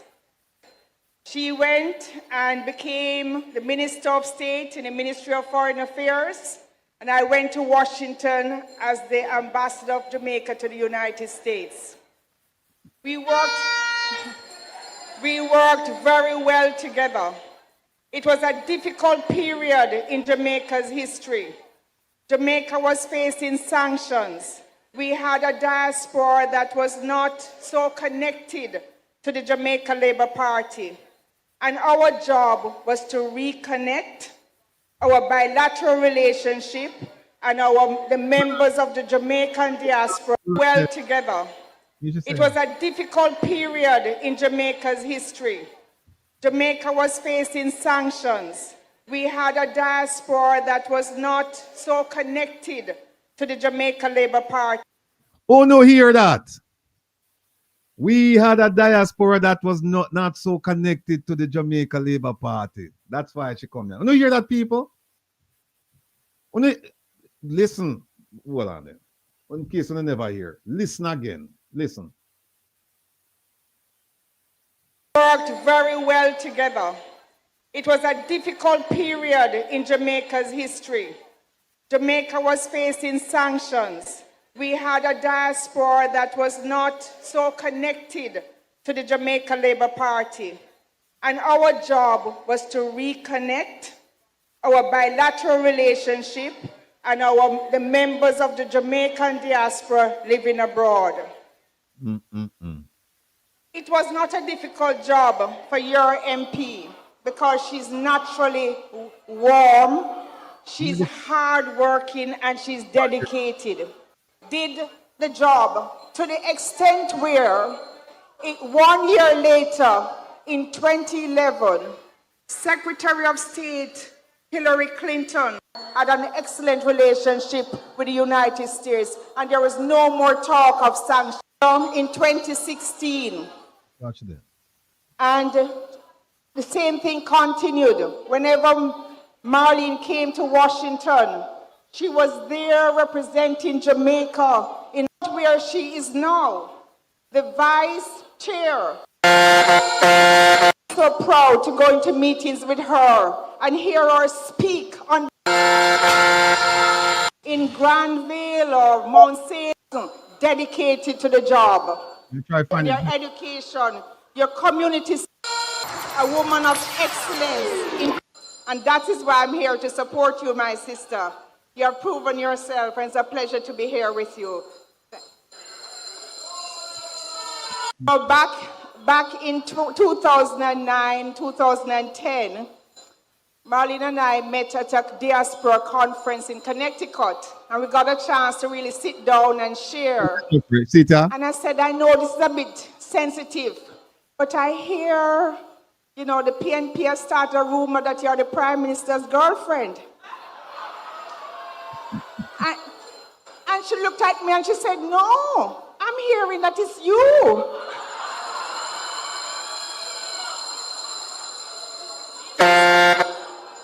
So, what was not known at the time is that the JLP had a tradition of finding beautiful, talented women from all over Jamaica.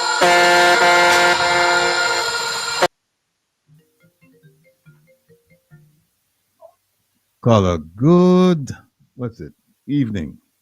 Hey, good evening, Mr. Ratigan. How are you? I'm doing well. Thank you for asking. And you?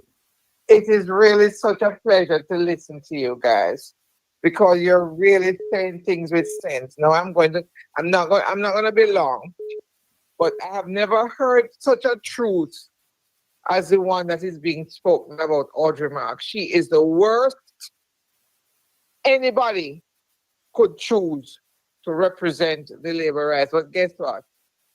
Birds of a feather flock together. Flock together. You got me? I have a similar sentiment like Mr. Tavares. I'm very, very riled up. I wanted to ask her whose head she stepped on when she was starting her paymaster business in Santa Cruz. Full stop. Atio. I want the hot till me a bun up, man. And listen to me now, man. I don't even want to listen. Just ask her that question. We're going to ask her. Well, we only have a limited time, so let me run and get another call. But thank you That's for support. right. Thank you for Go calling. ahead. You're welcome. All right. Bye-bye. Caller, good evening. Welcome to welcome to Reason with Rattigan. Where are you calling from? Go ahead. All right. Turn on your device, please. Hi, Mr. Rattigan. Yes. How are you? Hi, Mr. Rattigan. I'm turning down this TV. Yes. Okay. I have been listening to the program all evening. I started about 5 minutes after 3. The thing that perplexes me most in all of what has been said is last night I was listening to Mr. Health Minister. I don't even want to call him doctor or whatever his initials are. And this man stood up on a political platform and he is blaming the mothers, talking about, oh, it's because of their lifestyle. This party is full of damn deflection.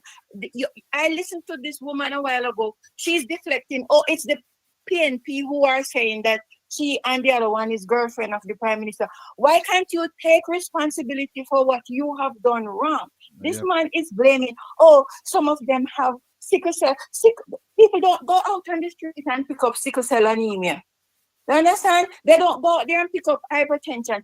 He is responsible to provide proper antenatal care so that these mothers can have somebody teach them how to a proper diet and how to take care of themselves and their unborn babies. And you're gonna come and stand up in front of Jamaica. You're not a doctor. You don't know about health. You don't know anything about the things that can affect pregnant mothers. And you're gonna talk about is the lifestyle. Sickle cell anemia is not a lifestyle. It is an hereditary thing. Yeah. And this is what perplexed me all afternoon. And as soon as I got the chance, I had to pick up my phone and said, I'm going to call, because this is a party of deflection and is a whole pit of snakes living in that party. They're not people. They're not good. Yeah. I'm done. Look, just thank you for the call. Thank you for the support. And you're welcome. Your remarks, they're well placed. Thank you. Yeah.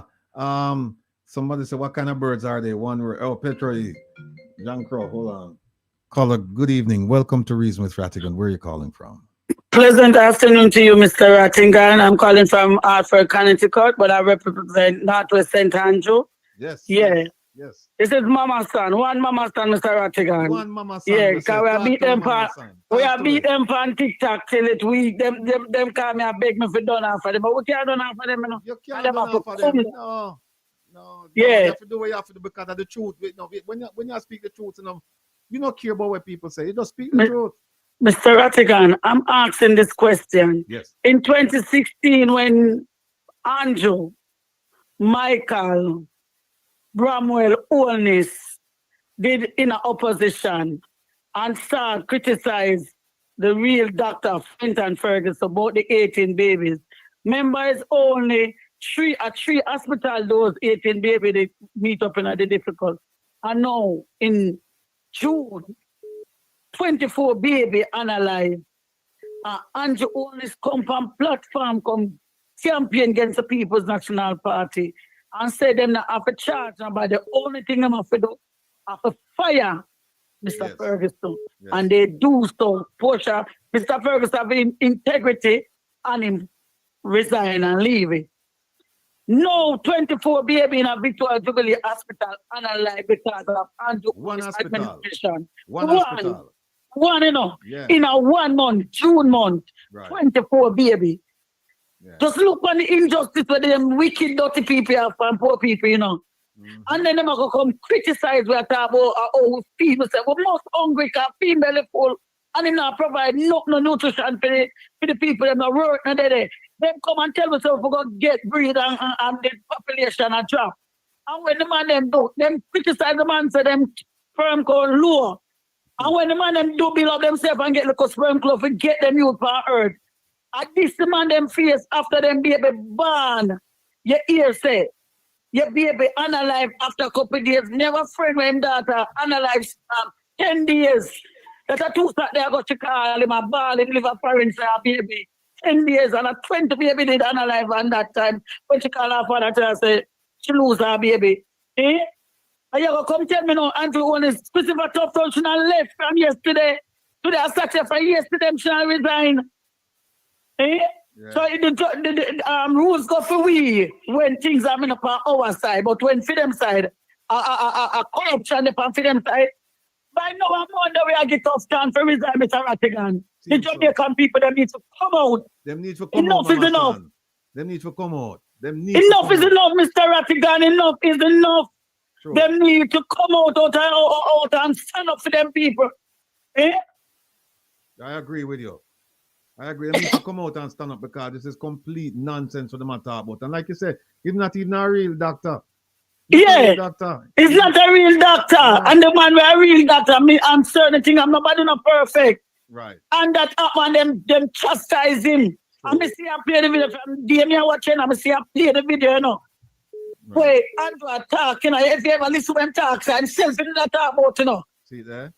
And he turn right back on him, When him say the baby them a ball out, a ball and hear the baby a cry. So I'm not hear the baby a cry now. No. Mr. Rattigan, then I hear the baby a cry. Juliet Holness.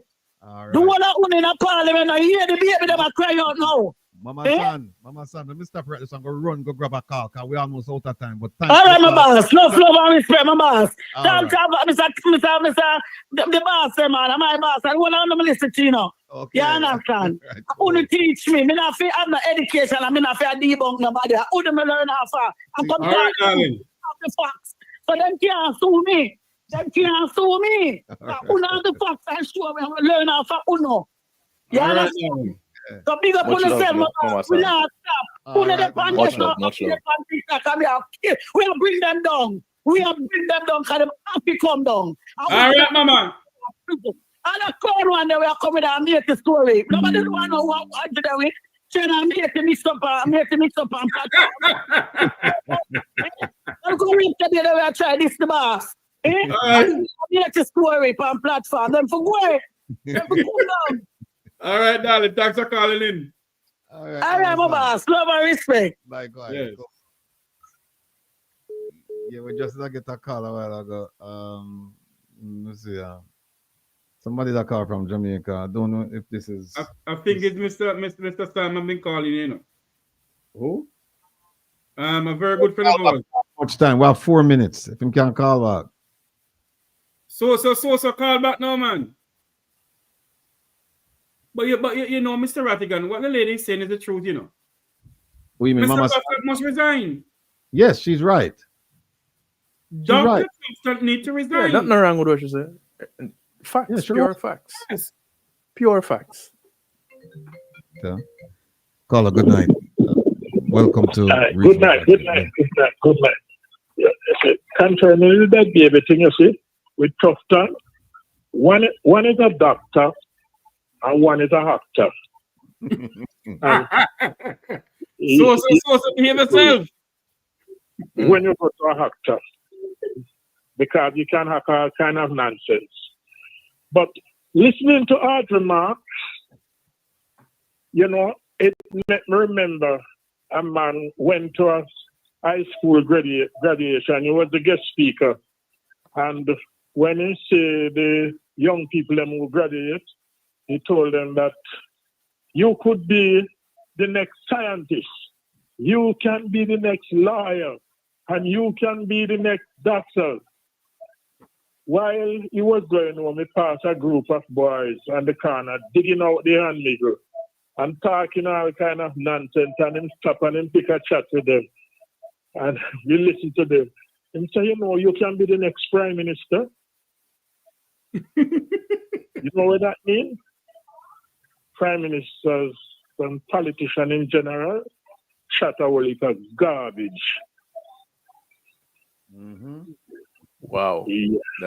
That's and that is what's happening too, because you know you have to have certain qualifications for certain jobs.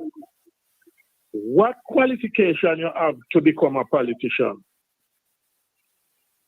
Just go around and chat some nonsense and act on some, you know. People just like you and say they like him. And then you talk all kind of nonsense, and then people vote for you. And that's why we in a problem like this. Look how the Prime Minister, our Prime Minister, look how him hallucinate.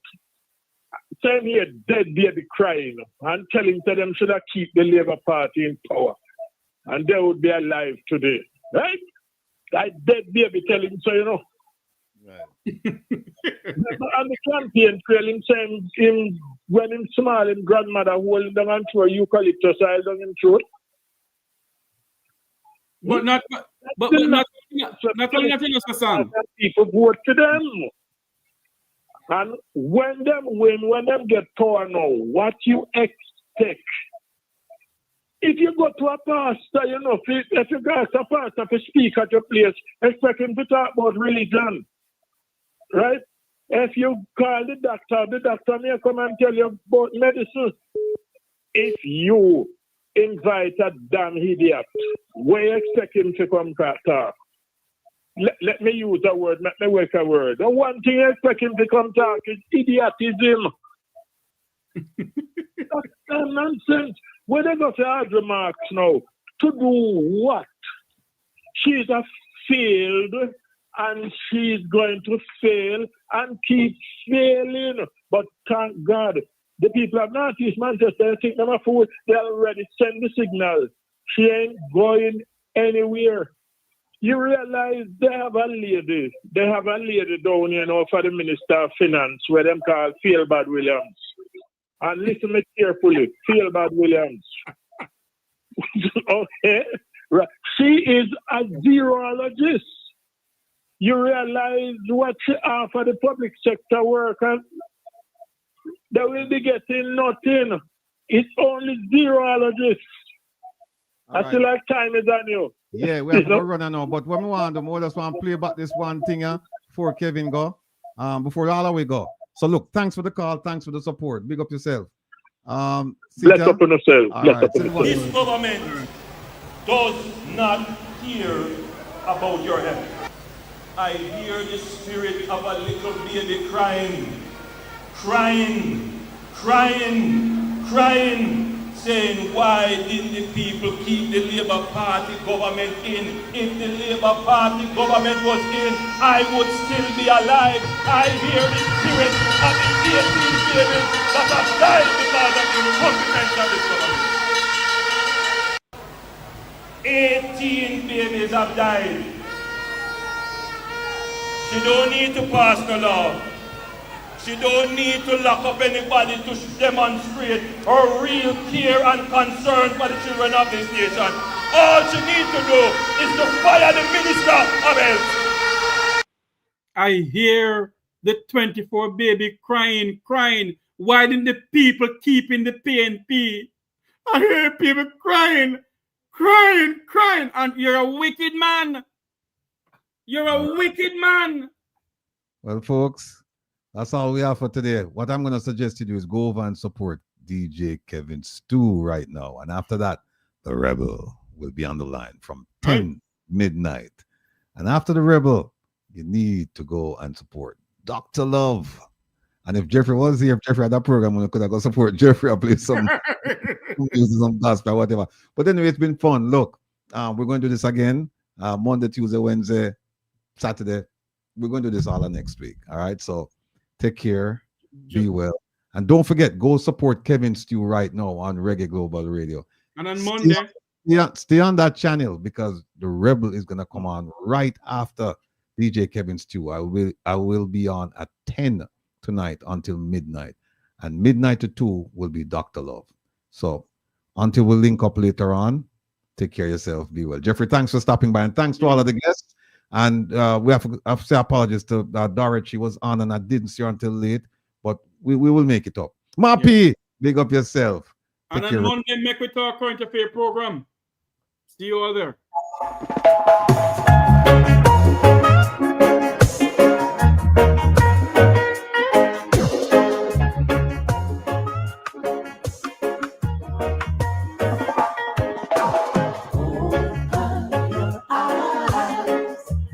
See for yourself.